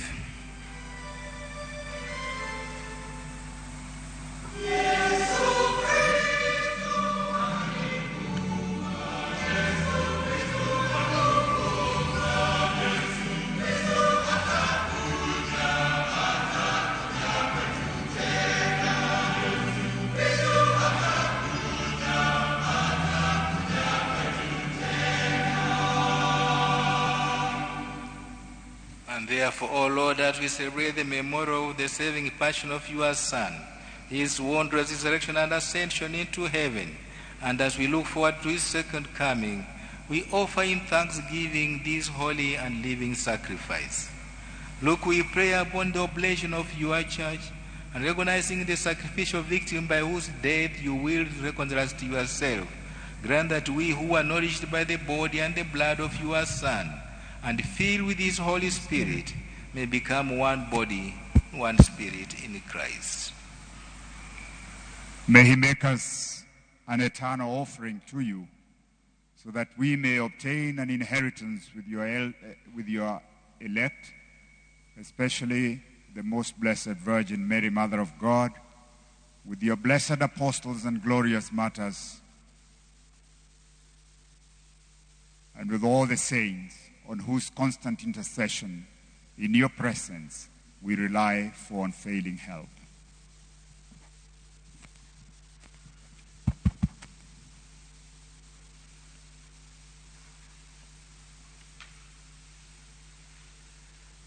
May this sacrifice of our reconciliation, we pray, O Lord, advance the peace and salvation of all the world. Be pleased to confirm in faith and charity your pilgrim church on earth, with your servant Francis, our Pope, and Philip, our Bishop, the order of bishops, all the clergy, and the entire people you have gained for your own. Listen graciously to the prayers of this family, whom you have summoned before you. In your compassion, O merciful Father, gather to yourself all your children scattered throughout the world. Remember your servant George Mahua, whom you called from this world to yourself. Grant that he who was united with your Son in death like his may also be one with him in his resurrection, when from the earth he will raise up in the flesh those who have died, and transform our lowly body after the pattern of his own glorious body. To our departed brothers and sisters too, and to all who are pleasing to you at their passing from this life, grant kind admittance to your kingdom. There we hope to enjoy forever the fullness of your glory, when you will wipe away every tear from our eyes. For seeing you, our God, as you are, we shall be like you for all ages, and praise you without end. Through Christ our Lord, through whom you bestow in the world all that is good.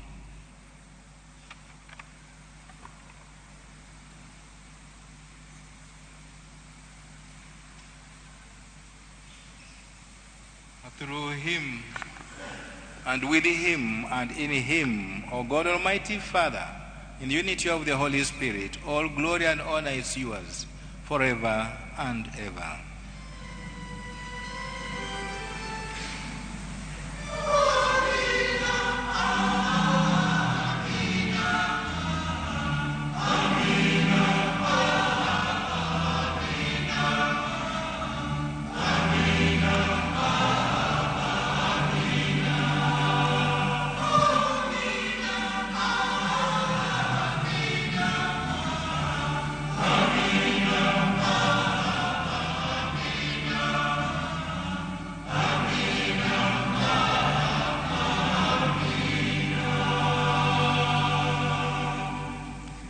At the Savior's command and formed by the divine teaching, we dare to say, Our Father, who art in heaven, hallowed be your name.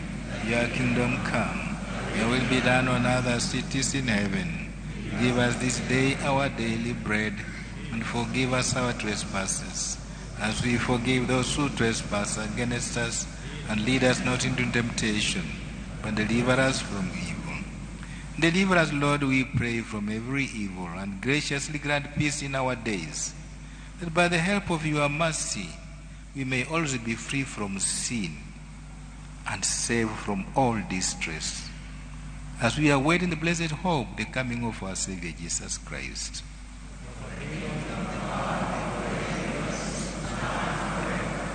And you, Lord Jesus Christ, who said to your apostles, Peace I leave you, my peace I give you.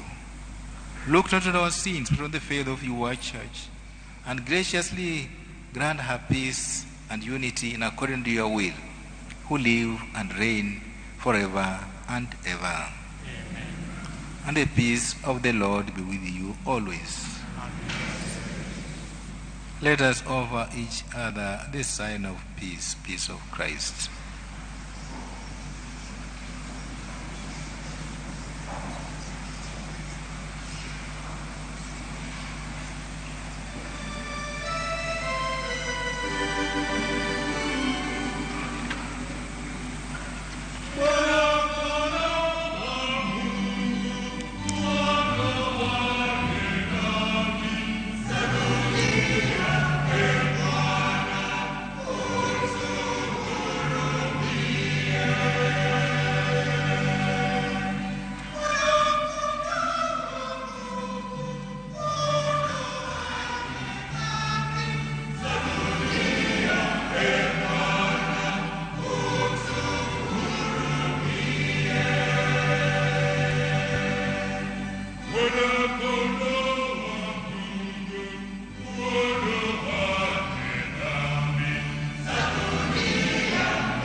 Behold the Lamb of God.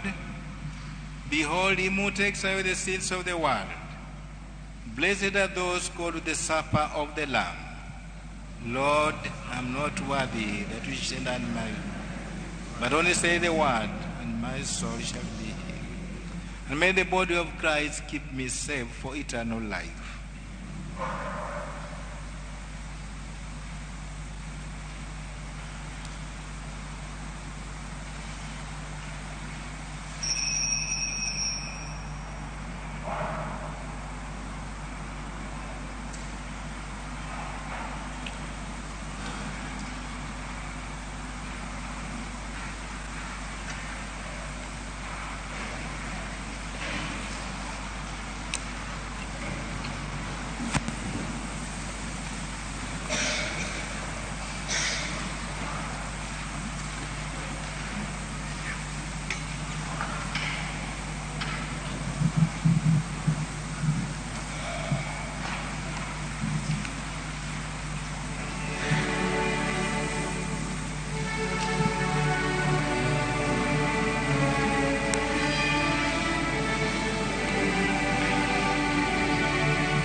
We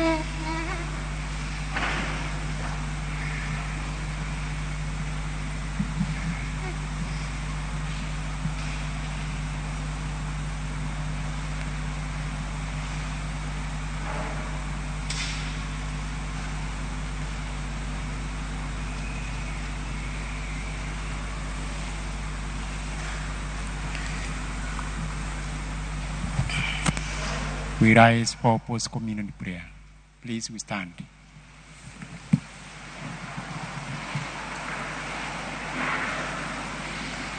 Let us pray. Lord God, whose Son left us in the sacrament of his body food for the journey, mercifully grant that, strengthened by it, our brother George may come to the eternal table of Christ, who lives and reigns with you in the unity of the Holy Spirit forever and ever.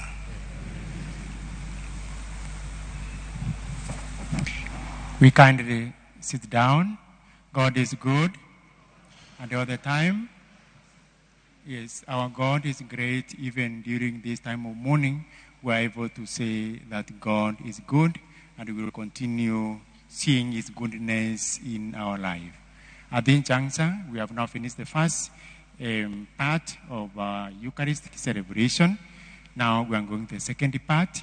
The second part, the part of eulogy, then tributes and some speeches, according to the way we will be directed by the master of ceremony. And I would like to mention that, as His Grace mentioned, we are here in Consolata Shrine. It is the church where we honor our Mother Mary, interceding for us all the time. So it is the place where we come to seek our relationship with God.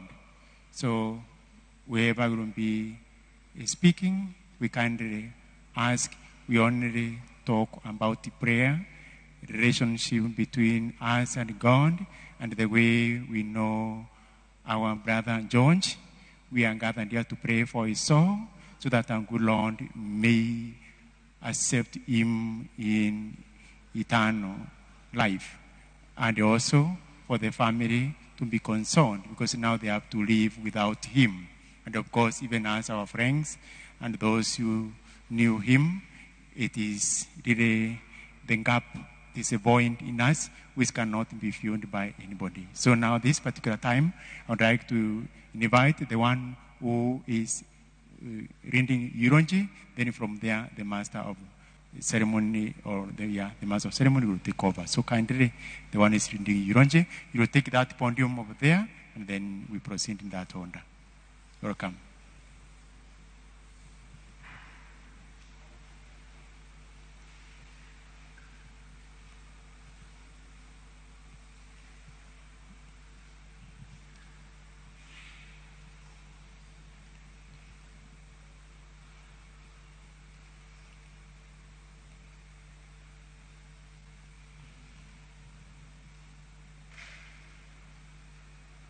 As we are preparing to listen to eulogy, we will be in this church for around 12, so that we proceed outside for the next function, so that by 1 o'clock, the other mass will be starting. So, karibu sana, welcome, Master of Ceremony.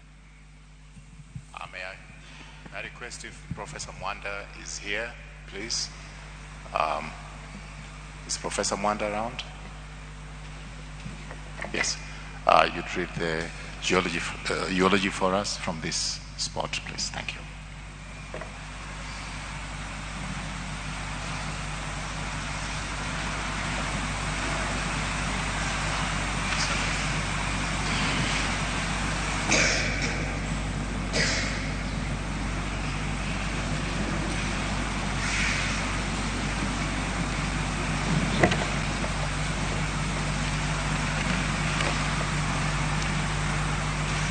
It is my honor to say something about Professor Albert Omore Magoha. At this time of celebrating his life,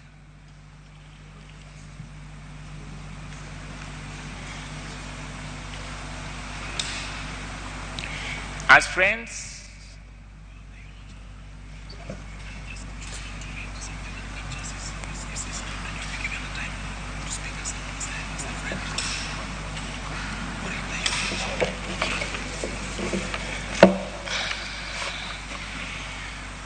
sorry about that. The brazen, gentle giant who loved family and his country. Gilbert George Omore Magoha was a legendary academic surgeon, an administrator, an educator, and public servant. Magoha projected the image of a no-nonsense conservative in public. Aided by the height and steady body build, his authoritative, booming voice expressed his dislike for lethargy, mediocrity, tribalism, and corruption. A soft and emphatic soul inside and away from public glare, he was often compelled to portray himself as a firm man with a voracious appetite for success in order to get things done. He was a man of integrity who was always conscious of the propriety of his demeanor. Always dressed formally, he described himself as a worker and technocrat. His life was undergirded by a strong belief in the power and potential of the triad of health, education, and faith, and not necessarily in that order. Underneath his commanding persona was a deeply religious man who promoted Christian values at both the family and the national level. He had close association with the church in Nairobi, Nigeria, his home game, and wherever else he went. He even prayed in the office. The word God is good all the time was always in his mouth. This is one scientist who loved to quote the Bible and kept reminding his colleagues that he was doing God's work. He contributed to church fundraisers and helped to build many churches. He also never shielded away from cracking jokes during his numerous public appearances, but was reluctant to laugh to his own jokes, which further fueled his no-nonsense demeanor. Professor Magoha believed that education could change people's lives. It is no surprise that his academic life towers over his medical practice, although the two were always intertwined. He taught medicine for several years, beginning at the junior level and rising to the very top, a full professor of medicine with a specialty in urology that he used to say, let the waters flow. And leaving a track record of enviable path, breaking research in a branch of medicine known as urology. before assuming the helm of Kenya's education docket as the Cabinet Secretary for Education. That was the present giant who loved the family and the country.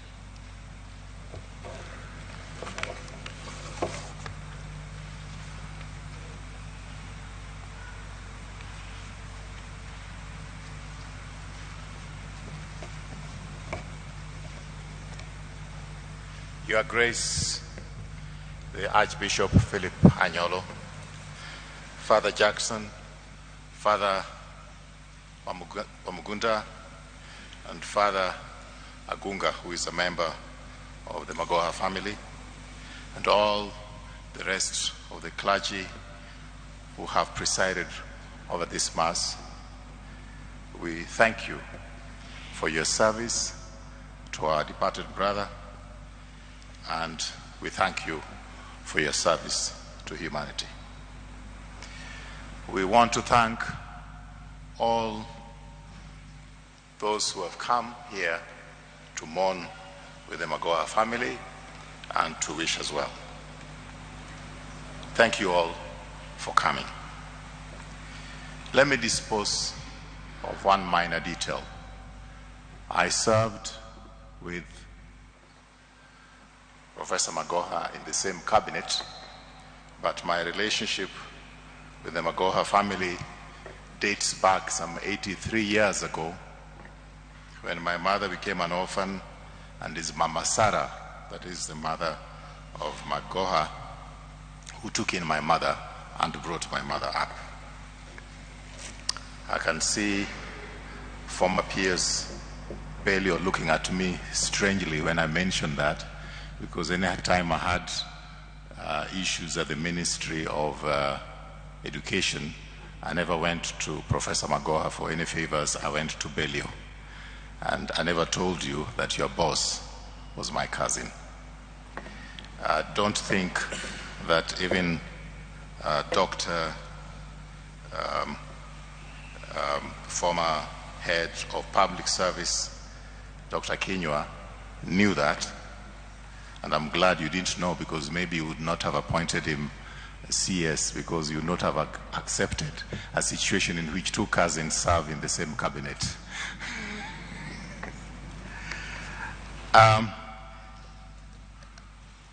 So I'm here as a member of the family, not as a former CS. But I'd like to acknowledge the distinguished presence with us here today, members of the current government, CS Juguna Ndongu of Treasury, CS Ezekiel Machogu of the Ministry of Education, CS Eliud Owalo, and I also like to acknowledge the former CSs who are here, CS Amina Mohammed, CS Rachel Omamo, CS Betty Maina, CS Farida Karune, who will be giving a tribute on behalf of us, his former colleagues. I've mentioned former head of civil service, Joseph Kinyua. I'd like to acknowledge the distinguished presence also of Professor Kiamba, who worked with Professor at the university, Professor Mbithi, Professor Mugenda. I'd like to acknowledge respectfully the presence of members of Parliament, Elisha Odhiambo, Member of Parliament for Game, who has worked with the family during this difficult time. Honorable Mboko Amalemba, I'm told, is also here. I've mentioned Belio Kipsang, Dr. Sarah Ruto. I like to say thank you very much for coming, and please forgive me if you are in the congregation and I have not acknowledged you. Just as I've owned up to the fact that I'm here as a member of the family and not as a former colleague in government, the family has decided and requested most politely that on this occasion we keep the service dignified and that there will be no politics in our encounter in this church today. Please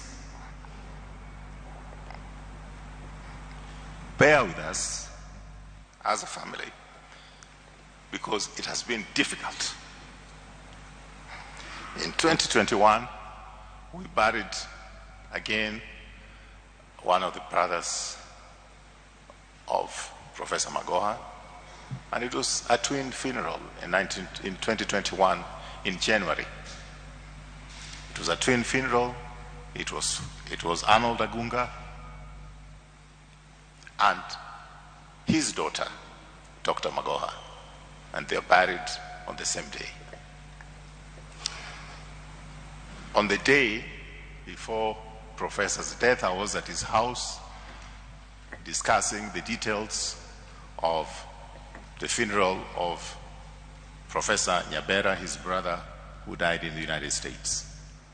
And in some strange way, he said, Raphael, we are losing and burying our younger brothers, because he referred to the fact that I also buried my younger brother and he was there for me. And he said, we should be ready, because our time can come anytime. A day later, he had passed on.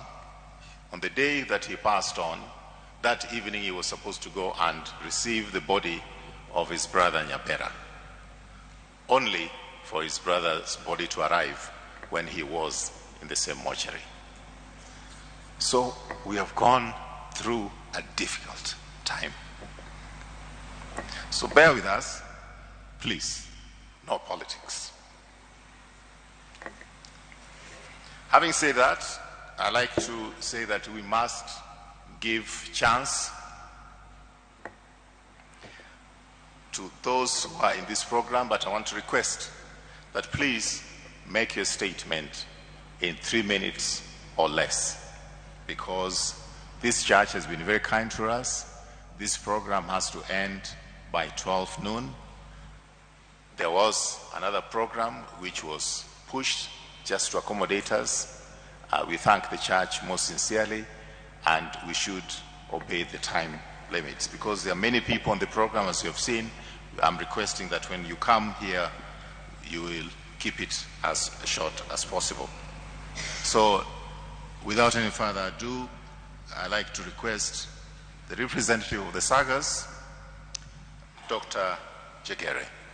Thank you very much, sir.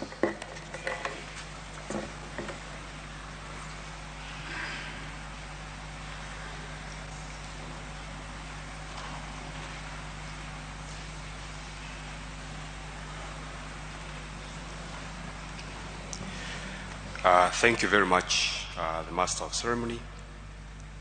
In the interest of time, allow me not to go through the protocols as they have already been done. I am honored to make this tribute on behalf of the Ministry of Education Sagas. I am sure they picked me because Professor Magoha has left an indelible mark at the Kenya National Examinations Council, where I am the CEO. I am also sure they picked on me because I was Professor Magoha's education advisor from the point he was appointed as the CS Education. Professor Magoha was brief, precise, and to the point, and I will emulate this in my tribute. Professor Magoha will be remembered for many things by the Sagas, but the CEOs who are present here today will agree with me that the most outstanding that he epitomized were two very important principles in public service. And these are effectiveness, that's about results, and efficiency in service delivery. Every CEO present here will tell you that Professor Magoha would make it very clear this is not personal. That's how he always started. this is not personal. So that you don't feel like he has invited you there on anything personal. And at that point, if he told me this is not personal, my adrenaline would start surging. I would start looking for explanations and the remedies because I knew that there is something here that has not gone right. If the explanations were not making sense, the most common statement that he would use, and I'm sure some of the CEOs here went through the same, he would say, Dr. Jegere, for some reason he never learned how to pronounce my name correctly. He would say Jegere. He would say, stop right there. I want you to go and sit somewhere, record what you are telling me, then listen to yourself. Of course, he was inviting you to reflect on what you are telling him. And then he would give you very precise guidance on how you would tackle the issue at hand. If you are on the right side of the principles of effectiveness and efficiency, Professor Magoha spoke very many of the Kenyan languages.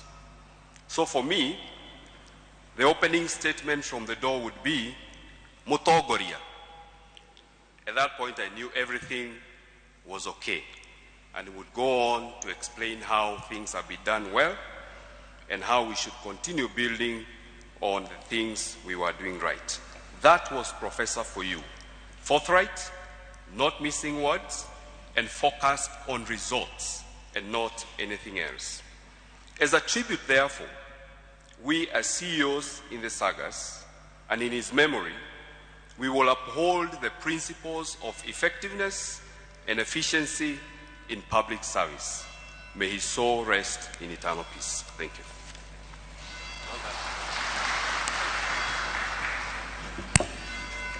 That's excellent. He kept it short, to the point, and I hope that he sets the pace for the rest of us. Next to come is the representative from the Kenya Medical Practitioners and Dentists Council, I guess. KMPDC. Who is that? And that person gets ready.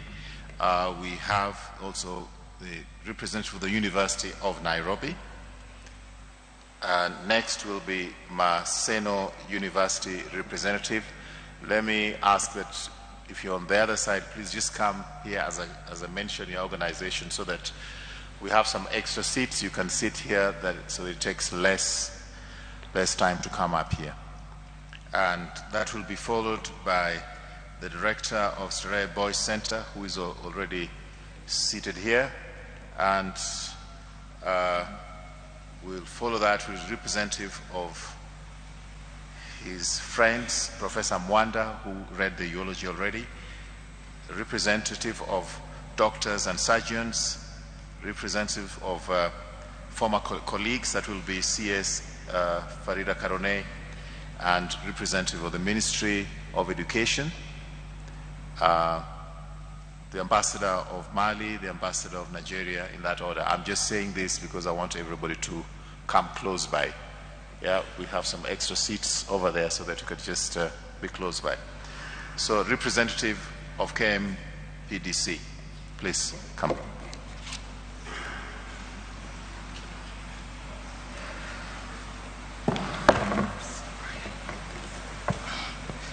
Well, morning, everyone. Dr. David Kariuki, representing the Kenya Medical Practitioners and Dentists Council, that I had a direct interaction with Professor George Magoha for more than 30 years. He was firm but kind to us. Firm because he said, as a student, he wants the day he will require to be served by you, you will know what you are doing. So he didn't care about how he treated you then, but he was very considerate. We all knew him in our own ways.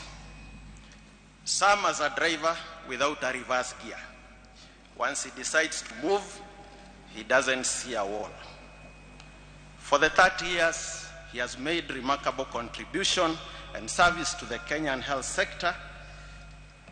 It was with shock that we received information that Professor George was no longer with us.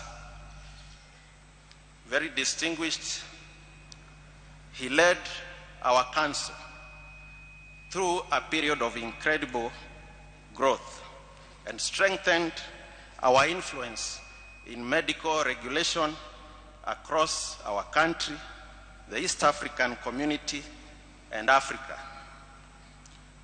He was first registered at the council as a specialist medical practitioner, surgeon, in the year 1988 upon his return from studies in Nigeria and elsewhere. We then registered him as a subspecialist urologist in the year 2004. Beyond being a licensed specialist practitioner, an astute scholar, and a teacher of medicine, between 2000 and the year 2019, Professor contributed his own personal knowledge and administrative expertise for 10 years, one as a member of the council, which was called a board then, and a further 9 years as a chairman of the board. Professor won his first election, not a political one, a professional election, to serve on the board of the Kenya Medical Practitioners Council, because those days, doctors used to elect somebody they think is going to advance their concerns, and Professor was elected for that. He won for a second term. After the second term, the government, through the Minister for Health then, recognized his dedication and appointed him as the chair of the medical board, a position he held until he was appointed a cabinet secretary for education. During the time he was with us at the council, Professor contributed to the numbers of medical practitioners in this country. When he joined in 2000, we only had 4,900 medical practitioners general in the country. By the time he left active service in the board, we had 11,768. 2/3 of these were done when he was our chair. Number of specialists increased sixfold, from 445 to 2,900 during that period. He has also helped us to make sure, because of his dedication and need for quality health services, guided the council in producing and developing many documents, policies, guidelines that as today guide the training, assessment, registration, licensing, and fitness to practice and the discipline of medical practitioners in Kenya. His uncompromising and no-nonsense approach, coupled with his ability to inspire and challenge us, to sacrifice and do our best, saw him lead the council in constructing our current 4-story modern complex. Just to say that when he was appointed cabinet secretary, the building had some loan that had not been paid. He said he's not going to be appointed, to be sworn in if it had not been paid. And my colleague, CEO before me, Mr. Yumbia, who is with us, made sure it was paid before Professor Magoha was sworn in. So where we sit today, thanks to Professor, no one will get us out of that place. Even in the best of times, he reminded us that the work that we do can be challenging and demanding, but it is always achievable. And it's the spirit that we are taking forward with us. Beyond our borders, in the East Africa region, Professor led the medical councils of the East African community in ensuring that the countries in East Africa can be able to share medical practitioners when needed. And so he led in the development of joint checklists, joint documents, guidelines, and curricula for medical schools across East Africa, which we use today. So today, our Kenyan practitioners can easily work anywhere in East Africa. In 2013, Professor was again elected as a president of the Association of Medical Councils of Africa, under whom he has developed many protocols that eventually we believe will make easy for medical practitioners to work across East Africa without having to undergo examinations. Thanks to Professor Magoha, this may become possible. Globally, he also made sure that Kenya became a member of the International Association of Medical Regulatory Authorities in 2012 at a meeting held in Ottawa, Canada. We have domesticated some of the policies that Professor helped to develop at that level. Though our towering giant has fallen, we believe that in pursuing the progress of his achievements and our shared commitment for robust regulation, we will find determination to develop new and innovative ways to deliver health regulation that is fit to build on Professor Magoha's legacy and vision for better health care for Kenyans and Africans. We will be forever grateful for his leadership, dedication, and most of all, friendship. We also wish to convey our condolences to the family. Professor would never have been with us if Dr. Barbara and Michael did not share his life with us by allowing him time away to join us and build our council. So may the good Lord continue to give Dr. Barbara and family the strength to deal with this trying time. As I conclude, I also wish to pass condolences from across Africa, where he had many friends.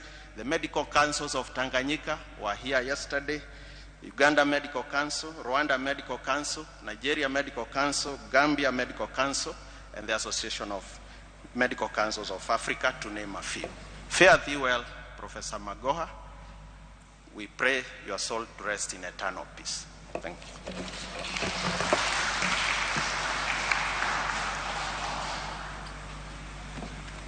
Yeah, I do have the honor now of inviting the representative of the University of Nairobi, but before I do that, I just want to acknowledge the presence, the distinguished presence in our midst of Honorable Meli, Member of Parliament for Tinderet.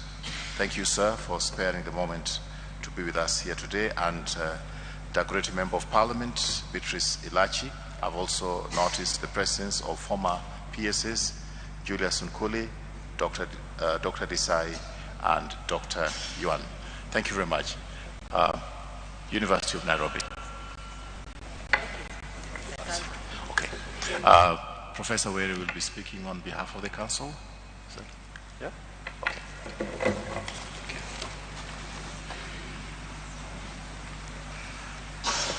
Greetings to all of us who are sad about this early death of Professor Magoha, because 70 is quite early. But we thank God that his contribution is like he lived for 500 years. I begin by giving condolences to his family. We who worked with Professor Magoha were always aware of how important his presence and his contribution was to the well-being of society. And so to be in his family and lose him must even be more difficult. We extend our condolences to you, and we shall keep you in our prayers.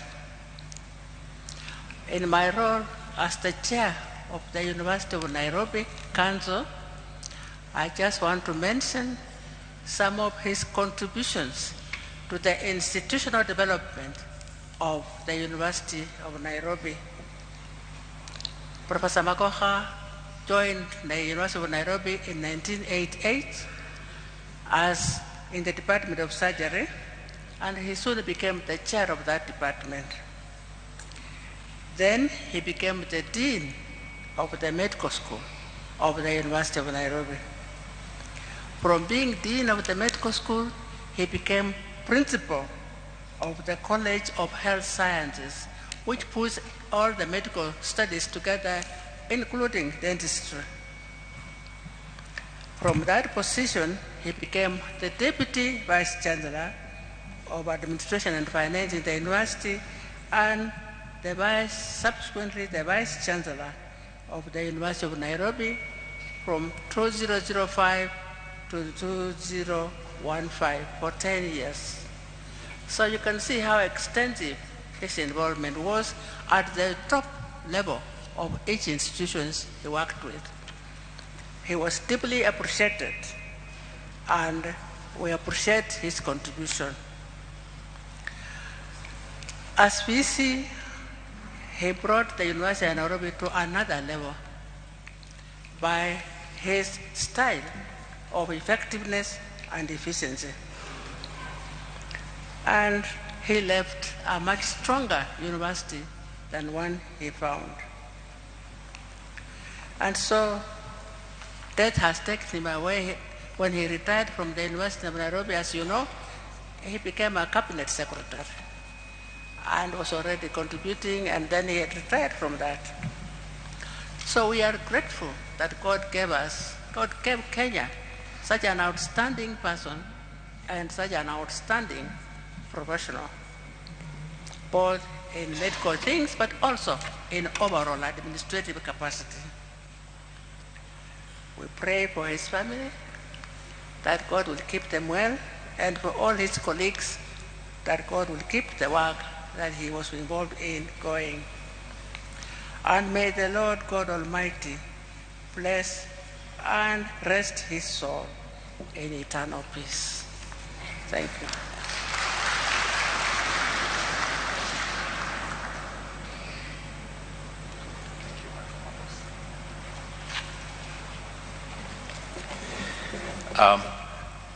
The current Vice Chancellor of the University of Nairobi, Professor Kiama, has a tribute to make. Thank you.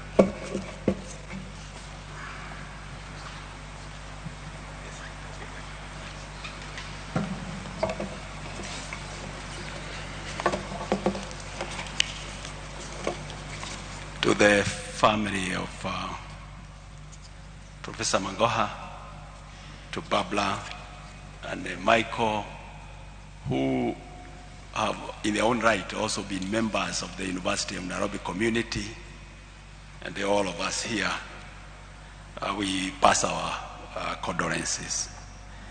I just want to be quick. Magoha had this mantra: do it with passion or not at all. This quote from an English writer: Professor Magoha would approach any task that he set out to do. His work ethics was driven by one singular goal: to deliver nothing but the best. He served the University of Nairobi, as the chair of council has explained, up to the level of vice chancellor. Professor Magoha's contribution to the university was palpable, for he left clear footprints everywhere he passed. On behalf of the University of Nairobi, I want to appreciate the role that he played in raising the stature of the university to the level he left it. Like we do, we say every vice chancellor serves and passes the baton to the next one.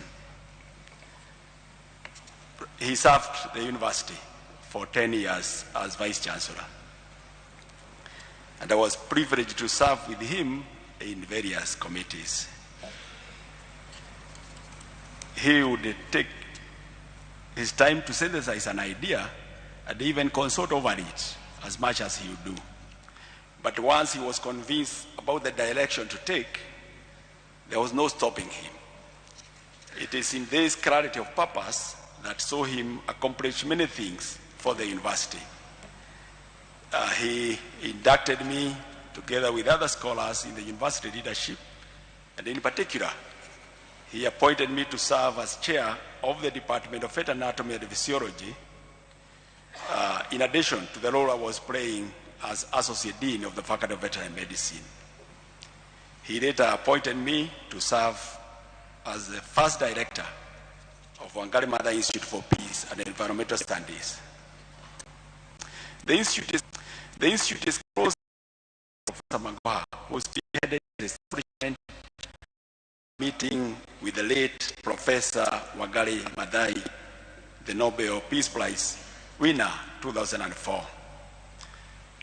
Although Professor Maathai did not live to see the realization of this project, its firm foundation has propelled it to become a five-blood center of excellence in issues of environmental governance and peace. He appointed me to serve in many roles, but quickly, one of those he did was to chair a committee to give direction on SONU elections that had failed twice. When I presented the report to Senate, the Senate, in his characteristic style, there was quite a bit of argument because the report had brought out certain things, aspects. But in his characteristic style, he said, as somebody said, Professor Kiama, don't be intimidated. He said, there's no problem. I'm only preparing him to be the future Vice Chancellor. That brought some relaxation in Senate and allowed us to proceed and finish the report. And that anchored the direction the Senate took under that leadership, anchored the student leadership for many years.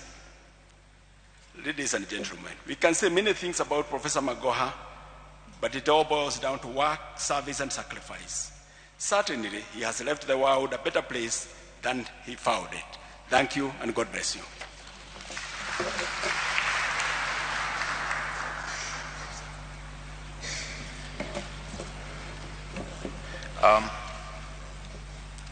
Professor Magoha looked forward to establishing or helping the establishment of the Department of Medicine at Maseno University. That became the bridge too far that he was not able to cross. I'd like to give just 1 minute to a representative from Maseno University to bring the message of condolence from the university, if that representative is here. If he's not here, I'd like to move to the next person in the agenda, and that is the director of Starehe Boys Center. The Starehe Boys Center was very dear to Professor Magoha. He was an alumni of the school. And may I take this opportunity to invite Dr. Josephat Mwaura. Thank you, sir.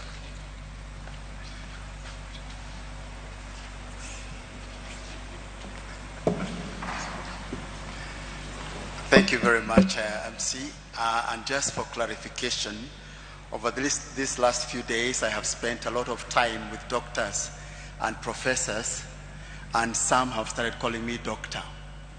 I am not one of them. I cannot claim that title. I am a simple CPA, not even FCPA, but most people call me Josephat, and those close to me call me Jos.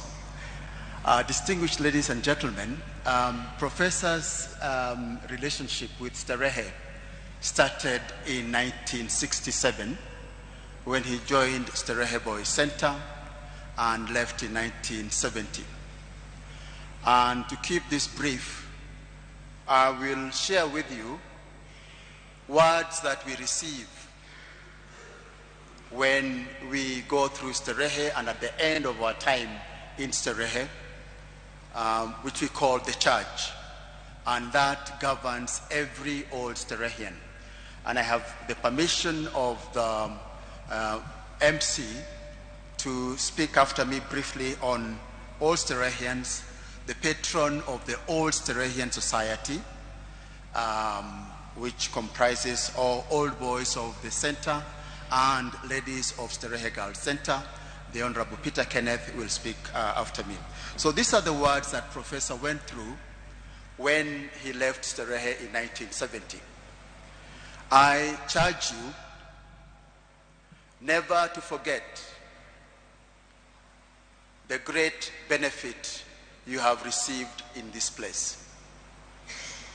And in time to come, according to your means, to do all that you can to enable others to enjoy the same advantage.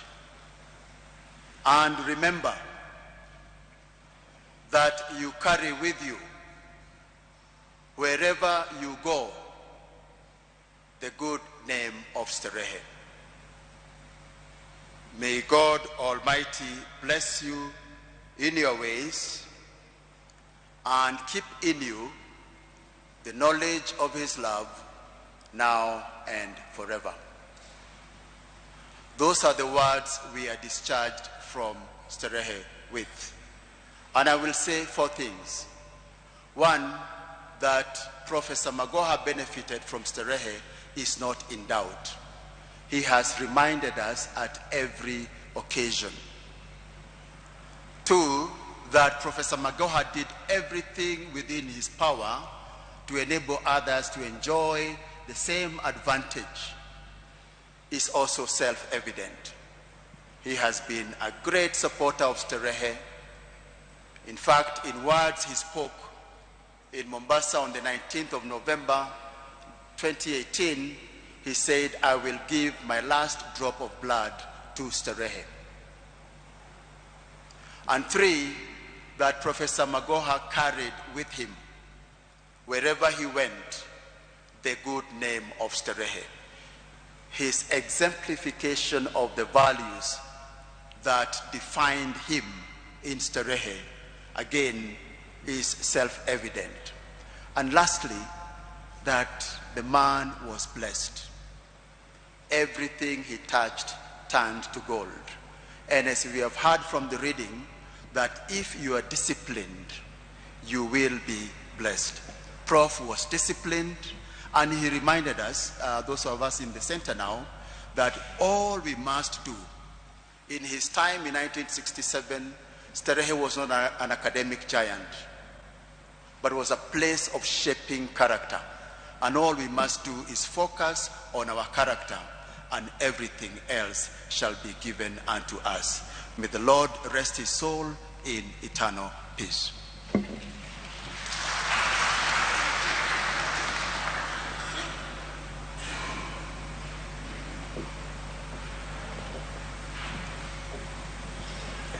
Archbishop Philip Anyolo, the entire clergy, Mama Barbara and Michael, family and relatives, distinguished mourners.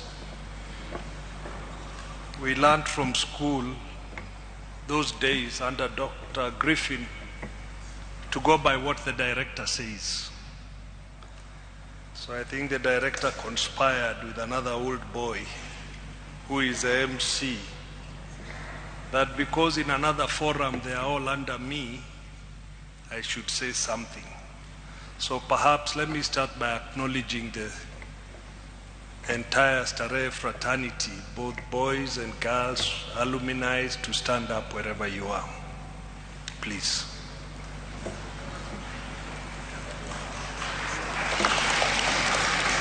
Thank you very much. Thank you. We all know that Professor Magoha had his family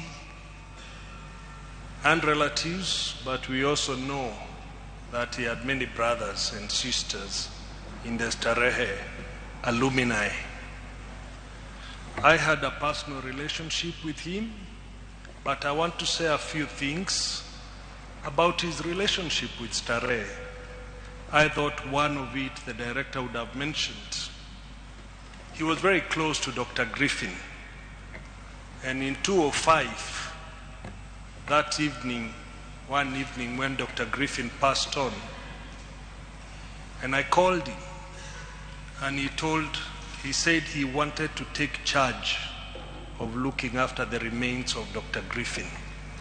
And I think he supervised the entire work of preserving that body in a way that he used to tell us it could stay for 200 years.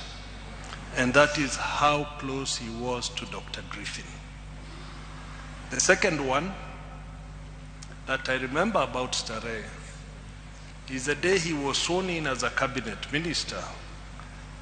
He actually called me and told me to pass a message to the director that now that he was a minister for education, the management team and the director needed to work hard, because from where he sat, he could not be seen to give any favors to Starehe boys.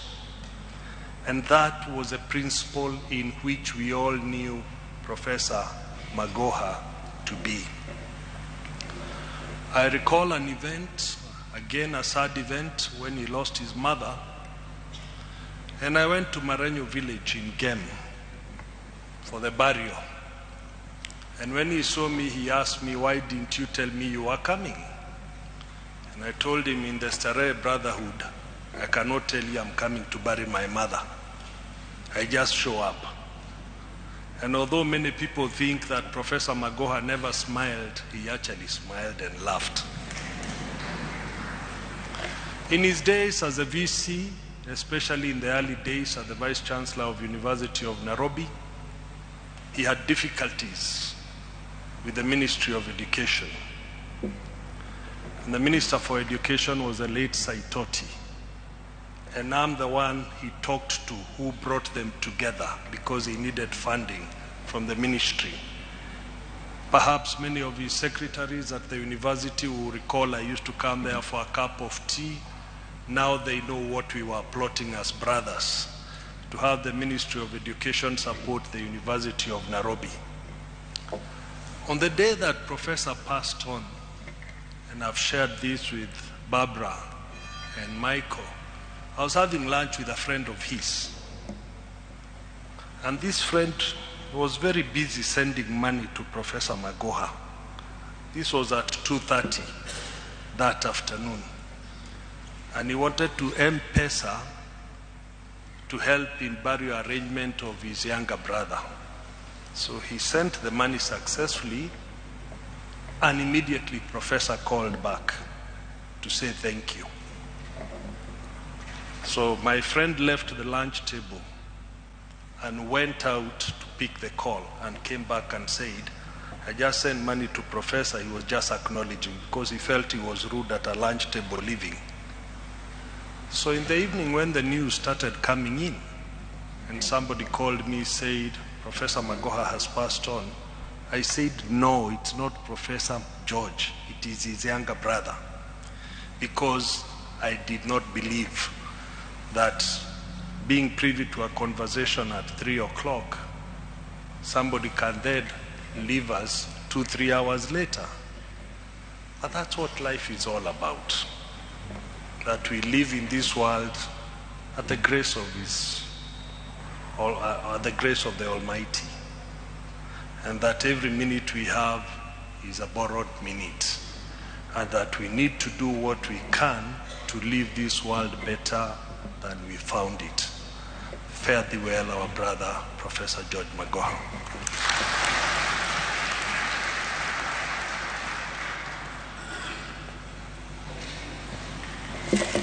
Thank you, Peter. Professor Mwanda was already here to read the eulogy, but he is in the program as a friend and representing friends. I'd like him to take very few minutes because we're really running out of time. I've been warned about it, and I'd like to know, you can give us advice. We gave due protocol allowance for the governor of Nairobi in case he comes, so he sent his representative. We'd like the representative, if he's here, just to, or she is here, to come and tell us here in the front so that we can continue with that. And the rest, I think, we're supposed to talk are close by. Thank you.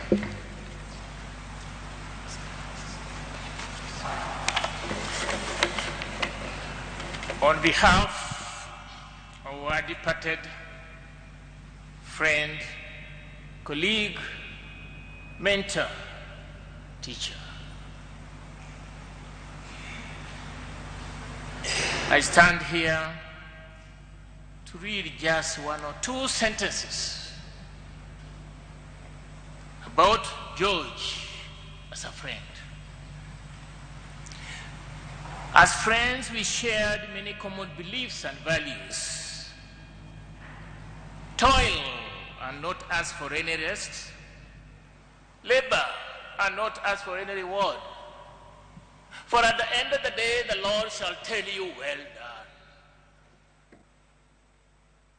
Both of us cherished hard work and loyalty to authority. As a mentor, he enabled growth of knowledge and ideas. He enabled knowing what was not and what was wanted.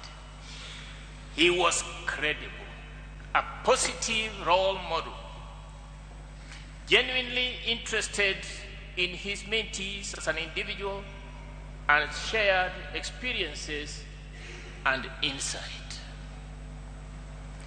He had a commanding stature. He exuded power and authority.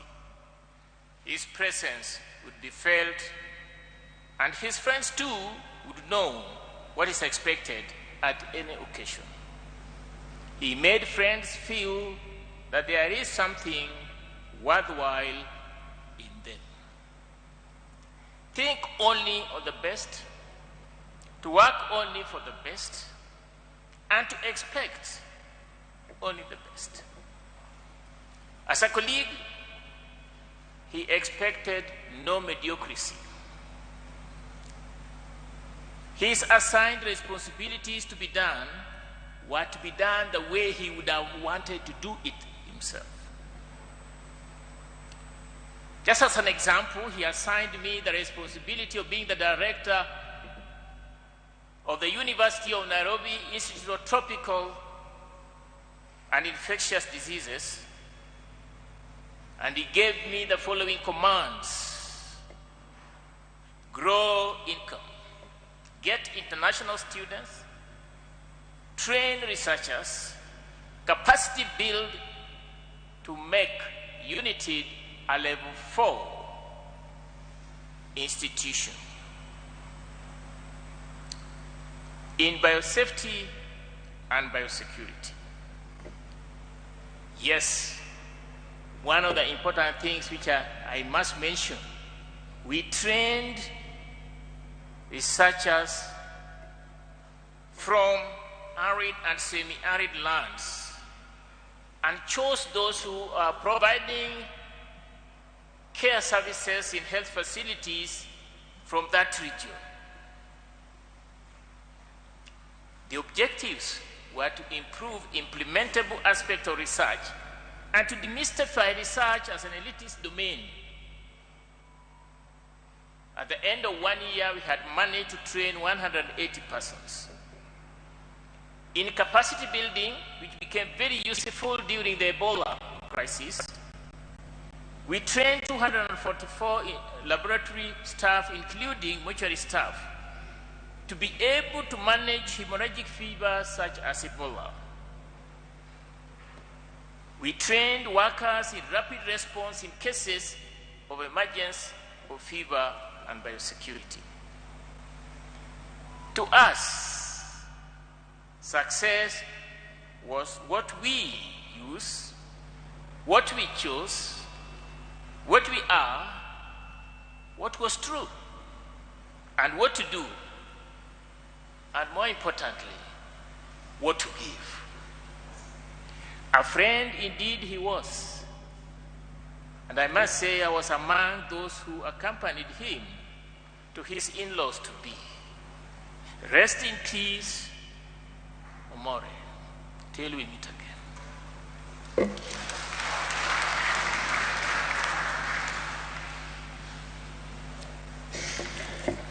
Thank you.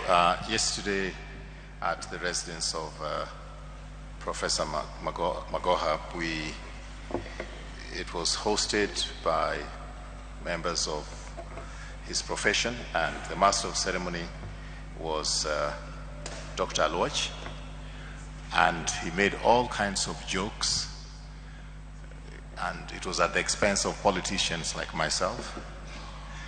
How we have not gone to school, we cannot read speeches, and those sort of things. So I want to give him a chance now to prove his prowess in an area where he was, criticizing us. And I also have requested him that there must be several doctors who are here that we have not acknowledged. And he has reminded me that you've only acknowledged politicians. Where are the doctors? And since there's a Swahili saying which says that when you're still giving birth, you don't disrespect the midwives. So I don't know when I'll next be at his clinic, or when I'm on a table when he's a surgeon. So most respectfully, sir, I ask you to acknowledge the doctors and tell them that it's not out of slighting them that I had not mentioned them. Thank you. God is good, and all the time. The clergy, the family of Magoha, all protocol observed. But I'm going to break the protocol a little. I'm going to request you to have a 10-second medical or biological break, and also in honor of Magoha to stand up for 10 seconds and stretch yourself. Thank you very much. I'm sure now you're awake to listen to me speaking. You may sit down. It's important that you listen to me. Okay, thank you. I'm here to present a very important constituency. I represent the doctor. It's important to note that Barbara and Mike are also doctors. And I represent very important doctors. I can't mention them because there are very many. And more important, probably this morning, I'm the most important speaker because I'm especially anointed. I'm representing the doctors, but I also come from game, and which is a very important, the only location you can find in English dictionary. The only interest, the only important verse that has never been included in the Bible is do as I say, not as I do. So yesterday I told people not to read their speeches. That was me saying. Now I'm doing the opposite. I'm going to read a speech. To the family of the Magoha, on behalf of the medical fraternity, I bring our sincere condolences on the loss of our dear colleague. We know the medical profession is used to witnessing death, but that does not take away the pains of death when it takes one of our own profession.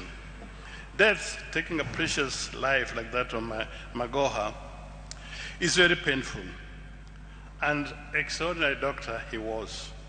It is said that to lose people we love is very painful, and though we say that we cannot lose love because death cannot touch love.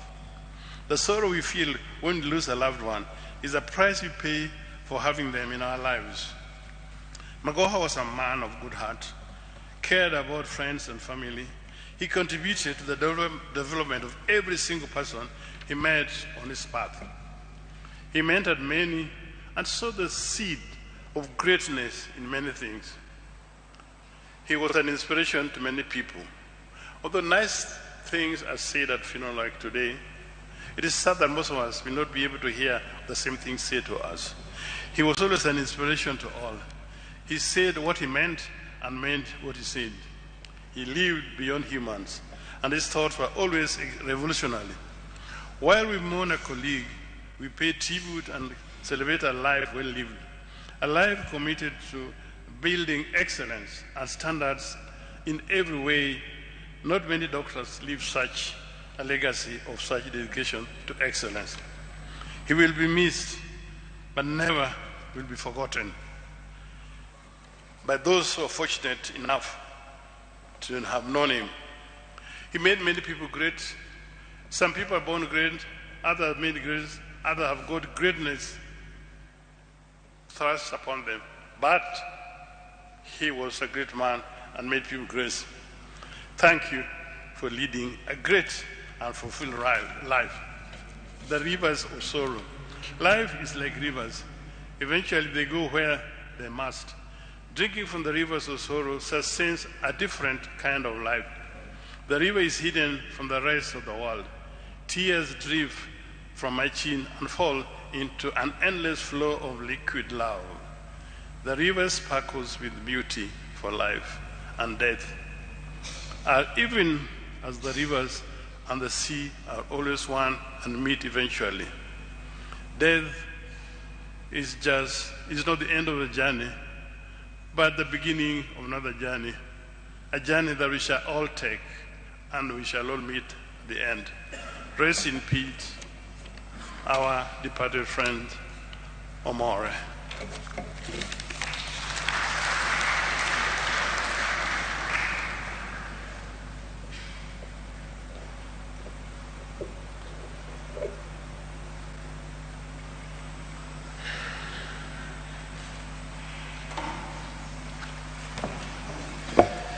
Thank you, Daktari.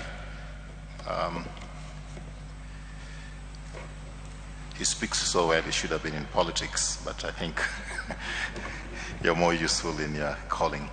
I'd like to acknowledge the presence of former Minister for Education, our Senior Professor Ongeri, and I also like to acknowledge, if I didn't by any chance, Senior Fred Gumo, former Member of Parliament for this area.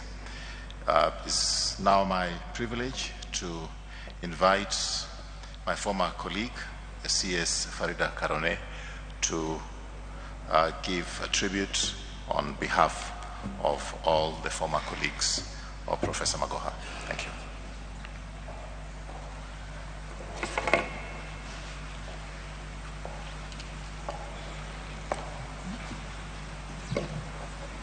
Thank you, Raphael. Please allow me to observe the protocols that have already been set in the interest of time. Dr. Barbara, Dr. Michael, and the extended Magoha family, on behalf of the colleagues, the former colleagues of Professor, and we are led here by the former Head of Public Service, Dr. Joseph Kinyua, former colleagues in Cabinet, former PSS, and technocrats who worked with Professor. We bring our deepest condolences to the family, and we want to tell you that we stand with you during this difficult time. Dr. Barbara, if you allow me, permit me to thank His Excellency the President, because when Professor passed on the 24th of January, as former colleagues, we quickly came together to support the family, and we were given great support by the government of Kenya. So I want to thank His Excellency the President. I want to specifically mention, through the Minister for Interior, the PS for Interior, Dr. Omolo, the PS for Education, Dr. Belio, and through you, Dr. Belio, to the Kenya Literature Bureau, because without your support, it may not have been possible to pull off this function. So we want to honor you and appreciate the contribution and the support you gave us as former colleagues of Professor. As former colleagues, Professor served with us and led by doing. What we learned from Professor is that if we have chosen public life, then you had better be ready to serve with honor and integrity. And I think all of you who have spoken about how Professor always tried or endeavored to be a dignified man, to lead with honor and to lead with integrity. The other thing that he taught us is to always be dependable and trustworthy. And as former colleagues, Dr. Barbara, I hope you have found us trustworthy and dependable, because that is what Professor would have expected us to do. During the meetings of the committee, and I think our colleague Raf will say that, we always were saying, if Prof was here, he would have thought we were jokers if we behaved this way. So can we get a little bit more serious? So Prof was It is true, people thought he never smiled. But in our chit-chats while we were waiting for cabinet or waiting for meetings, he was always a very humorous person. He was very kind. And he was a very, very loyal friend. Speaking from personal experience, I lost my father in 2020 October, and a year later I lost my sister. On both occasions, he traveled all the way to Nandi to come and support my family. So that is the person that Professor Magoha was. He was very loyal, very dependable. So as we mourn him, if he leaves anything behind, those of us in public service, if you can just be what he was, this country will change like you can't believe it. The other thing, apart from the integrity, the efficiency and effectiveness that Nick spoke about, this is a man that you could not fault. He would be very rough on you, by the way. Once he lost his title, and I thought he was going to beat me up. You know, he was a very heavily built man. Then he came and told me, Farida, how can I lose my title and you're the Minister for Lands? Because we were very good friends. I asked him, Prof, can you calm down? What do you mean you lost your title? Then he said that he had gone to City Hall and found that somebody had changed his title into his name. So I told him, relax. The custodian of title to land is the national government. And for as long as I'm here, your land will not be lost. So I actually got his file, kept it in my office, and made sure that it was digitized. So I told it, even if I'm not Minister for Land, your title will not be lost because I've digitized it. So that was the man who Professor Magoha was. He would not have allowed you to be mediocre in the things that you did, or to take things lightly. He used to say that public service is a calling, and indeed it is. So when you're in public service, he would say, don't worry about resting. There will be plenty of time to rest in the grave. So he was always on his feet. I'm sure you saw him. He went to almost every school in Kenya. I don't remember a school that Professor didn't go to. There's a photo that I had wished that we had used. Him coming out of a very tiny Manyata. And you know, he's a very built man, so he had to squeeze himself into the door of the Manyata. That was Professor Magoha. He served by doing. He led by example. He did everything in his power to make sure that our country was a better place because of the service that he offered. So if we're to learn anything from him as servants in our country, not just public servants, anybody, if you're a CEO of an organization, if you're a teacher, if you're a church minister, whatever you are, always remember to do things in the interest of humanity, because that is what Professor did. And as we all spoke and prepared for his funeral, I couldn't help but thinking, what will people say at my funeral? I think I can leave you with the same question. What will people say at your funeral? Will they remember your good deeds, or will they remember the terrible things that you did on behalf of other people? I thank you for your attention. Barbara, we continue to condole with you. We'll support you to the end. And we pray that God may give you grace. For Professor, we pray that God may be pleased with him and rest his soul in paradise. I thank you very much for your attention.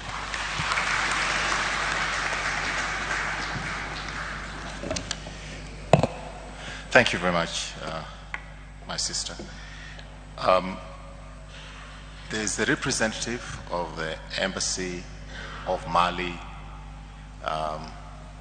who has got a message, and I would like you to please come now so that then you can present your message. And I'd like to confirm if there's a representative from the Embassy of Nigeria.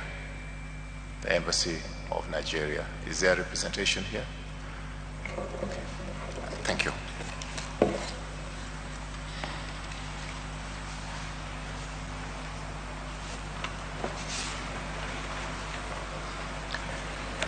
Thank you very much to give me a floor to speak behalf Embassy of Mali. Now I am reading the letter that the Ambassador of Mali in Addis Ababa sent to Dr. Barbara, Honorary Consul of Mali in Kenya. Dr. Barbara Mahua, it is with deep sadness that I learn of the death of your husband, Professor George Albert Magoya. I bow to the memory of the Professor Magoya, who will live in irrepressible void within your family.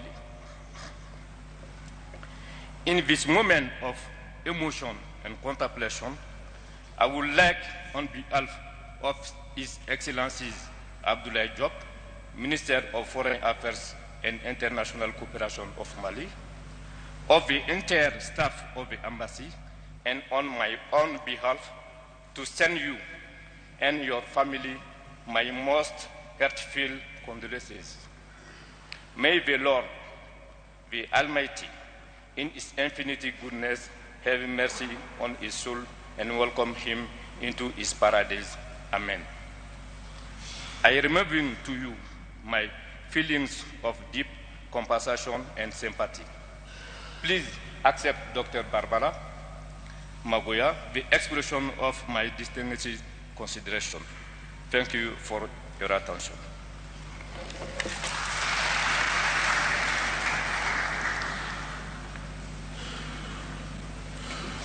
It's very gratifying to see former ministers of education in this country who are able to make it come, and I've just been told that the Honorable Olo Aringo, who was also former Minister of Education, is in our presence.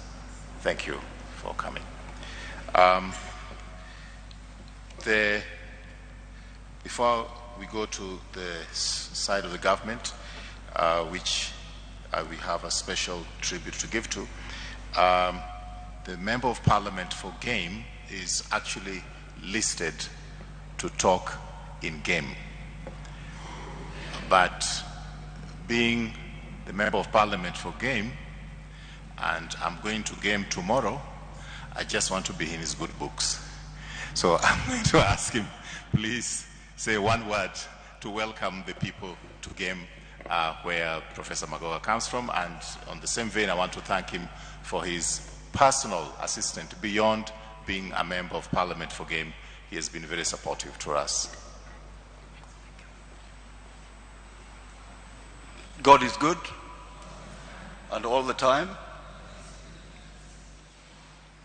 To the family of the great Magoha, to Auntie Barbara and Dr. Mike, I'm here to eulogize your loving one, Professor Magoha.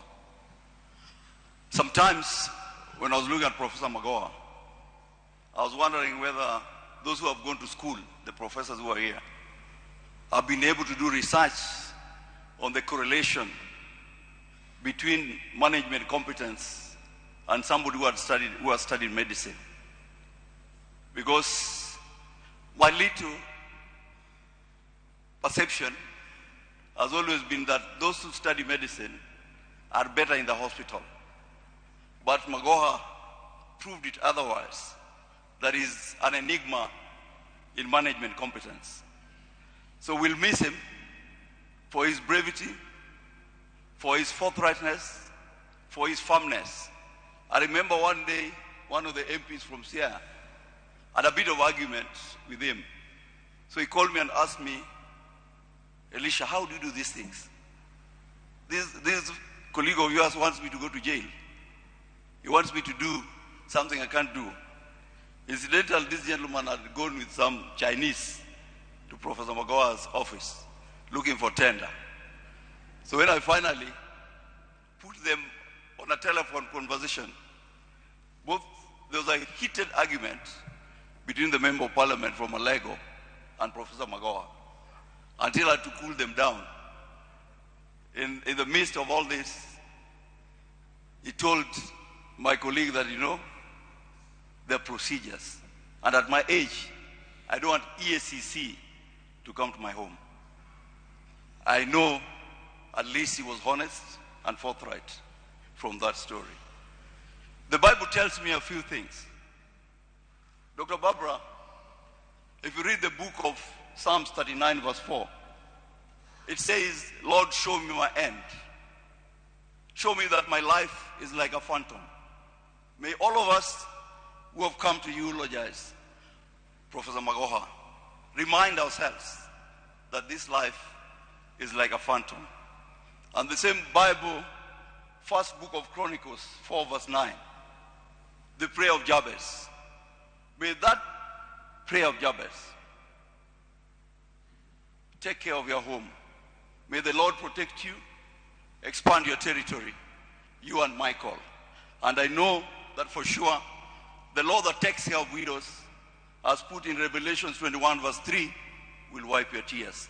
May the good Lord that I worship rest Professor Saul in the realm of peace. Buenos Dias, now that you are here, convey our heartfelt,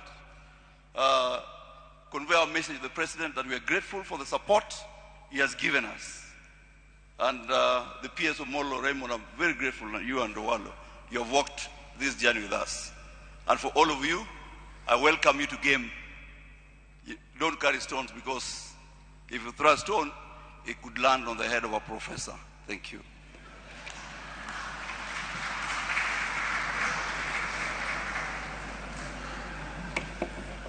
Well, you should have added that you don't need to carry a stone because we have enough over there.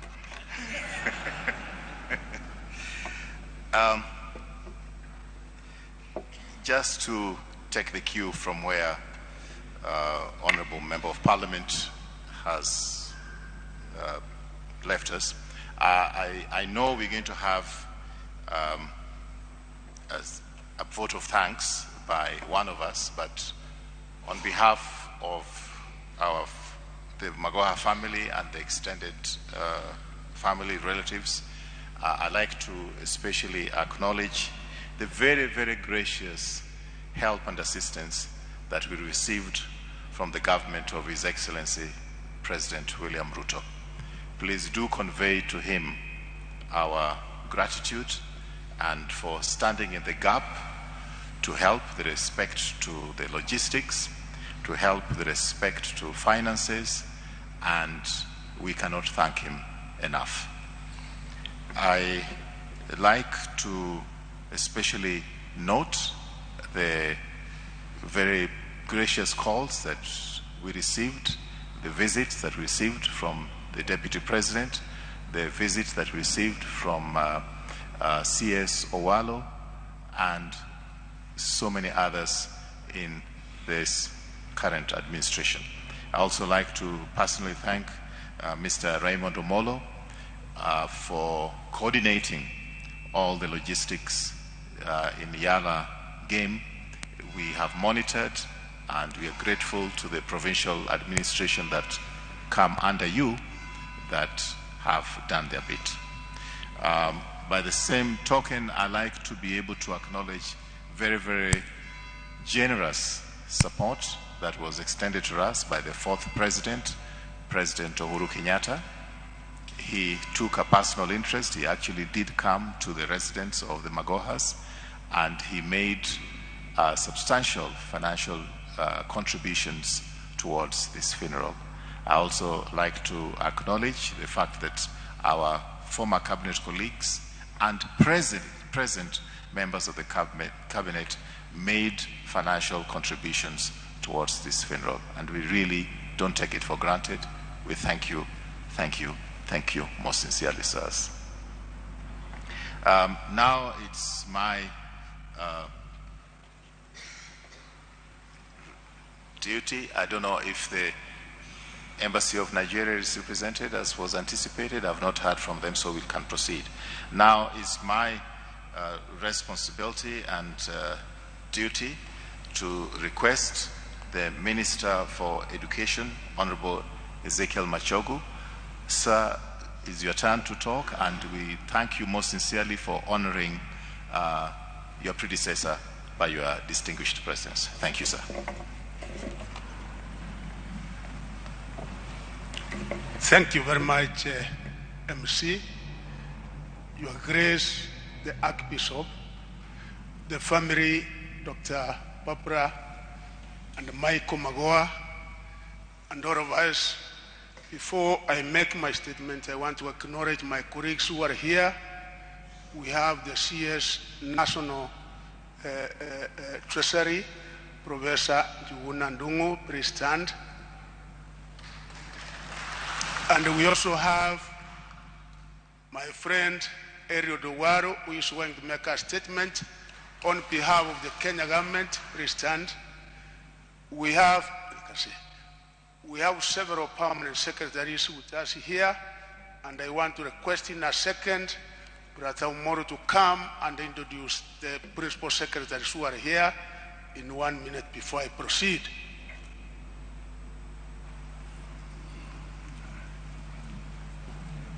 Thank you, Waziri, and thank you, MC Honorable Tuju. To the family of Professor Dr. Barbara and Dr. Michael and the extended family, first of all, receive my sincere condolences and best wishes as you go through the last journey of Professor. Mine is very simple. I'm Raymond Omolo, the Principal Secretary in charge of National Security, Internal Security and National Administration. And they are my colleagues. I would ask them to stand up so that I introduce them. So there is Dr. Belio Kipsang, who previously worked with Professor and is currently the Principal Secretary for Basic Education. Then there is Dr. Beatrice Inyangala, who is the Principal Secretary in charge of higher education. I think that's it, Waziri. Thank you. Thank you very much, Principal Secretary.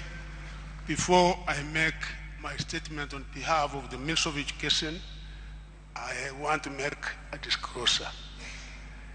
The disclosure I want to make is that 3.5 years ago, Professor Magoha, when he was appointed the Cabinet Secretary Education, he picked a young man who was then teaching, who was a lecturer in the University of Nairobi, the Faculty of Law.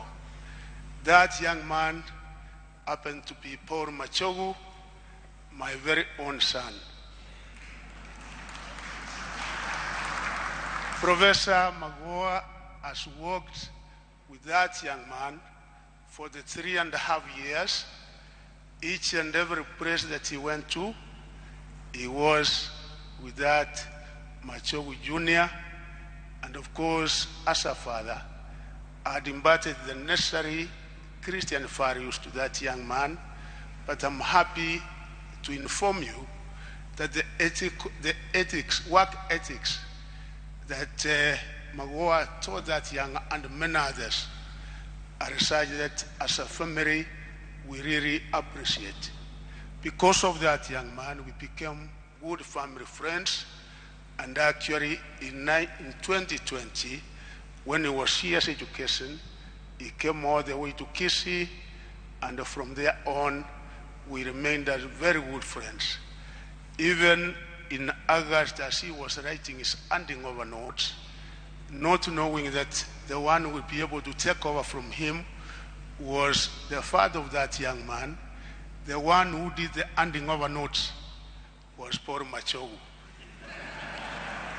So when again, on the 27th of October, as I was taking over from him, Magoha, I confirmed that indeed Mzee was a true Christian because he had a rosary, one that he used to carry everywhere that he went, and also another one that he kept in the office.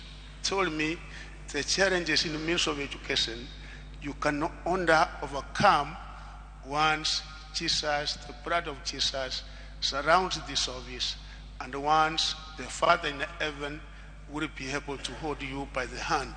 And ever since that time, he has been my advisor, and indeed, he has been my very true friend.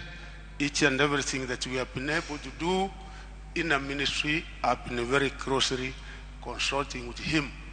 The other disclosure I want to make, he did make a request, the family knows about her sister, said yes, I've served the government, please let the government do a PCD during his last days, and Moro is here, His Excellency the President of the Republic of Kenya, Dr. William Samoei Ruto, was able to direct to that request, and the sister with the Public Service Commission, we have been able to do as directed by His Excellency the President, and I'm happy to say that the request was accepted by His Excellency the President, and we have done so accordingly.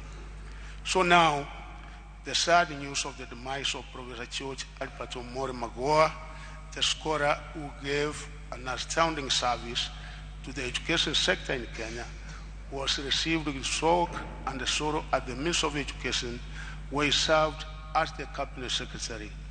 On behalf of the Ministry of Education, I wish to express my heartfelt condolences to the family, friends, colleagues, and all stakeholders in the education sector for these terrible loss which befell our nation on January 24, 2023. Professor Magoha's experience and work ethic endeared him to many in the ministry, especially his unfiable qualities of hard work, integrity, and boldness.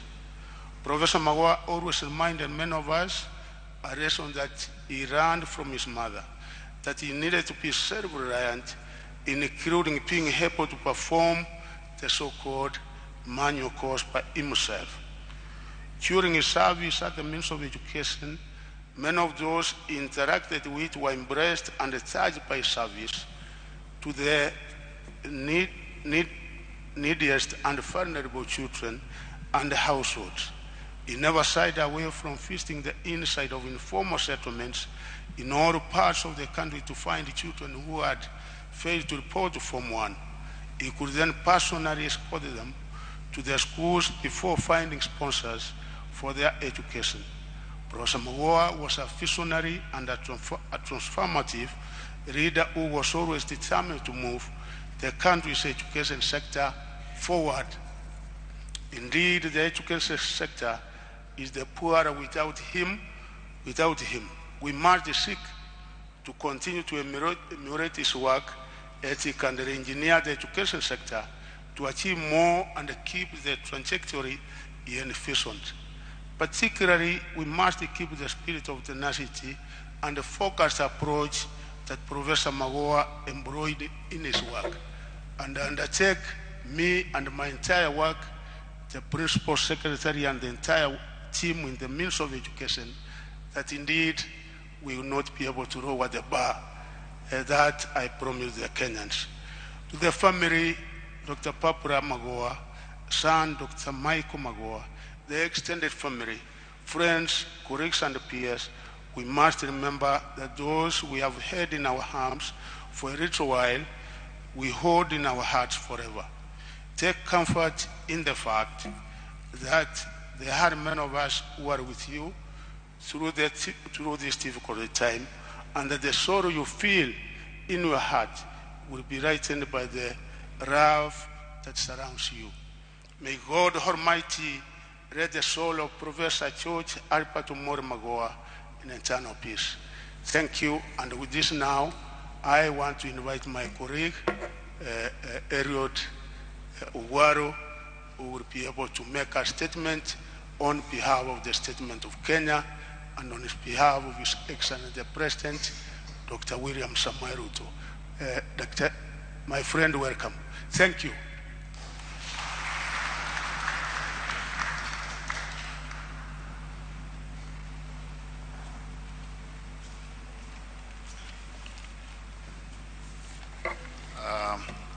The Magoha family and the church, good afternoon. Before I proceed, I seek your indulgence. I want to donate half a minute of my time to Professor Njuguna Ndung'u as a former colleague of Professor Magoha all the way from the university, just to say something about Professor.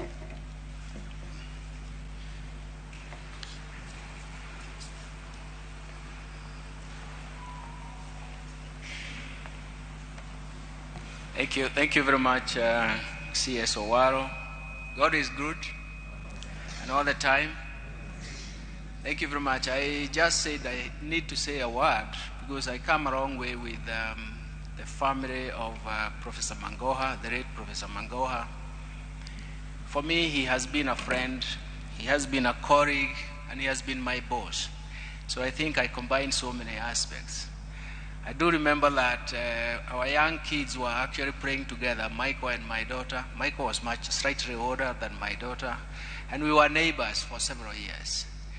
And after that, the first person who gave me leave of absence to leave the university and join the central bank was Professor Magoha. But I had a price to pay. That is why I like to eulogize him as one of the master of excellence.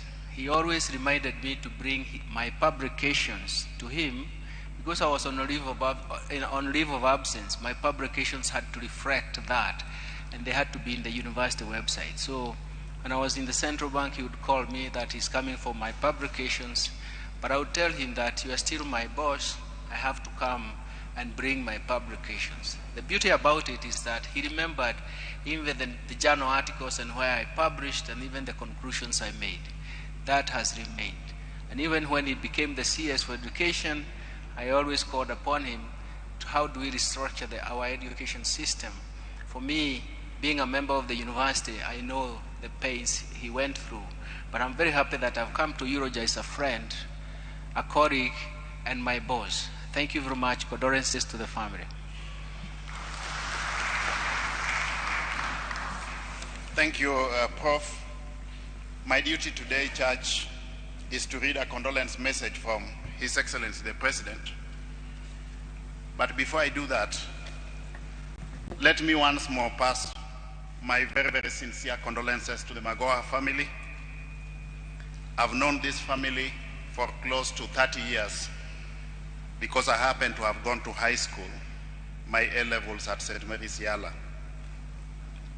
And that is in close proximity to that of the Magoha family. So I've known the family for quite a while. Many adjectives have been used to describe Professor, but I just want to espouse a few outstanding issues about him. He breathed in discipline.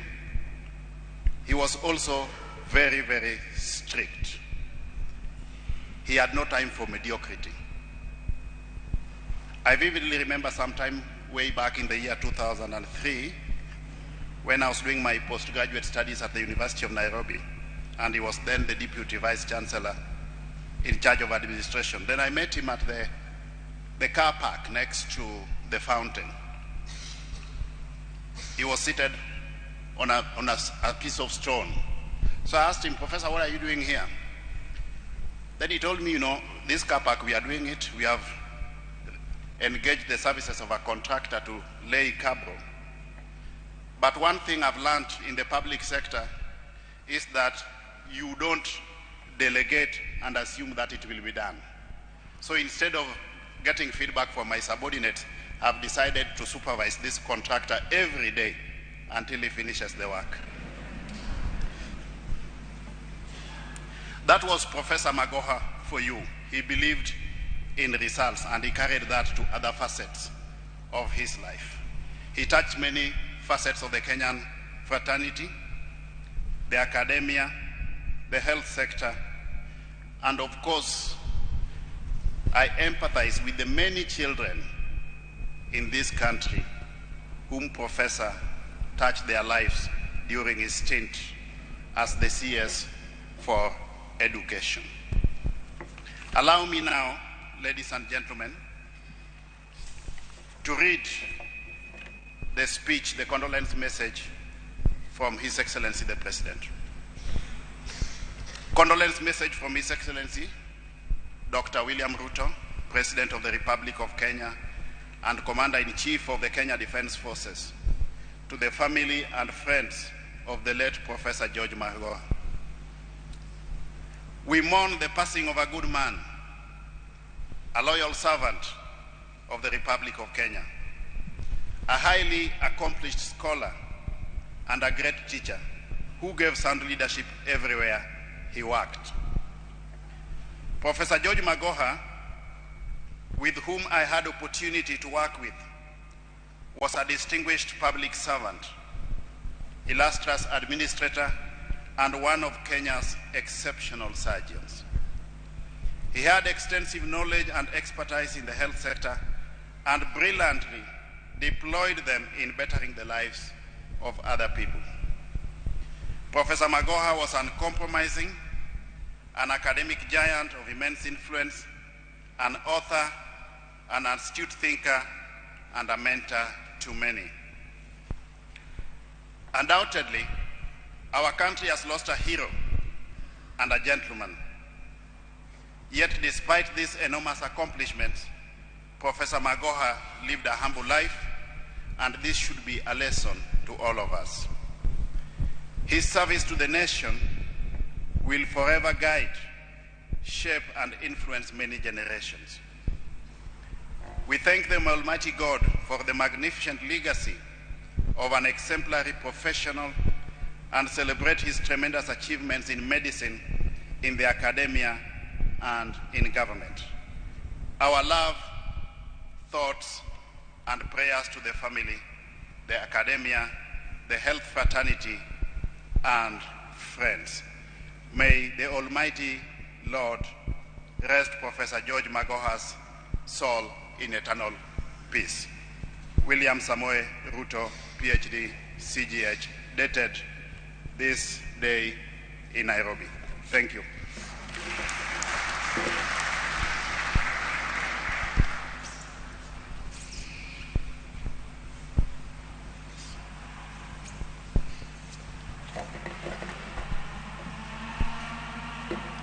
Thank you, CS Eleidowalo.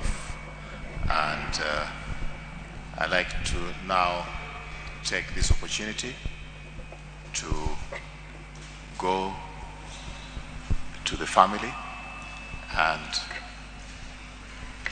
only 2 members of the family will be talking today because senior brother John Obare was not able to travel to Nairobi, but he will be at home in Siaya. So it's now my privilege to ask our son, Dr. Michael Magoha, to come and make his remarks.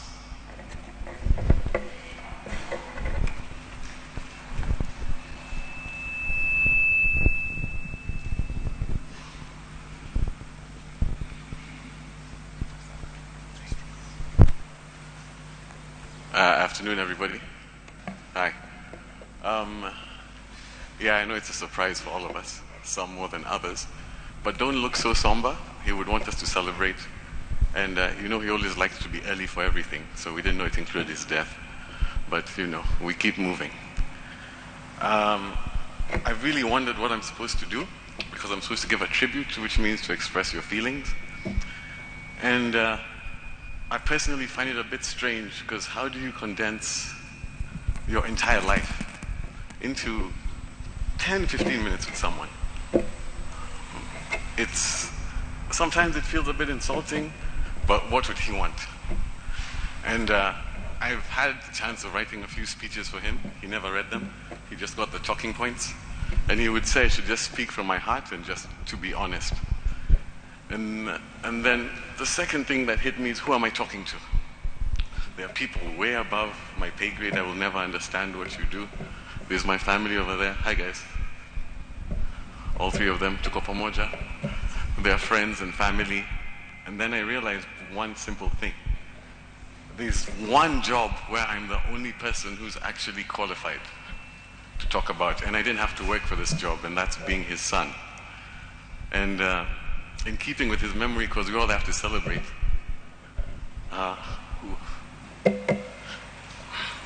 don't worry, relax.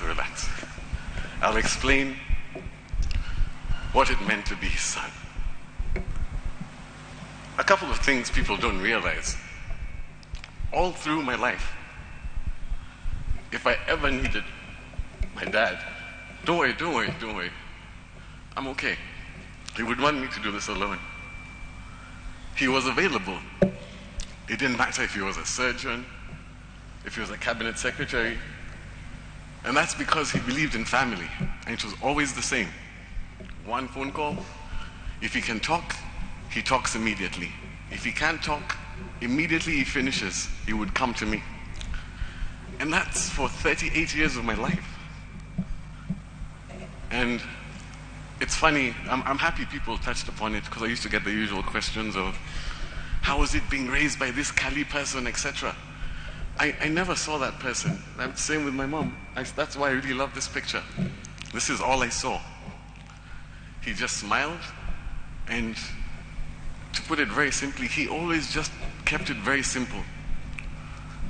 They kept telling me all the time, I don't know if they even realize this, all they said is just do what you're supposed to do when you're supposed to do it.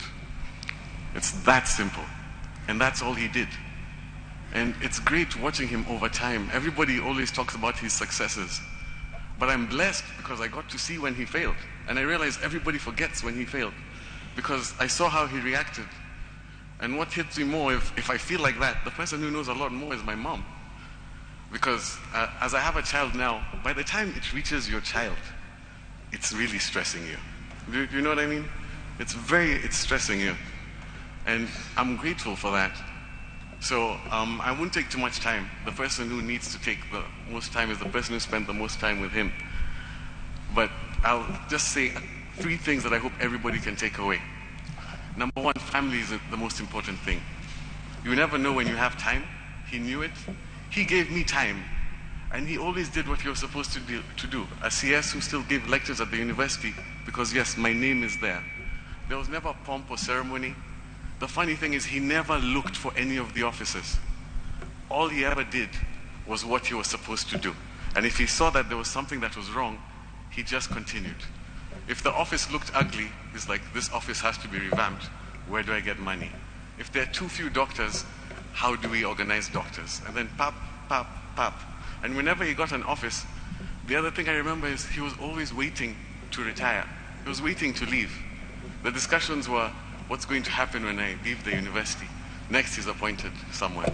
Next he's appointed somewhere else. And that makes me feel strange because I spoke to him, I was with him all through. But when I was talking to him before, I was really talking to him about, there's too much on my mind. We share several offices, so that's a very strange thing. And we have the same name, so every now and then I get a text that's meant for him, which I thought was very funny. And since we're always honest to each other, I thought that was just, it was quite funny that I could always see where he was going and how he was trying to take care of me, or what he was struggling with, or how he hid it. I could go on and on because it's 36 years, but 2 stories come to mind. One was we were sitting with him in the house. I was struggling with something, and I came to him, and he reminded me a story which I completely forgot. I was just in high school. I was in boarding, and you know how children now, you compare yourself to other children. So I had clothes, but I didn't have the cool clothes that all the other children were wearing, and they had many of them. And I remember telling him, Dad, can I get more of this? Then he just smiled. He's like, just go up to your room, put the clothes that you have. Then he gave me some time. Then when I went there, we're talking about tracksuits, because that was the cool thing at the time. I had 2 of them and 2 pairs of shoes. I was like, everybody had like 5. So he's like, do your friends have these? I'm like, no. Do your friends have these shoes? He's like, no. But it's like, but they have many, Cindy. I'm like, yes. So he started laughing, and that's actually what I miss, his laugh. And it was really heavy. Then I was wondering, why are you laughing? And then he said, what you do is tomorrow, you go to school, you tell all those friends who have all those clothes, ask them why they're wasting so much money buying so many clothes, that they should look to you who only has 2 that are lasting for this long, and you go and tell them this exact thing. I'm sorry that you have to do so much for other people, but look at me, I'm the standard. So if you have these, then you're okay. So those are the small things I think about. He made me realize, stop comparing, just do what you're supposed to do when you're supposed to do it. It's that simple. Everybody makes it seem so hard. But if you tell somebody the truth, they won't be happy. But if you're doing it properly, that's it. Trust in God. The same quote that's in one of our desks, for the Lord did not give us a spirit of fear, but of faith, hope, love, and sound mind. And that's what my dad is. He was always hope. And that will continue. I think, like I keep saying, I can just keep on going. But the last one, this one goes to everybody. Towards the end, one quick note. I have to say this for the doctors. How many professors do you know that most of their mentees are professors? You know, it's a small thing. If you're in medicine, you know exactly what I'm talking about. Those are the people who came to support and help me. Always his mentees. He spent time with them. Every one of them has an individual relationship. A lunch, a coffee, a phone call, a funeral, a wedding. And that's what impresses me, because that takes time. It takes time to be human and spend time with people. That's one thing we're all missing. So forget pomp, ceremony, anything. Spend time with people. That's what he would want you to remember. Talk to the person next to you. Find out what's going on with their children. Just spend time with them. And he kept telling me this thing. If there's somebody behind you, somebody stands behind you, what do? You protect them. If somebody stands beside you, regardless of what they believe, their creed, their politics, anything, if they have decided to stand beside you, you respect them. It's literally that simple. And the last one, which he told me, if anybody stands in front of you to push you back, then it's fine. You smile and you look at the people beside you and behind you and you show them the strength that you have now. So with that and you trust in God, you'll be okay. So if we all do that, I think we can all be better. We can honor his memory. It's good he did all of those things, but he only reached there because he kept it simple. Do what you're supposed to do when you're supposed to do it. Thank all of you for coming to spend time and see my dad rest and spend time with the family. We'll still be here. Hopefully we'll become friends regardless of wherever you are. You are still who you are. So God bless you all. Thank you.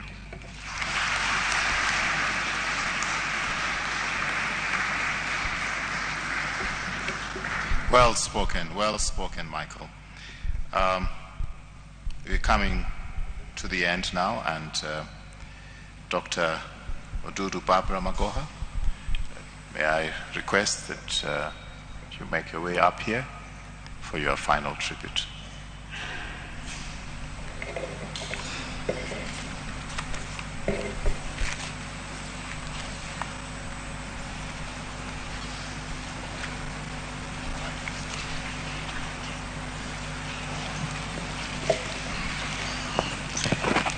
Good afternoon, everybody. Today, a vision of 1980 has finally come true. It is a vision about my two parents, my father's two friends, and my father-in-law. And this is what took place. My husband, George Magoha, came to Nigeria in 1972. I had a scholarship the same year before finishing O-level to study medicine. My father disapproved of me applying for that scholarship. He told me I was blocking the poor. A few months after, my father passed on in 1973. I had to get that scholarship guaranteed by his friend.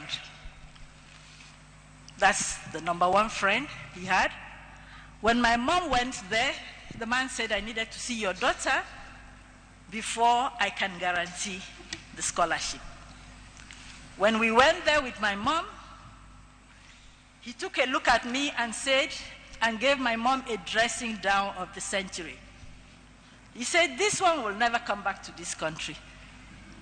Why do you want the government to imprison me?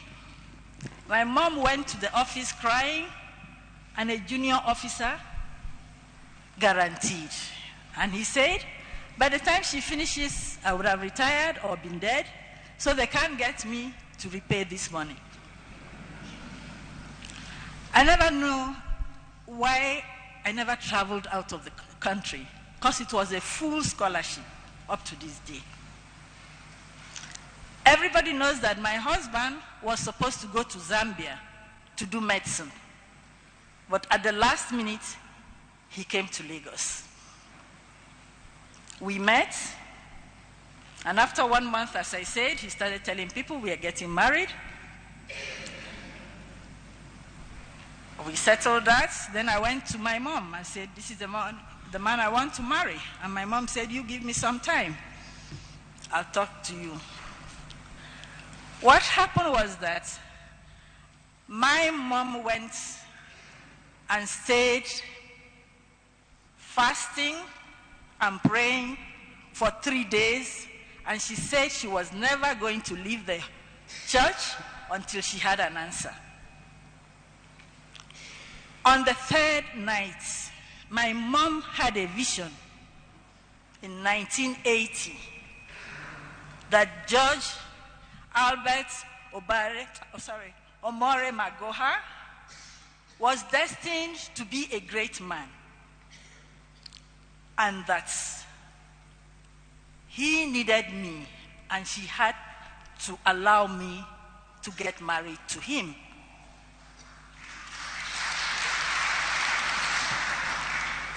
So my mom came back crying and said her hands were tied.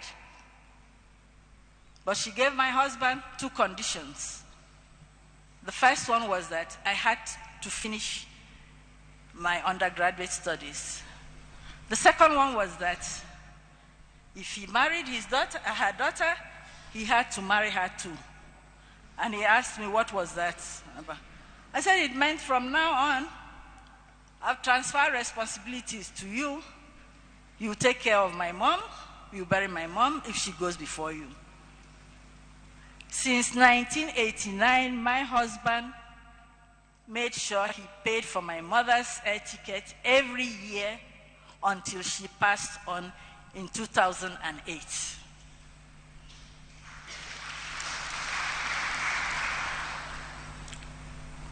My mom became a spiritual godmother to my husband.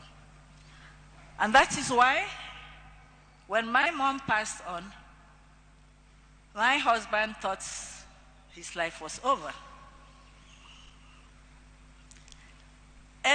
When the promotion started, each time my mom came, we said, not yet, still more coming, every year.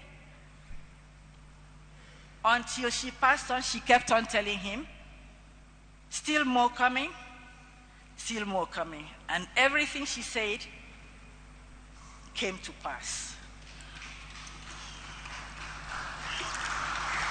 With all that has happened, I believe my mom's vision has finally come true 43 years after. The second friend of my father was a urologist. He made sure my husband was a urologist. Professor Nkboson from the University of Ibadan. Will you call that destiny? Will you call the way we met? And the fact that my father-in-law, my late father-in-law, moved us from the ancestral home to Umiru. Things just don't happen. He settled us.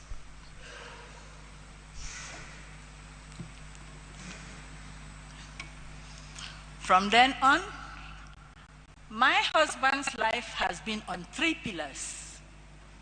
His God that made him, Stare that molded him, and medicine. Everything of his, he did in medical precision. You take history, which is the problem, you investigate, make a diagnosis, and make a decision. Some people found it odd. We medics, we don't have time for storytelling. It's either this or that. And you go to theater. When you go to theater, when you come out, relatives are waiting. The first thing is, how was the surgery? Among those relatives, there are people who wish the operation never succeeded because they had their own timetable. And then there are those who are truly happy that the operation succeeded. So all the things my husband did, it was like having dinner with the devil. Devil in the sense that they say when you're having dinner with the devil, you use a long spoon so that your 2 fingers don't touch each other. You don't know what the devil has put in his nails so that they touch you, and when you take to your mouth and you eat, it will be over. So in the morning, when the devil is calling you to find out if you are dead, he asks you, your voice has changed, just to make sure that you are the same one. And you answer back and say, no, it is that nice food of yours that has made my voice to change. Thank you very much for making me have such a good meal with you. So he always prepared for the battle. That's why they said he was obsessed with success. Because each time you pass one battlefield, you prepared for the other. After all, life itself is battle. I'll never complain. I had him for 40 years. I'll be very ungrateful if I did that. There are people who have had marriages of lesser years. I thank God, and I have accepted. We were a team. He looked over my back, and I looked over his. In marriage, we all know there's nothing like 50-50. There's always one person sacrificing more than the other. It could be 40, 70, but everything just came to 100. We understood that. And as a couple, we worked through that. The fact that a vision was made did not mean that everything was going to be smooth. He was not perfect, neither was I. Neither did we have a perfect relationship. But we worked through it, knowing that marriage is about 80-20. 80% meaning what the two of you share in common. The other 20% is what may divide you. So we increase the 80% and reduce the 20% in our lives to make it 0.2%. And in that way, we had a perfect marriage.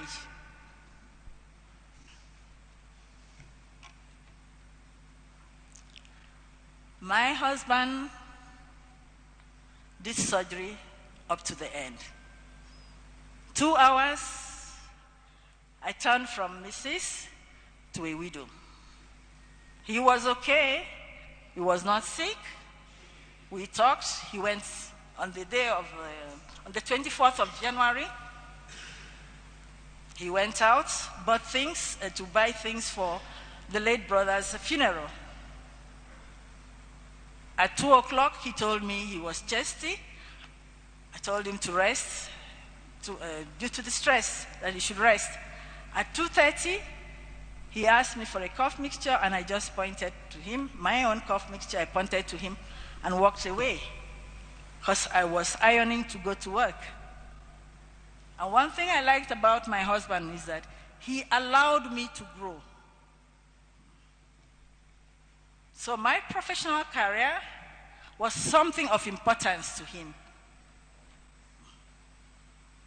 So I ironed to go to work. While ironing, I heard him calling me in a stressful voice. When I went, I found out that he had collapsed and his head was almost knocking on the wall. I put my hand to the wall, and then his tongue was coming out, and I pressed down the tongue for some fresh air. I called the workers who were there. I screamed, and they come, and he got revived, put him on the floor.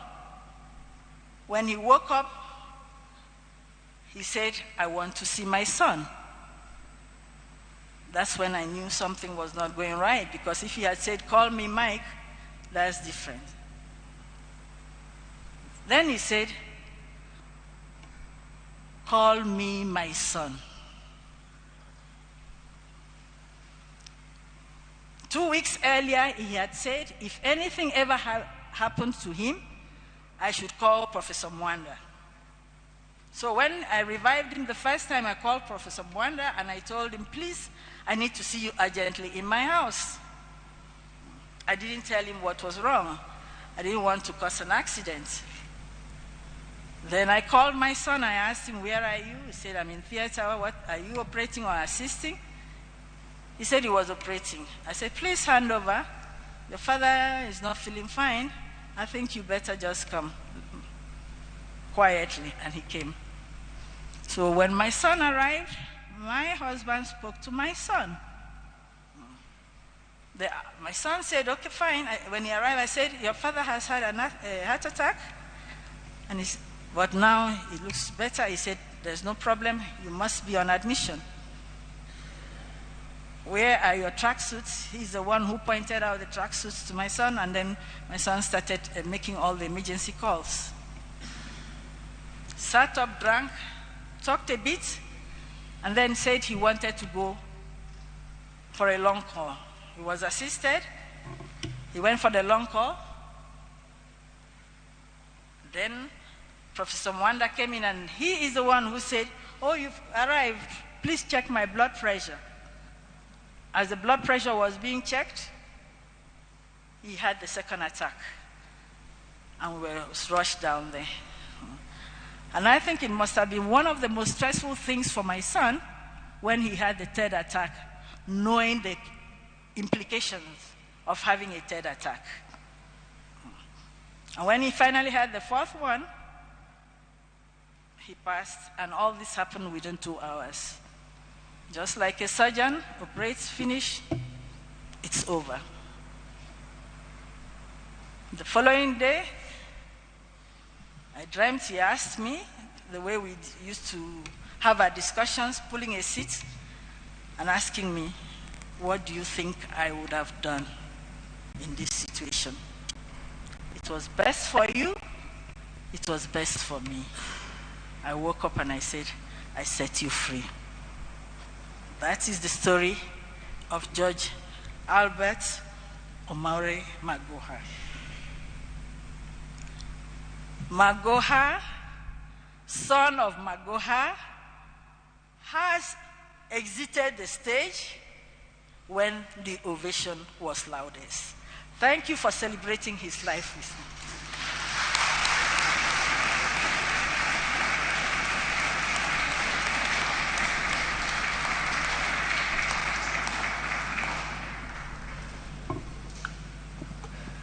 Thank you very much, my sister, for being strong in the midst of so much turmoil.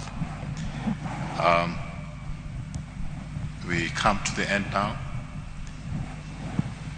After this, there will be viewing of the body. There's a tent which has been set aside for that. And I'd like to request that as you file out, if you wish to go and view the body, you'll be guided by a team of ushers who are out there to do that function.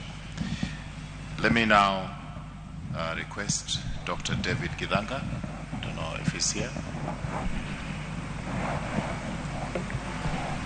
to give the vote of thanks, and immediately after giving the vote of thanks, we'll hand the program back to the church. Thank you very much.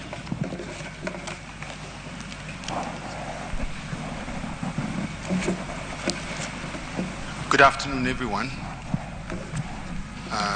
Barbara, Michael, and the wider Magoha family, and distinguished pilgrims. We're all pilgrims in keeping with the theme for today. Give them eternal rest, O Lord, and may perpetual light shine on them forever. No duty is more urgent than that of returning thanks. I'm acutely aware of the need to vacate this shrine. There's a service taking place shortly.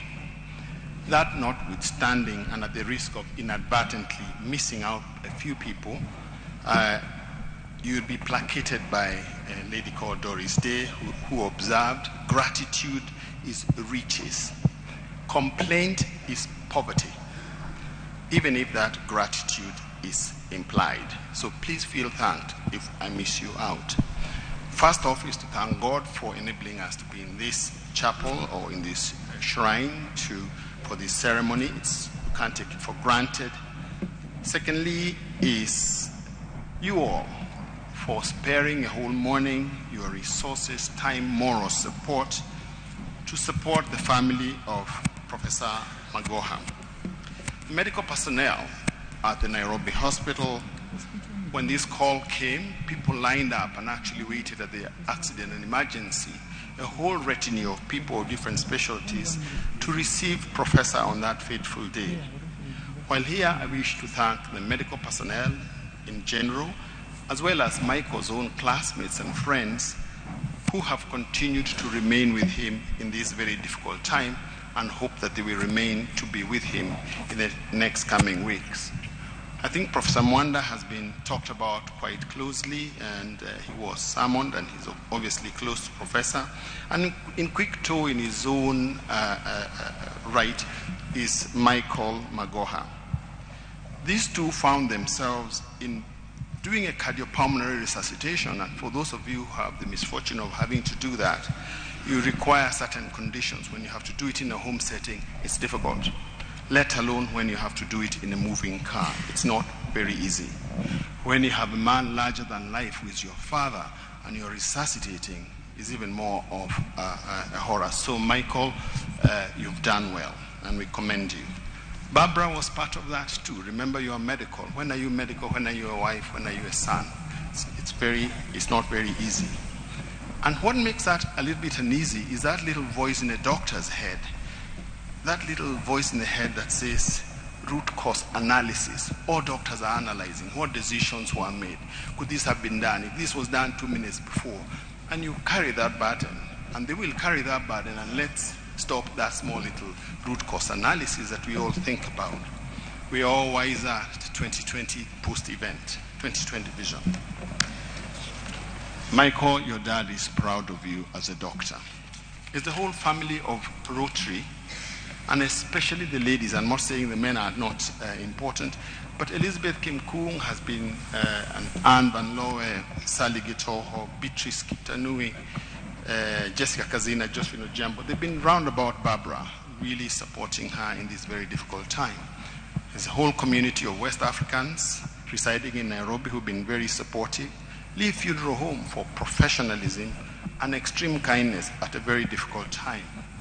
The church and the clergy of the Nairobi Hospital Chaplaincy, Our Lady of Guadalupe Parish, and this shrine. Of special mention today is our main celebrant of this Requiem service, our Bishop, Most Reverend Philip Anyolo, who is the Archbishop of Nairobi, like you will know, and is supporting ministers. The administration has been here and has been thanked, led by Permanent Secretary Raymond Omolo, who continue to facilitate movements and security here and at home. We thank you. National Police Service did a wonderful job yesterday as traffic marshals, as all this carnival went across the city. We thank you. A self-improvement writer, Melody Beatty, said, "Gratitude unlocks the fullness of life. It turns what we have into enough and more. It turns denial into acceptance, chaos to order, confusion to clarity. It can turn a meal into a feast, a house into a home, a stranger into a friend." Stranger into a friend. We all want us to be friends. Moving quickly, we want to thank all political leadership, the MCAs, members of parliament, senators, governors who visited the home and continue to do so. I noticed the governor, Nyang Nyong, we saw him walking in, welcome. All former and current permanent secretaries and cabinet secretaries, many of whom form part of the committee that made these plans possible. They were led by our MC, Honorable Tuju, as well as Honorable Matiangi. The committee was expanded, and a big group of people who are sitting over there were part of that committee. They worked round the clock to put these things together. There is a community of business people that helped out. Ministry of Education has really stepped up. We thank the minister and your team for doing what you did. The Kenya National Examination Council, Starehe Boys and Starehe Girls Centers, they've come to honor their own. There was a very senior member who wore his uniform. He's probably my age or so, a little older, and they really come out and they step up. The University of Nairobi, led by the Vice Chancellor, Professor Kiama, as well as the Council Chair, Professor Miriam Were. There are chancellors that have visited also, and council members variously at home. There were traditional dancers from Nigeria who did an exceptional job. Michael keeps on telling us, my father would like a party, and they really exemplified that. Kenya Medical Practitioners and Dentists Council, and I see one of the long-serving members sitting over there. We thank you. St. George's Primary and Junior Secondary School. State House Girls really did a show to honor a professor. And ladies and gentlemen, even as we mourn, let's remember that as we express our gratitude, we must never forget that the highest appreciation is not to utter words, but to live by them. I think that was part of the sermon, and this was said by John F. Kennedy many years ago. Finally, let me acknowledge all the political leadership done very well by my brother, my senior brother, the MC, Honorable Tuju. He kept on doing that. But I like to specifically also remember the Prime Cabinet Secretary, Honorable Mudavadi, the former Vice President, Honorable Kalonzo, former Prime Minister, Right Honorable Raila Odinga, and immediate former President Uhuru Kenyatta, the Deputy President, Honorable His Excellency Rigathi Gachagua, and the President and Commander-in-Chief of the Republic, and he's been thanked duly. If you noted any social gap in what I've been asked to do, and this is a big task, there are two main reasons. I'm a pediatrician. I spend my time talking to children, mothers, sometimes fathers. So speaking to big crowds like this is a little bit tricky. But secondly, also, the other reason is that Joe Aluoch wanted to upstage me, and he asked me to do this work to find out how well I do. So if there's any mistakes, you can blame him. Finally, if there are any areas that we have not done well as a planning committee, we ask you to indulge us. It was difficult, high-strung, and so on. If there are areas that we have not done well, or there have been exchanges that are not pleasant, we ask for your forgiveness, and we ask you to support this family. Thank you for your patience.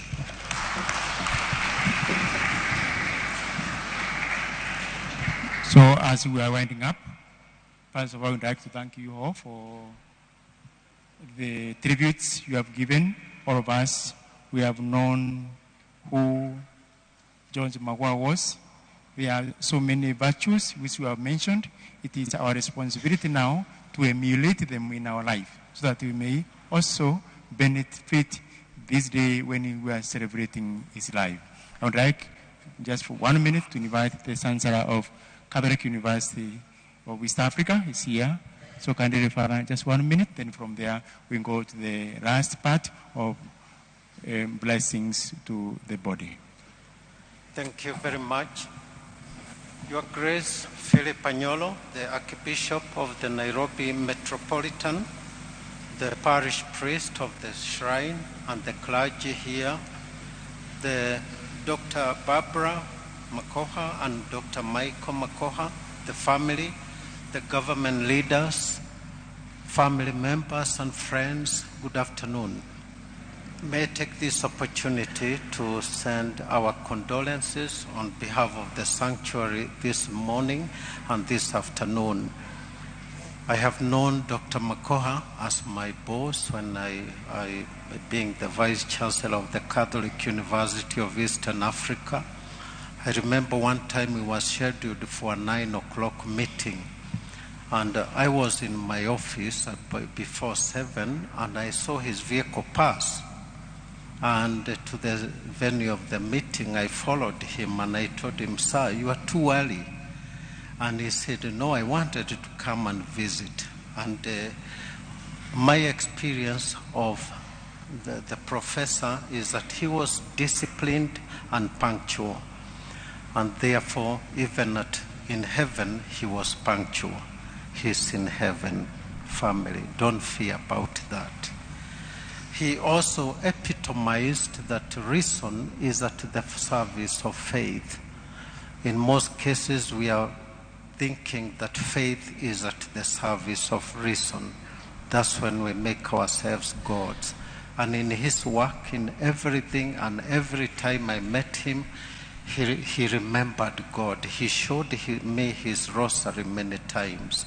And therefore, there was somebody, a sage called Solos in the pre-philosophical times, And he said, what you give is what you take away with you. What you keep is what holds you back.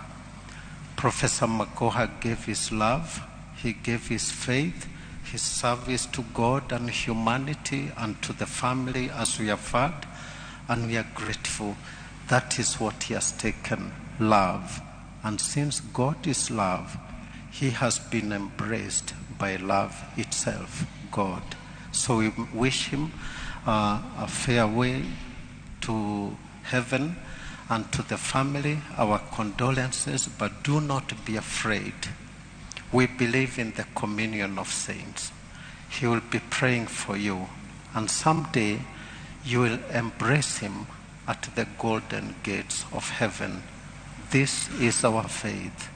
This is the faith that Professor Magoha believed in, and we are represented also by Dr. Wamugunda from the Nairobi University and me from the private university, and both of them have released him to go to heaven, because whatever is bound on earth is bound in heaven, but we have released him.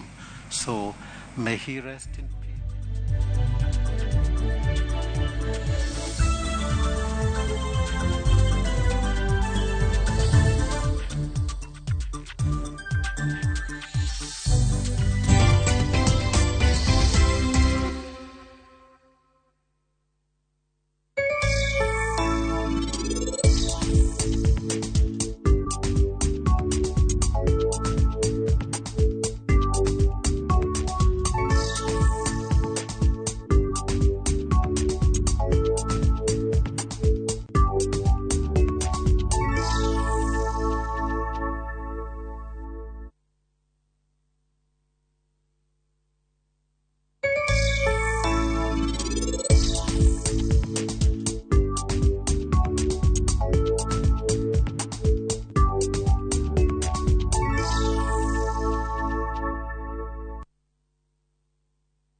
Karibu kwenye sherehe ya Shabiki.com. Hapa home of jackpot kuna buffet moja hatari utafurahia. Weka jackpot bet yako na stake of choice. Yes, cheza jackpot kuanzia shilingi 5 ya QJP, 8 bob kwa Premier League's jackpot, 12 bob